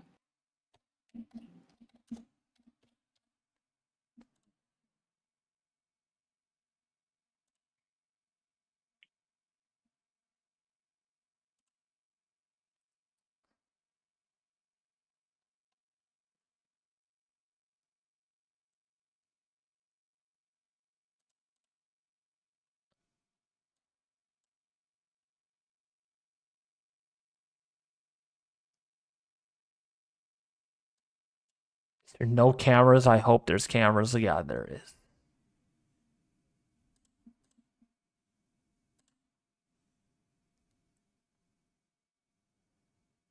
Ooh, yeah.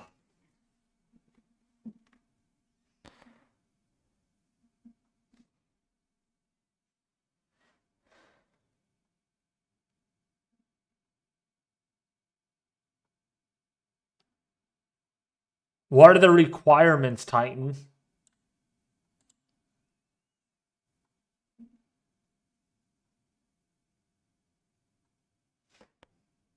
If I have to be a meteorologist, yeah, that's bullcrap.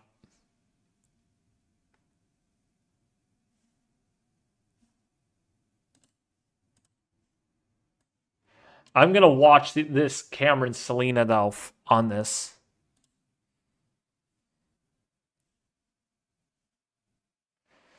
I'm going to see if we can get that tornado.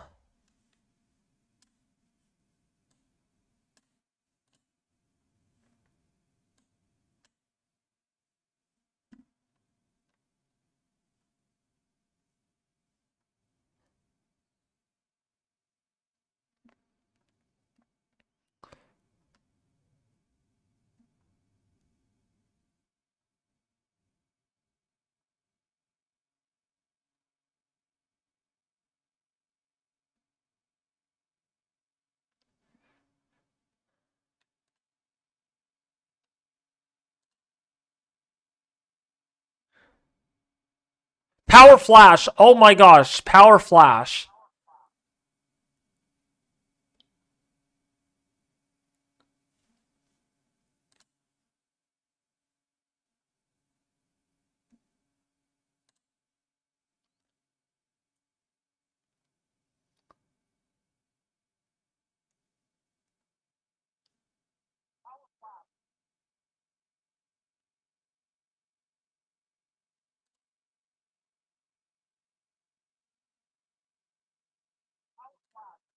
Oh, this camera moves. They're looking for the tornado.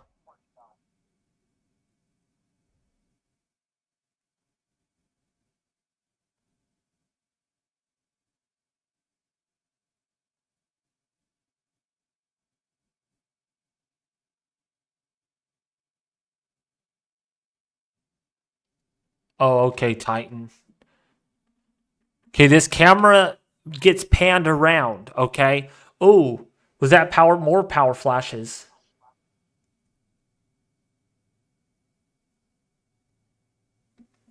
Okay, we got to really watch this.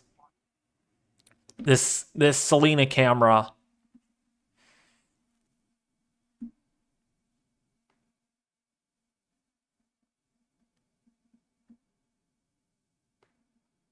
Oh, it would, Rebecca. Yeah.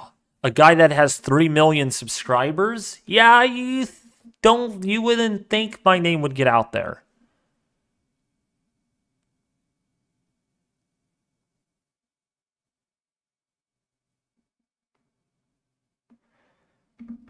Okay, this is in Salina, Kansas. For those that are just tuning in right now, this is in Salina, Kansas.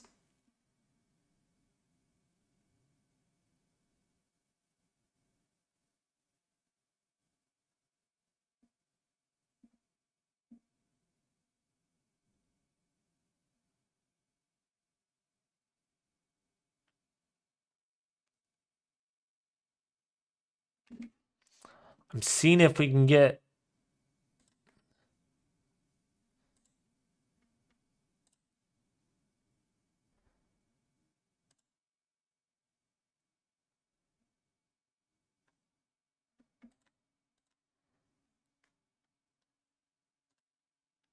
Golly word, that rotation is going to pass right over the camera. Right over this camera. Right on top of this camera. The camera is right here. The tornado is literally right here. It's going right over that camera.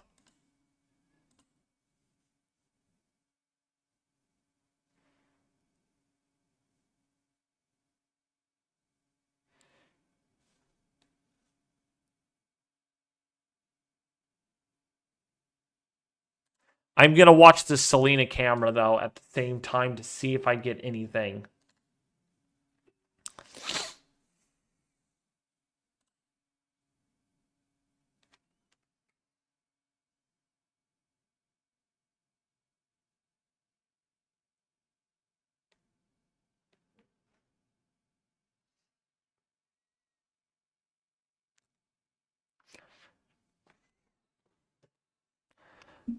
Hey, Easy, you there?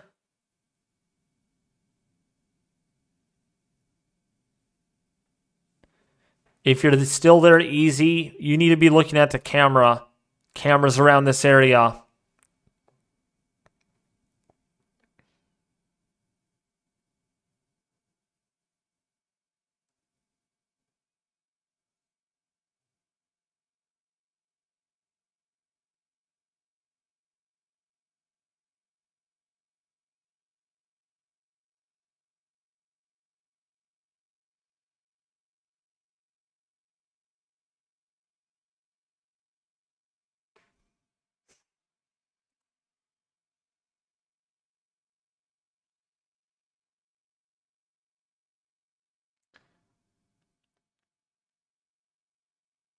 Oh, shoot, there it is. There it is.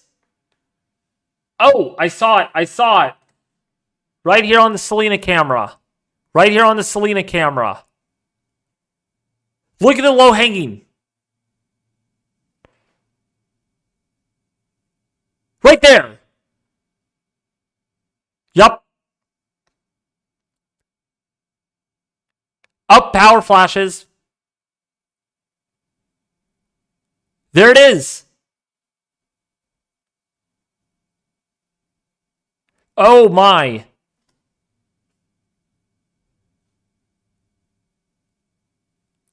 Low hanging. Low hanging.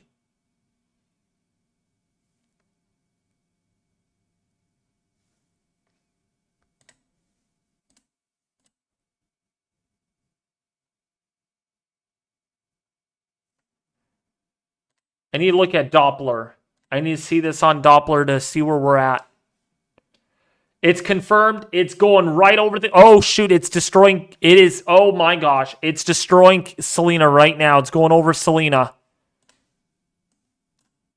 It's on the ground. Let me see if I can get this.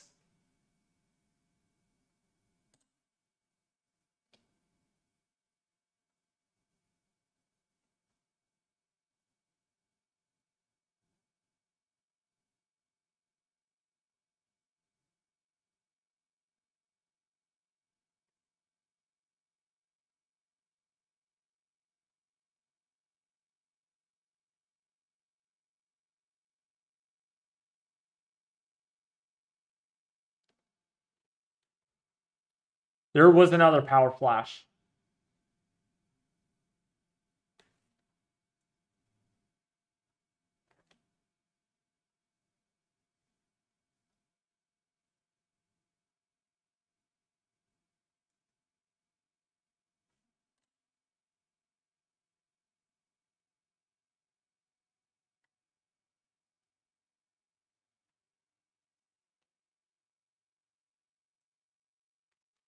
Oh, crap. That was a bright power flash. It's on this camera, guys. Let's go and look at this camera.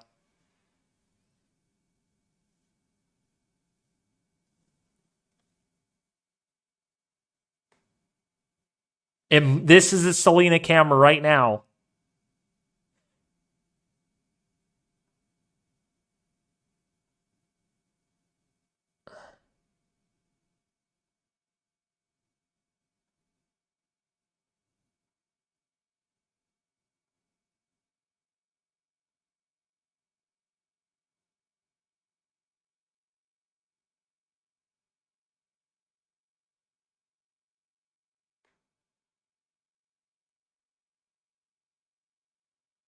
It's going to be somewhere over here.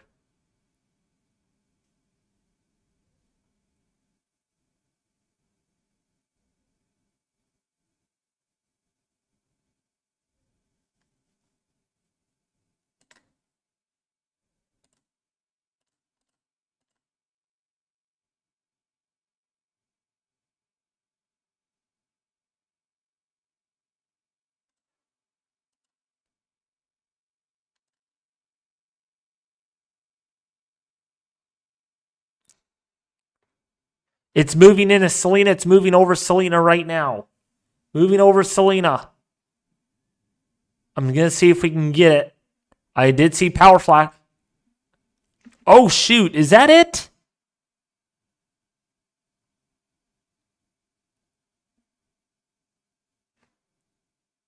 Whoa.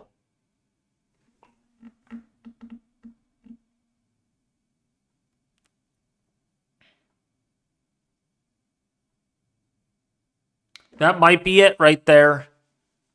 I see something going on. Maybe not.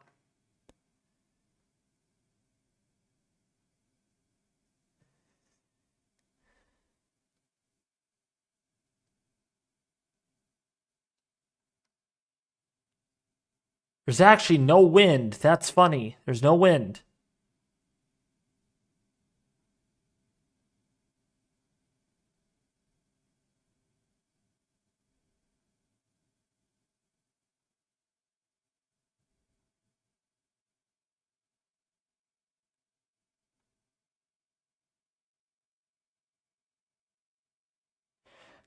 Something's going on.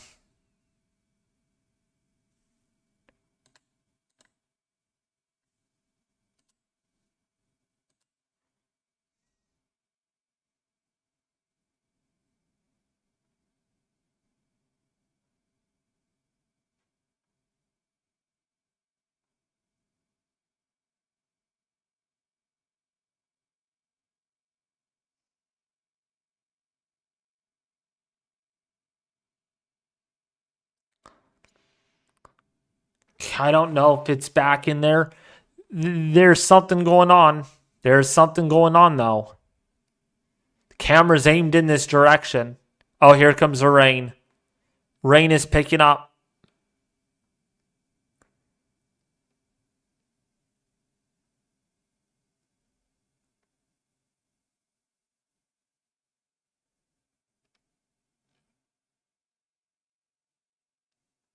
Wow. Rain really picked up there on the camera. I'm looking for the tornado. And I cannot find it.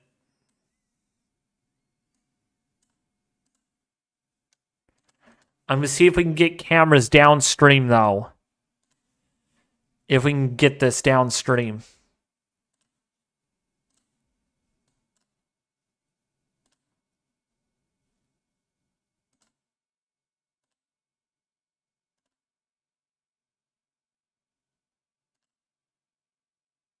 It's right here, so it's going to be over here. Thelmon exit will be the next camera.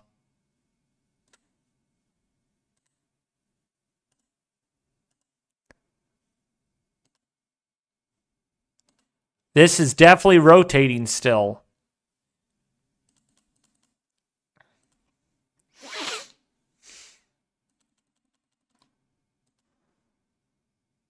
David, I'm in a call with eyes on the ground right now. Reports of a roaring sound in the city. There's no alarm going off in the city right now. So everything is pure silent in the city. So I'm on the phone with him right now. Yeah, he thinks he saw power flashes. This thing is on the ground. Okay. Thank you for that. So this tornado is now going to be moving into Solomon. Yep. Tornado confirmed. Tornado still continues into Abilene right now. This is a very intense tornado. We have a 3-inch hail marker on this. So this is a very, very, very dangerous storm right now. Strong rotation, and there's a tornado on the ground, based on what his friend was saying. Can I look at the 3D thing? Sure.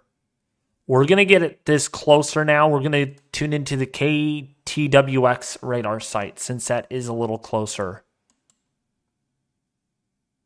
Just a little bit. Oh gosh, yeah. This is definitely on the ground. Oh, and there is a debris ball.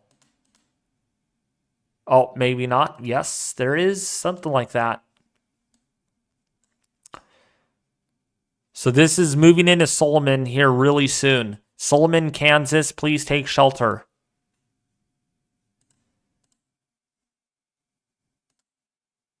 And that's the camera that we're looking at. So it's going to be here on this camera when we get it, when we capture it.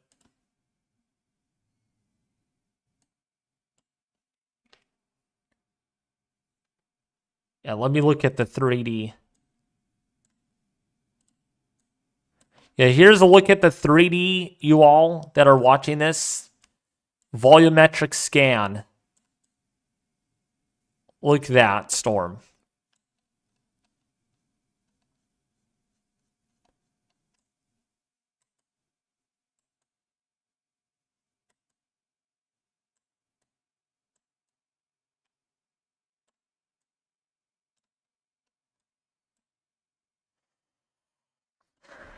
Let's look at this tool. Let's see what we got.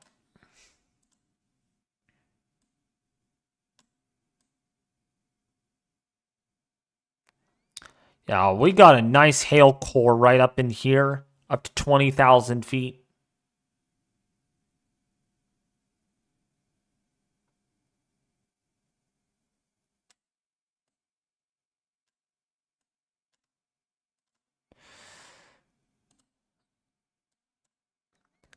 Got 2 to 3 inch hail marker on this.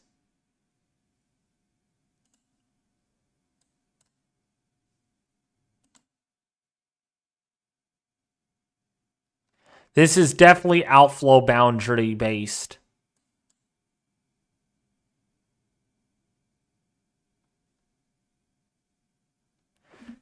But yeah, overall, this is growing up scale-ish. Okay, Selena, drop down or radar indicated. So we will see if this tornado warning downstream becomes that. Radar indicated, but still decent rotation.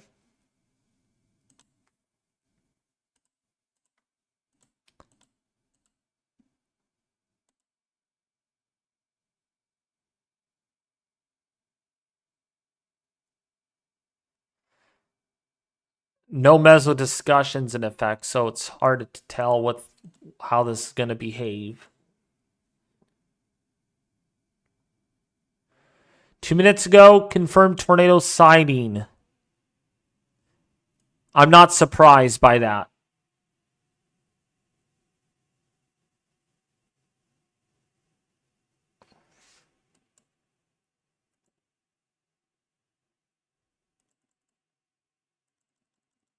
Yeah, this is going to be moving right over where that camera is.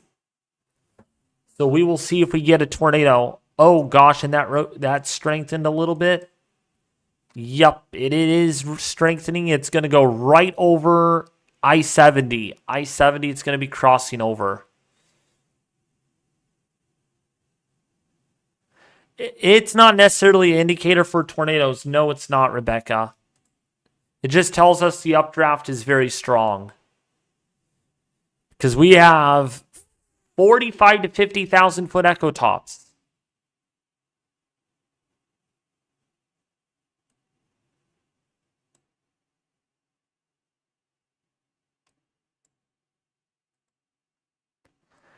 And it's going right over this camera very soon.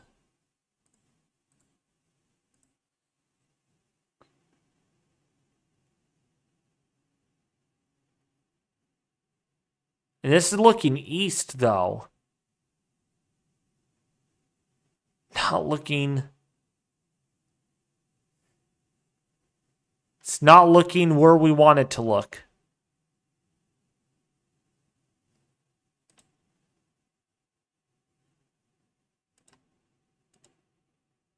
But it's New Cambria. So the camera is going to be right here. Right at that diamond. Right there. And to be specific, it's located right here. So if we get this thing that crosses over, it's going to be going right over that camera.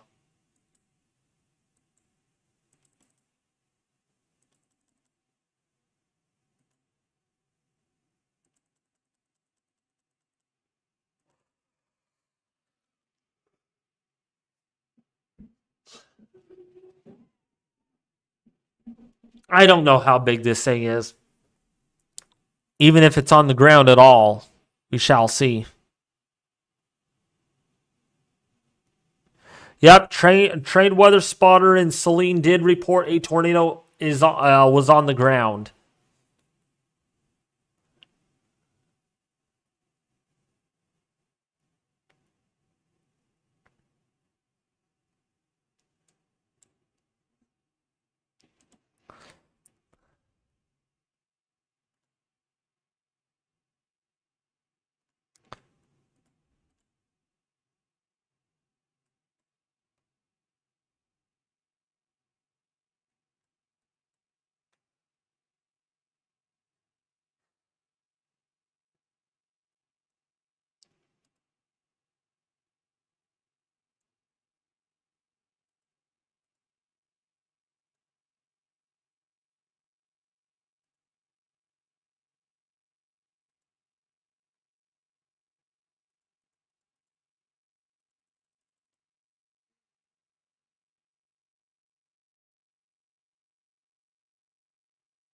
David, don't look at the NATO cast for tomorrow.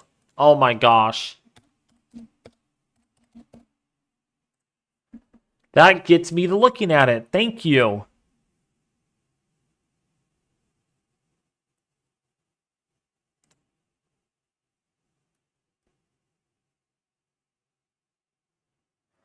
A 30 significant. Oh my gosh.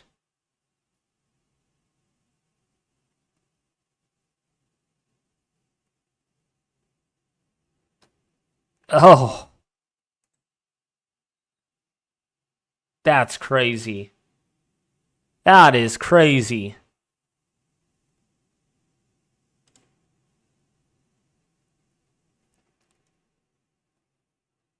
I've seen worse, so I'm curious on what it looked like on March 28th.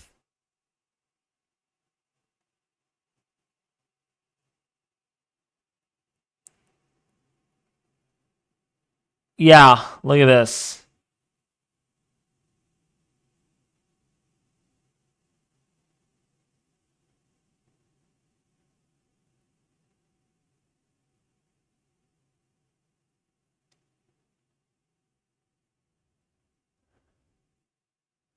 Now look at this NATO cast. 60 sig.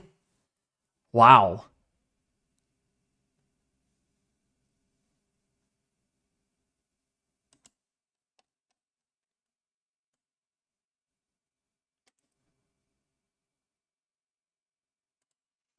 But yeah, tomorrow, yeah, doesn't look good.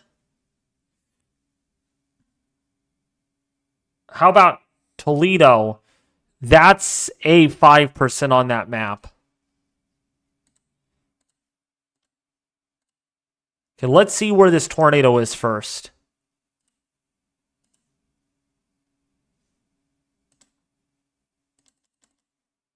Man, it is right there by the camera.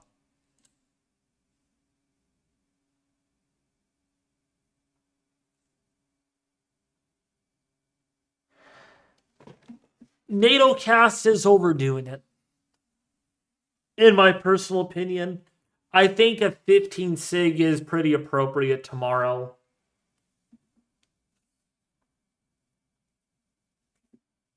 By the way, if you all haven't liked the stream yet, please hit the like button if you find this information helpful, detailed, and life-saving. Life-saving. Let's get this live stream up to 200 likes, folks. Come on. I think we can do it.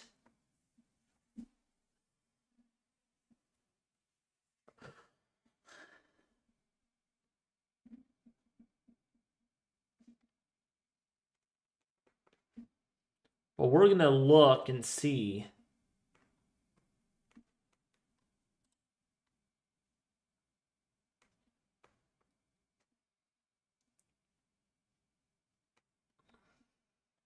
If we get the tornado on the ground in Solomon, we're able to capture it on camera.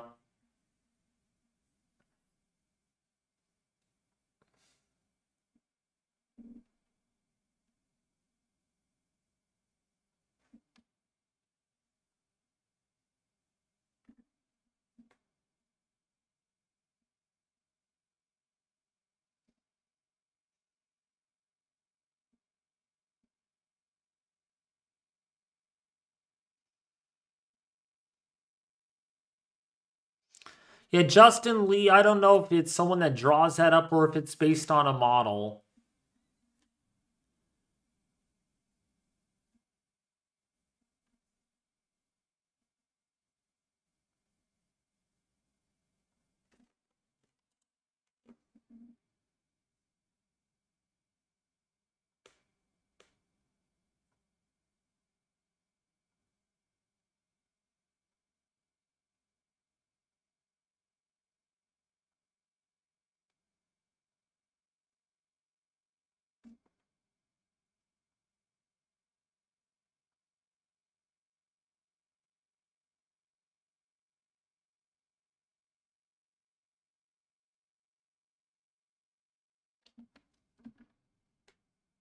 Let's see if we get that tornado, though.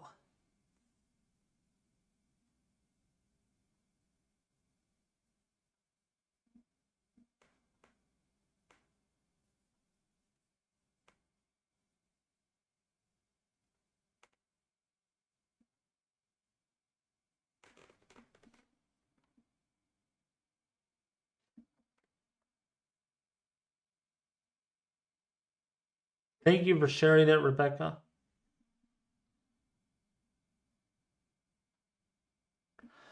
Yes, the flood threat for northeastern Arkansas is looking potentially catastrophic.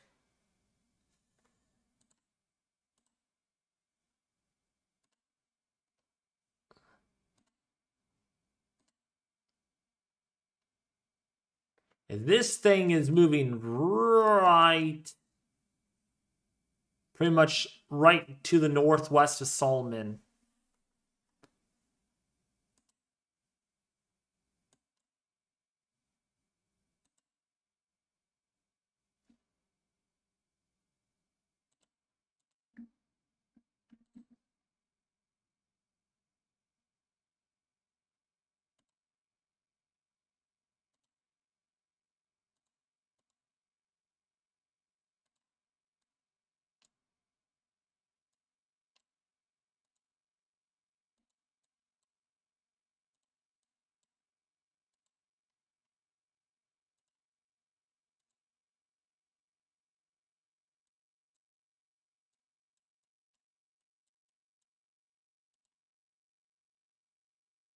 And if this tornado could fall apart, I can get some shut-eye here soon. Because I need to eat. I need to eat.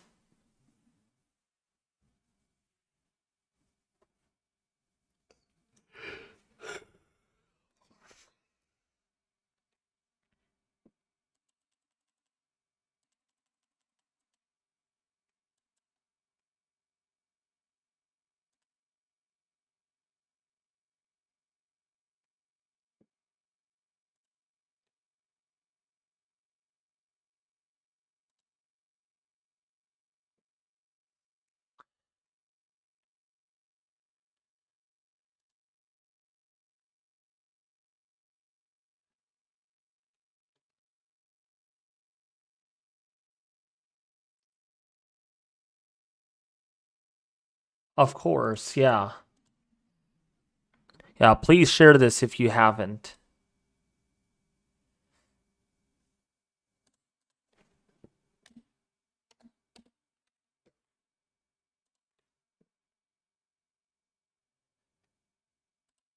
See what the KTMX looks like. Or the KICT.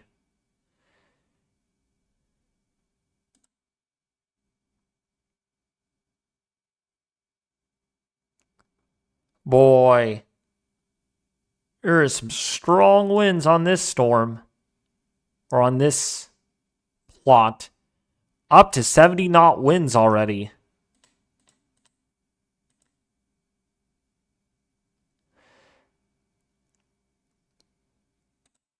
Yeah, the 0 to 1 kilometer effective SRH is already up to 600 downstream of these storms. So that wind shear is picking up.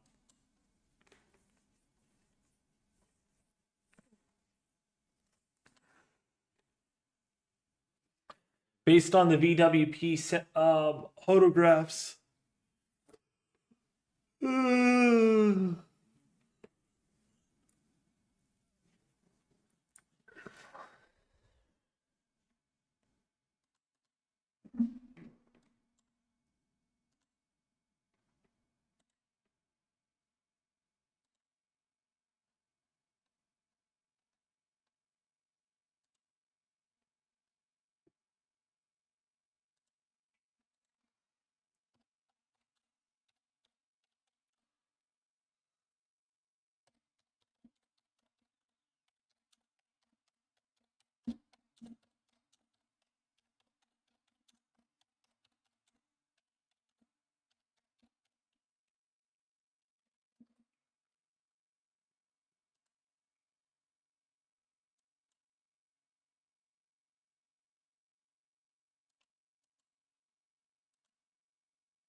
These are stationary, these storms right here. Crazy enough to say the least. 3-inch hail on this storm over here north of Solman.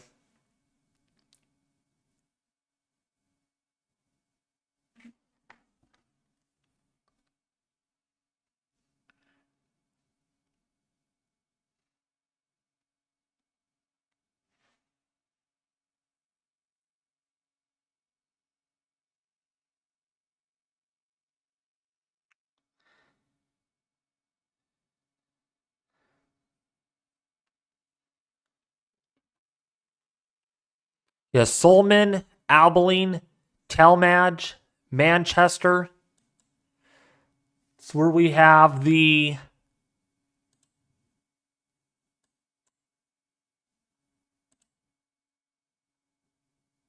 tornado that is radar indicated. It's not on the ground anymore.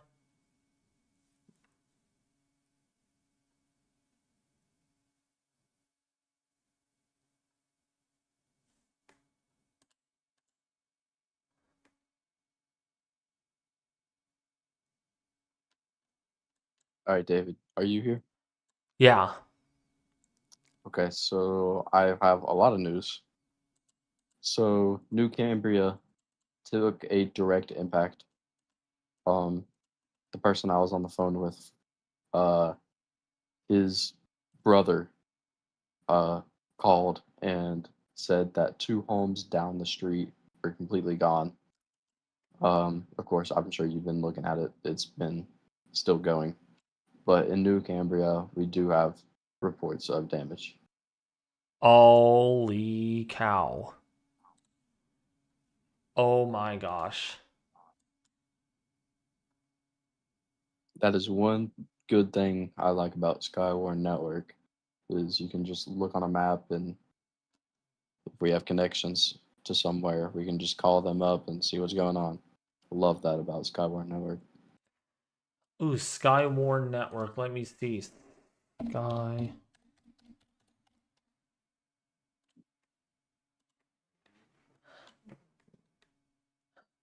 Oh.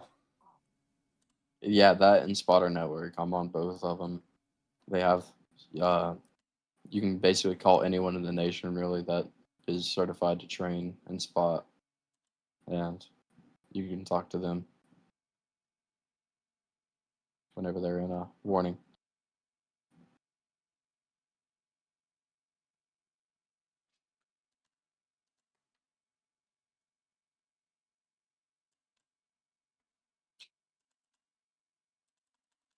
Oh my gosh. Look at this, dude. It's hooking again. It's hooking again. Yep. Talamage.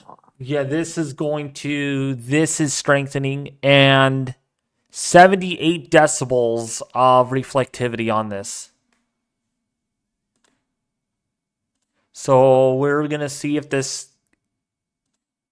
is a temptation of it to intensify.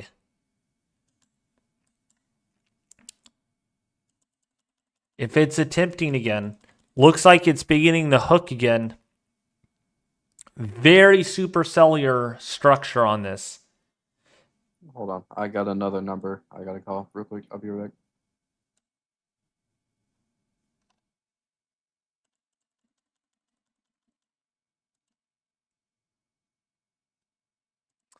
Yeah, if you're in Telmage right now, Industry in Kansas, Upland, Kansas, this is in Dickinson County. Please take shelter immediately. We have 3-inch hail on this, 3-inch hail marker. So radar is basically picking up hail that is up to 3 inches in diameter. And you can see right here, there's your hail size. You can get an idea. I mean, serious hail. And there's a 100% chance that you'll see life-threatening hail. Oh my goodness, this storm is really getting organized quickly. Really getting organized.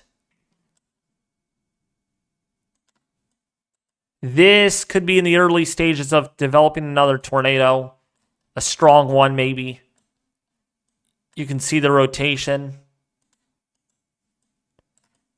And see 3D on this. This is nearing Abilene in Kansas. And Telemage is going to take a direct hit. And if we go over to, that's a little town of Telmage. Or Telmage. Yeah, we got buildings. We got a little town right here.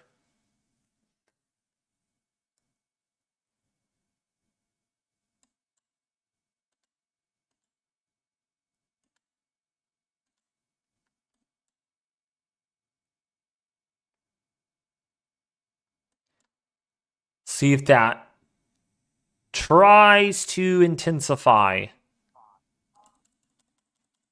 Hey, David. Yes. Okay, I just got off the phone with a storm chaser.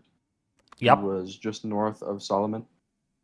He verified that this is a rain-wrapped tornado, and he was actually in the direct path of it. So I called him while he was in the direct path. He said it's rain-wrapped. He hasn't came across any damage yet, but he's still in that. He's in the inflow notch right now. Holy cow. So this thing is rain-wrapped. I'm going to see if he is one of the storm chasers on Radar Omega. I don't think he is.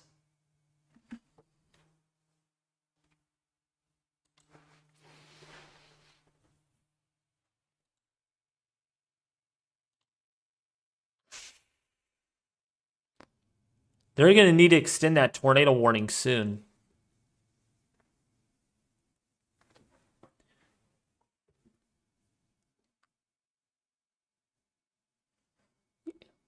So if you're downstream of this, please take shelter. Please take shelter.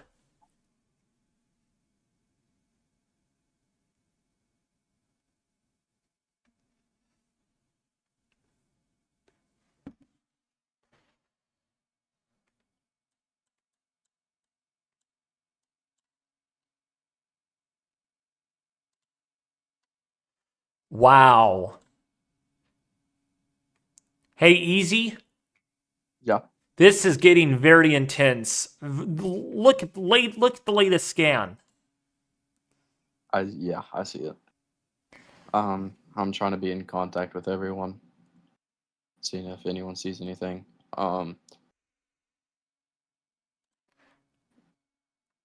Is that debris? Oh gosh.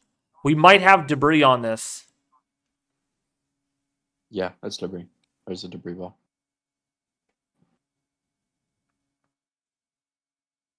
Oh God, he's right in the path. Oh, I really hope that guy's okay.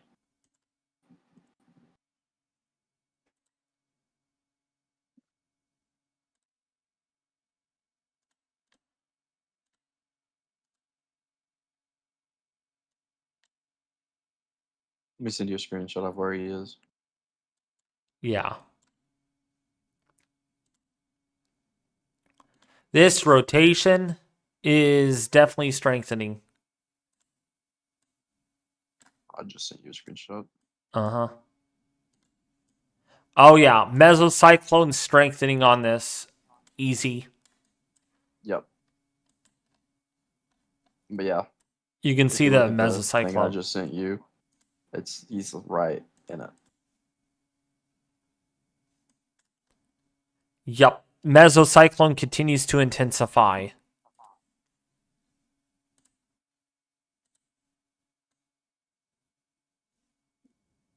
Oh wow.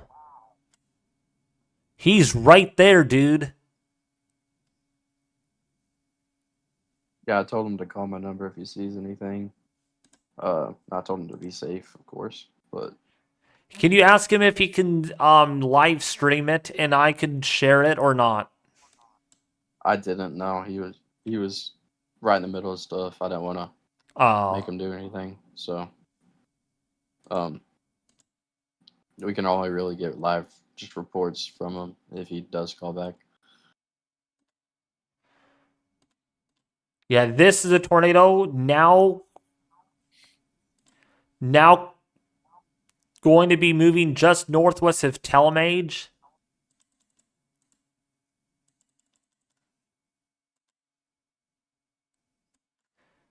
We're going to keep an eye on this for sure because that is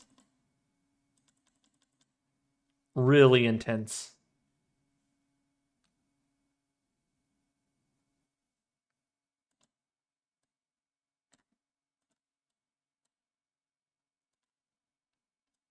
There is definitely rotation right here, though. You can see it right in the storm. There's a mesocyclone.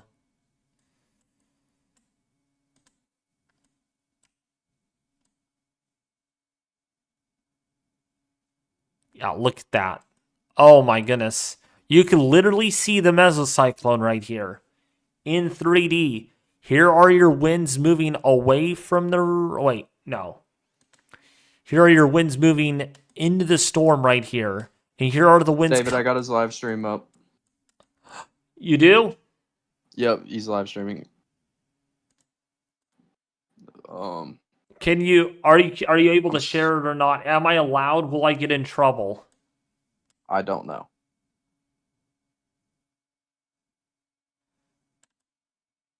I wouldn't risk it though, but if you wanted to look at it like off stream, Yeah. you could look at that. Yeah, I think his stream just froze.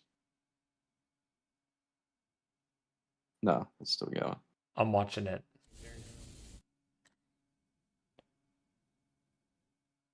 I wouldn't show it on streaming though.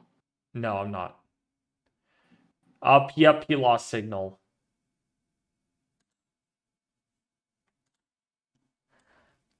Yeah, so this is the storm right here.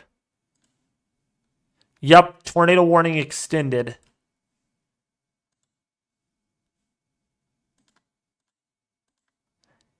It's not on the ground, evidently, because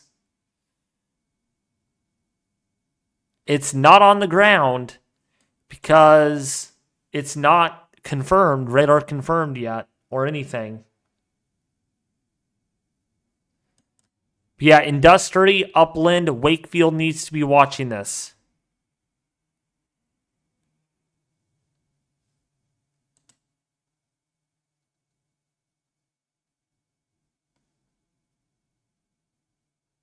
Looks like the tornado made a left turn, so it might be attempting a occlude or something.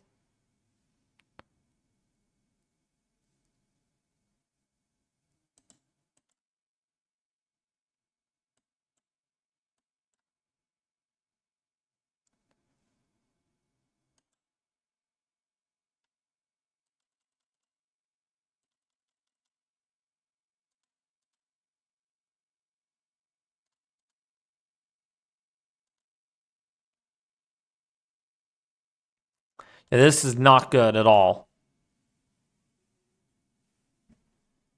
No flood warnings at all.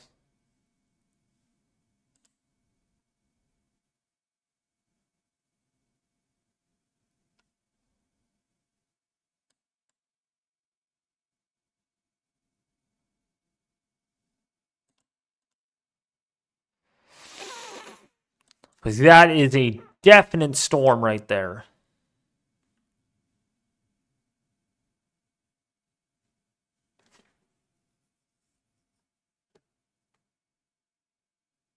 I know, Psalm. I know. Exactly. I only have 60 people watching. And Evan Freiberger has like 2,000 people watching him. It makes me wonder too, why are people not tuning in? Because this is a serious storm right here that we're tracking live.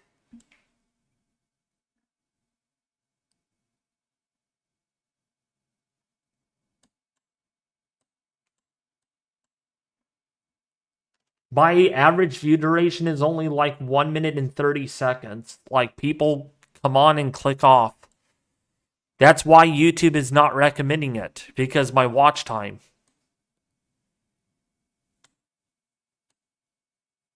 I think it's the way I talk. I honestly think it's the way I sound.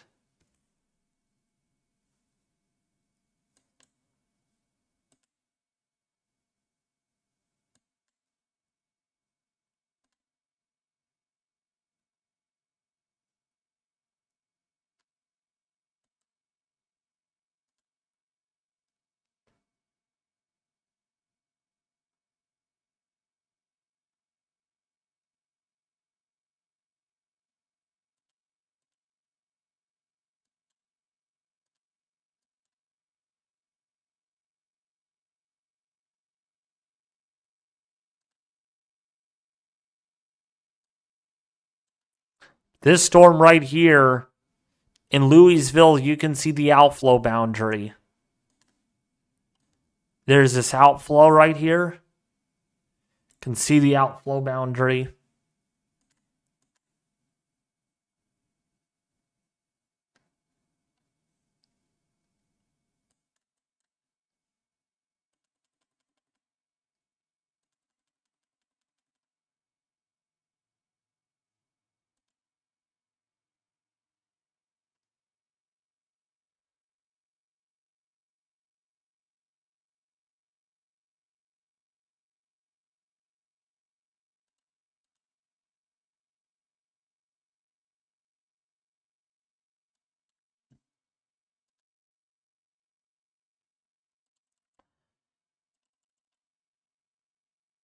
Hey, easy.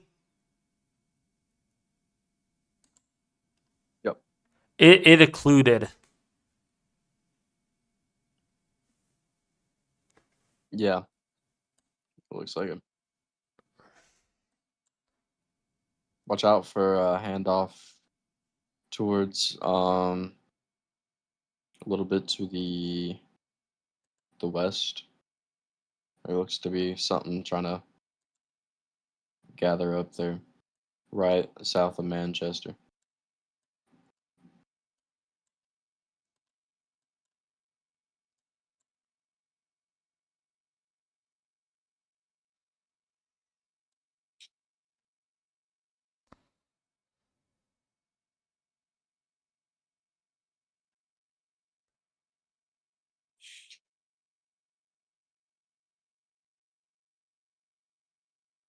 Awesome. And see, I appreciate that. Which, by the way, for reference, one of my other friends on YouTube, TRG Tornado, actually has more people that watch him than me and has only like 9,000 subscribers, which is disappointing because, in theory, the bigger you get, the more people typically watch you.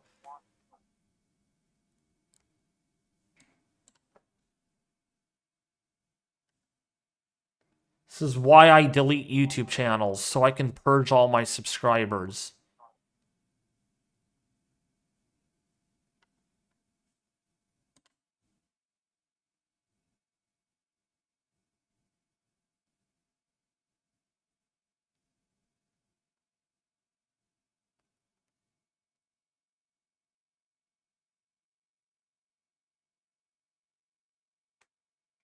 Yeah, this has lifted. Rotation's a lot weaker. I think this is outflow dominant now.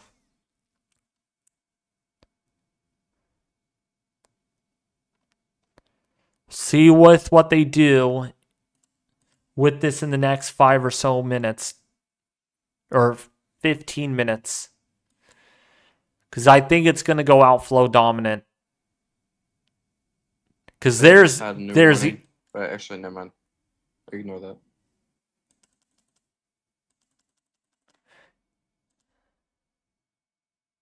Oh, new meso discussion.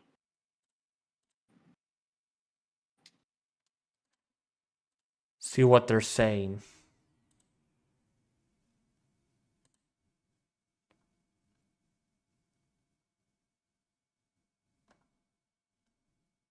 This is number 344. Oh. I didn't get it yet. I can read it to you. No, hold on. Let me find it. Let me find it. Do you want me to send you the text? Yeah. Okay. Well, actually, I can't. So. If you want, you could read it, I guess. Actually, hold on. I'll just screen share it so you can read it. Let me do this.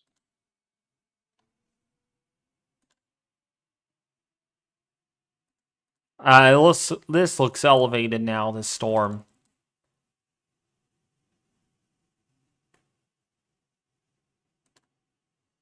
Let's see. Primarily quarter of severe will sag southeast across the central tonight. A surface low has been dislodged off the higher terrain just northwest of Woodward, Oklahoma, and will soon begin to eject northeast towards the northwest Missouri. In response to a strong mid-level jet, downstream low-level jet continues to increase ahead of this future, and 1 kilometer flow is now on the order of 60 to 75 knots from central Oklahoma to eastern Kansas. 03 soundings from OUN or Oklahoma verifies this with 60 knots at 850 millibars and 0 to 3 SRH up to 800 meters squared per second squared. Intense low-level warm air advection will continue to focus across eastern portions of the Central Plains into the lower Missouri River Valley. Capping remains significant across Oklahoma, and this likely contributed to the early early demise of dry line activity by mid-evening. For this reasoning, frontal convergence along with warm advection will be the primary forcing mechanisms for convection through the pre-dawn hours. Okay. And no, I pretty much wrapped it up there. I will note one more thing. Yeah. It says, I'm just gonna read this one sentence. Latest radar imagery suggests frontal convection continues to mature, and earlier discrete, including a few supercells convection, is becoming more linear with time. I So that thought is good so. news. That So is good news. so that means this storm right here in Industry is becoming elevated a little bit because it's behind the outflow boundary. It also says that embedded supercells may continue as the corridor sags Yeah, southeast. but they're going to be Yep. elevated. Right. So you can see the boundary that I drew up here based on radar. The supercell's behind that boundary. So it's probably ingesting not much surface parcels. It's ingesting more elevated stuff, which should limit the tornado threat to some extent. The rotation is definitely not like it was earlier, though. That rotation is weakening. And Inrot really shows disheveled rotation now. So it's losing its cool now. It's more kind of embedded. Yeah, look at this. Look at outflow. Look at that outflow. It's really outflow dominant now.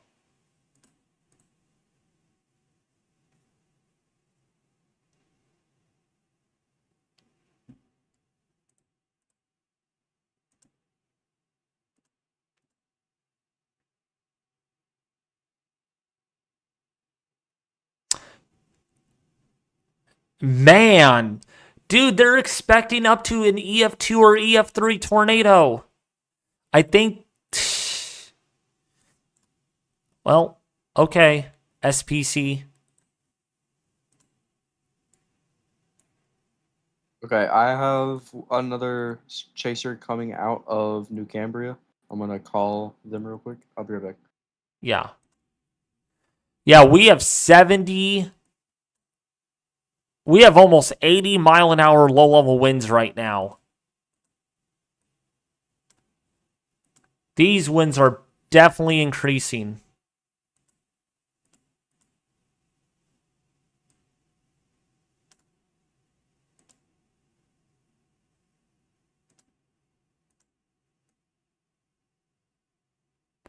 Oh, yeah, that low-level jet's really picking up.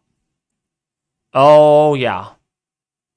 That low-level jet is cranking up.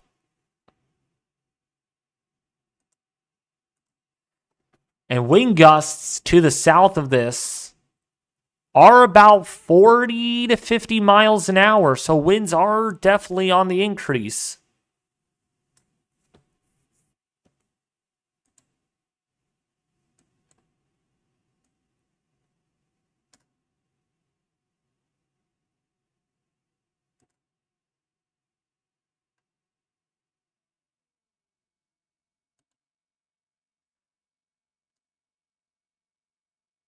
Yeah, those STPs are really high where that storm is. Actually, not very high. And that storm is moving it into a less volatile environment. Significant tornado perimeters are decreasing with eastward extent.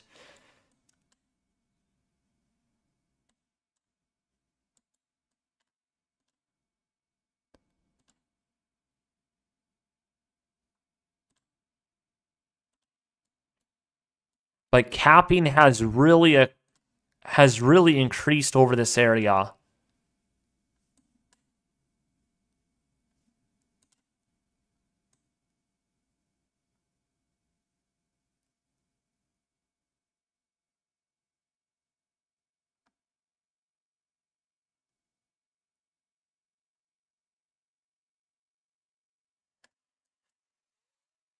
So I think that severe threat's going to be, well, tornado-wise, really going to come down.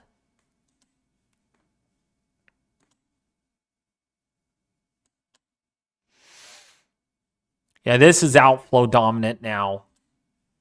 Yeah. That's still tornado, but it's going to be weakening. It's being detached.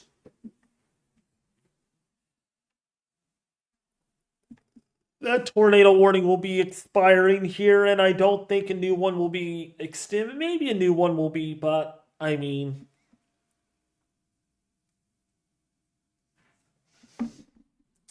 we'll see.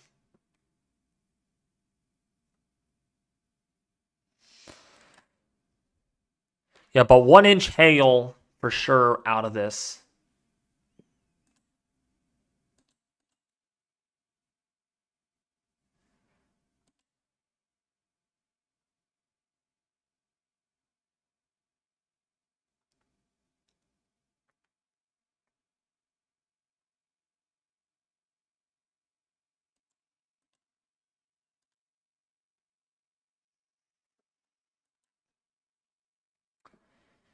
All right, do you guys have any questions? Any questions at all? Probably nothing. Since there's only like 40 of you guys watching, so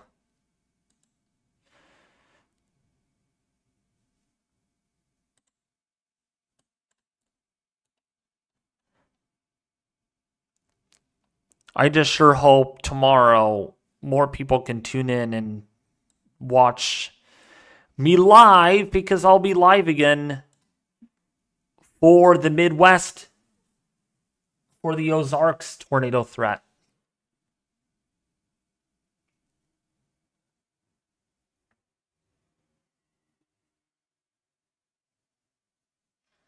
Braden, tornadoes will be the biggest threat.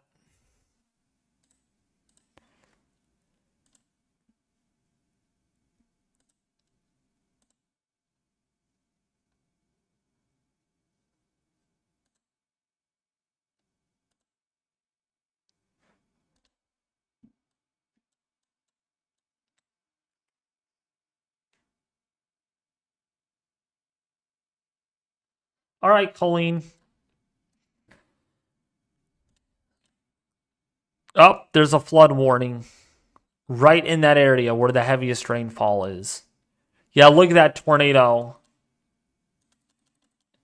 It is pretty much lifted. Goodbye, tornado.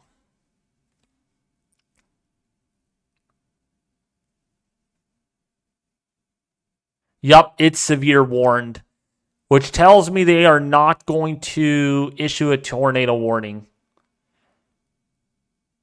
So this is going to be allowed to expire.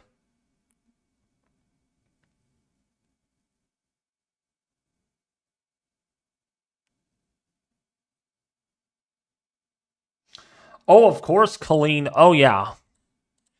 It is looking pretty serious with the rain threat. In fact, if we look at the latest risk, they did not update this yet.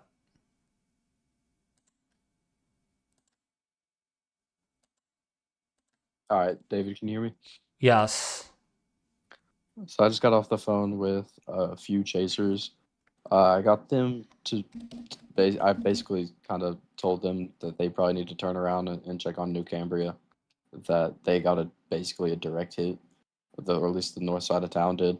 Um, so they are on their way to New Cambria as we speak. Um, I think they're gonna go check on those two houses that um, got demolished. So I will give you any updates I hear back from them. All right. Well, I'm letting you know I'm going to end it here soon, probably with the next 15 or so minutes once that tornado warning expires. Okay. Well, they should be in town here in like around 5 minutes. So I'll let you know of any updates. Okay.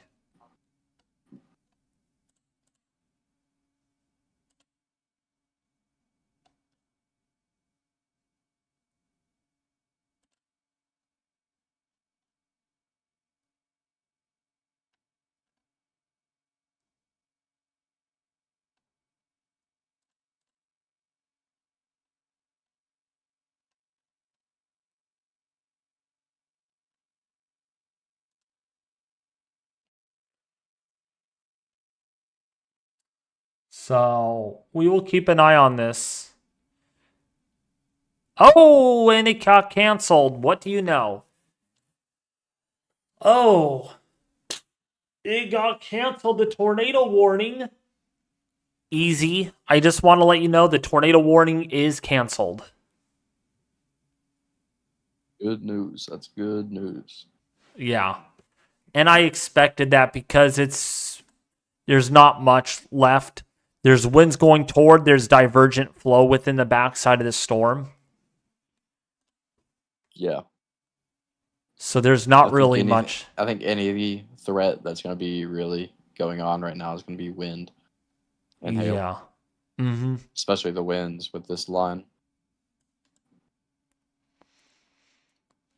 Yeah, this grew pretty much upscale quite nicely. We have a nice line.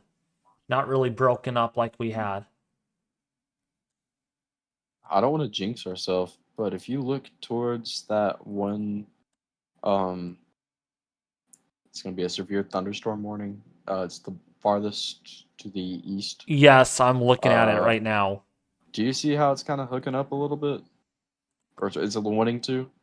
It's hooking, it's but there's an outflow boundary attached to it, so the outflow is leading ahead of that, so I'm not too concerned about that right now. There might be brief spin ups within that line, like brief, like whatever they call them, gustnados, but like nothing like a tornado. But I'm going to watch this a little bit longer just to see. Just to make sure we're all clear. Got another 10 minutes. I got to see what time storms are starting tomorrow. All right. Beth Cave Spider 2 just said that New Cambria got hit really hard. Homes are demolished. Yeah, that's what I'm hearing. Wow. So it looks like tomorrow is going to start around 6 to 7 p.m. EST. 6 to 7. That's about 3 to 4 my time. Yeah, I'm planning to go live maybe earlier than that, though, for sure. Probably like noon or 1. Okay. Oh, okay. That's who mentioned it. Okay, never mind. Yeah, this is very outflow dominant. I'm not too concerned about this storm. It might look hooky. It's an elevated hook storm. It's not really ingesting surface-based parcels, so it's not going to be the one that is going to be a threat right now.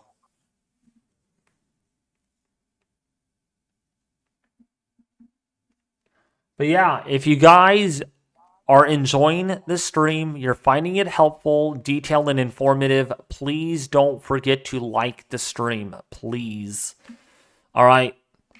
I do appreciate it. I mean, because tomorrow I'm going to be live, and I'm hoping we can get a lot of people tuned in to share the information. Because I do enjoy doing severe weather. I really do.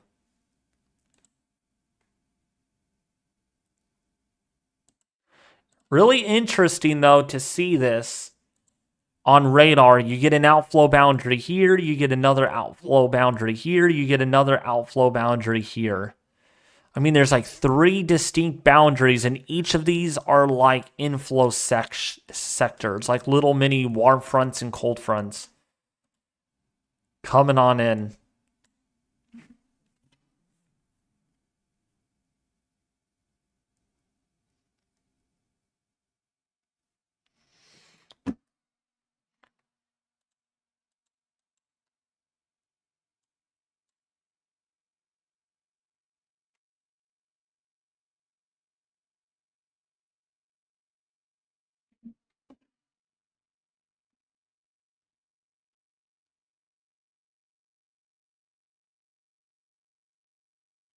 Almost up to 41,400. I just realized that when I came onto my YouTube studio.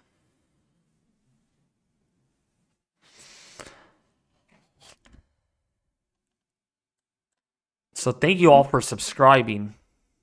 Now it comes into question, well, are those active subscribers? That's going to be the big question.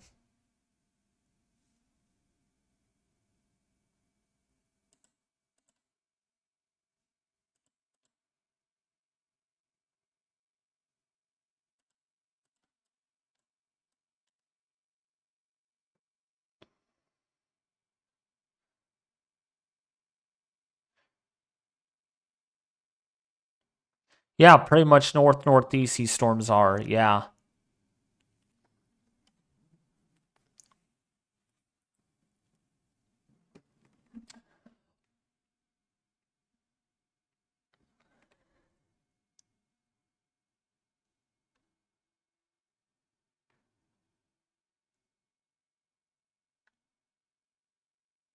Yeah, there's still a hook. I'm watching it, but I don't think it's going to do anything.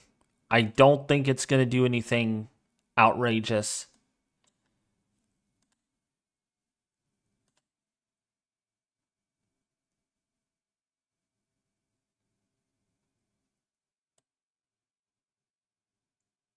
Wow.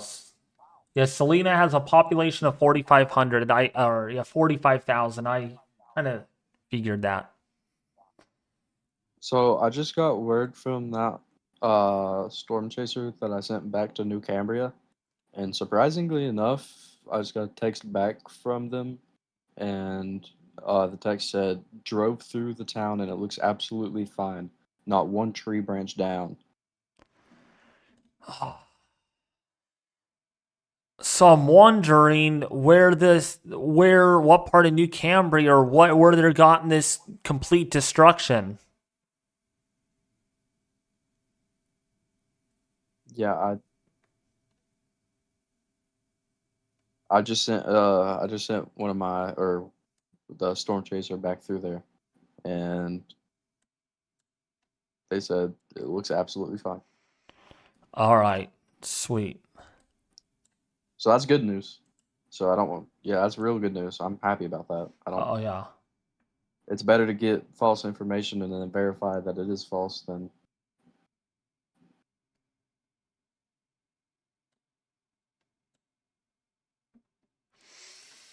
But yeah, apparently the whole city is fine.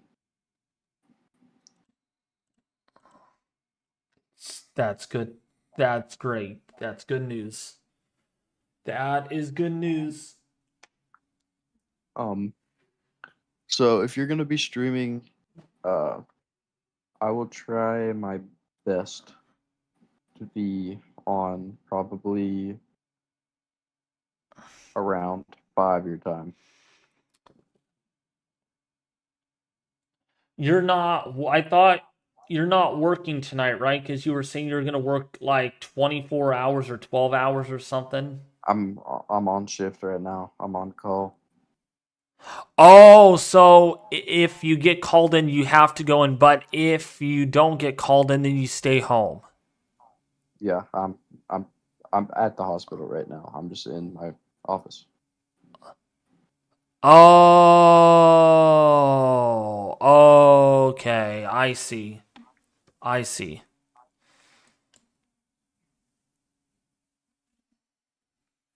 Yeah. But anyways, David, I'm gonna go get some rest. But Oh, if you need anything, let me know. all right. See you later. Um, I'll talk to you tomorrow. Yep. See ya. So, yeah, so tomorrow before I head off, don't go anywhere, folks.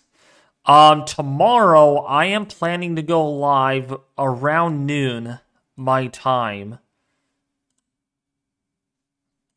I just need to look at the very latest HRRR and look at our precipitation forecast for that area. So let's go over to here. Let's go to 03 Zulu time.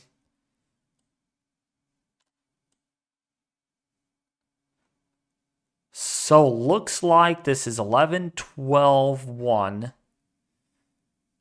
Man, it's a hard thing to grasp Those look like supercells, but the convection is supposed to tame down. Let me go back into radar omega and let me see the convective outlook.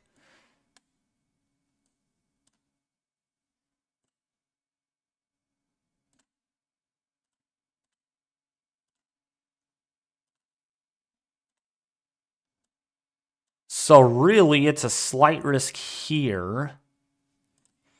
It goes slight, and then it's really going to get nasty. So right about in here. So I think at about noon is where I'm shooting for tomorrow for live streaming.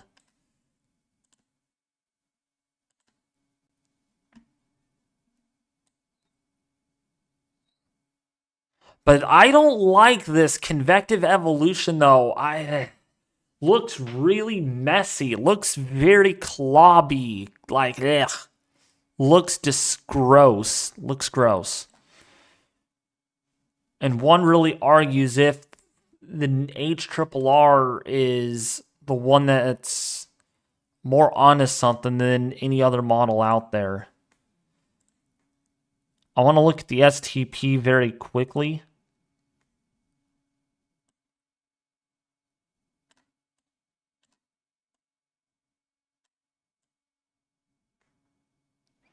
Yeah, the STP is pretty high here. Tomorrow, let's look at the HRRR. See, I don't know. Eesh.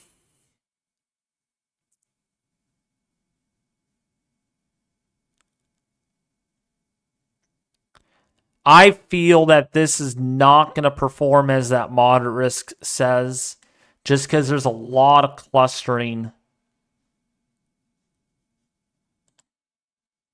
I don't know. It's really, really, really...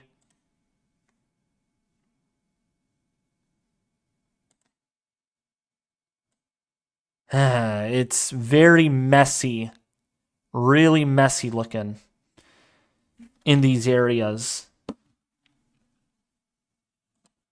I do want to see, though, what the Cape is looking like tomorrow, though. Yeah, instability is looking pretty significant. Yeah, right around 3,000 joules down here. But this area really doesn't have a lot of energy to work with right here at all.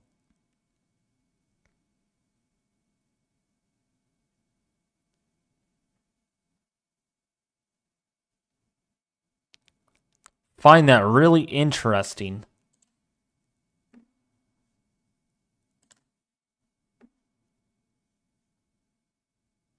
But the NAM is a little more aggressive.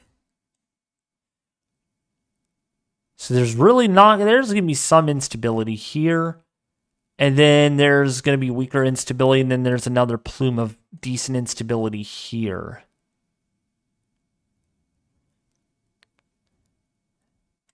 Man, it can go both ways tomorrow. I think the moderate risk, based on what the models are telling me, is warranted. But, it's up there. I mean... There is good instability on the NAM, but HRRR is not agreeing with it. All right, everybody. I will see you guys back here tomorrow, early afternoon, mid-afternoon. So if you haven't subscribed yet, I would highly recommend subscribing to the channel. It would mean a lot to me. Because let's make tomorrow a more better day on the channel. Let's get people in here to watch the severe weather live coverage. Because at the end of the day, I'm going to try to pull a 6-hour stream tomorrow. From at least 1 to 7. At least, my time. Maybe a little longer. We'll see about that. But otherwise, thank you all for tuning in to the stream. And I'll see you guys back here tomorrow.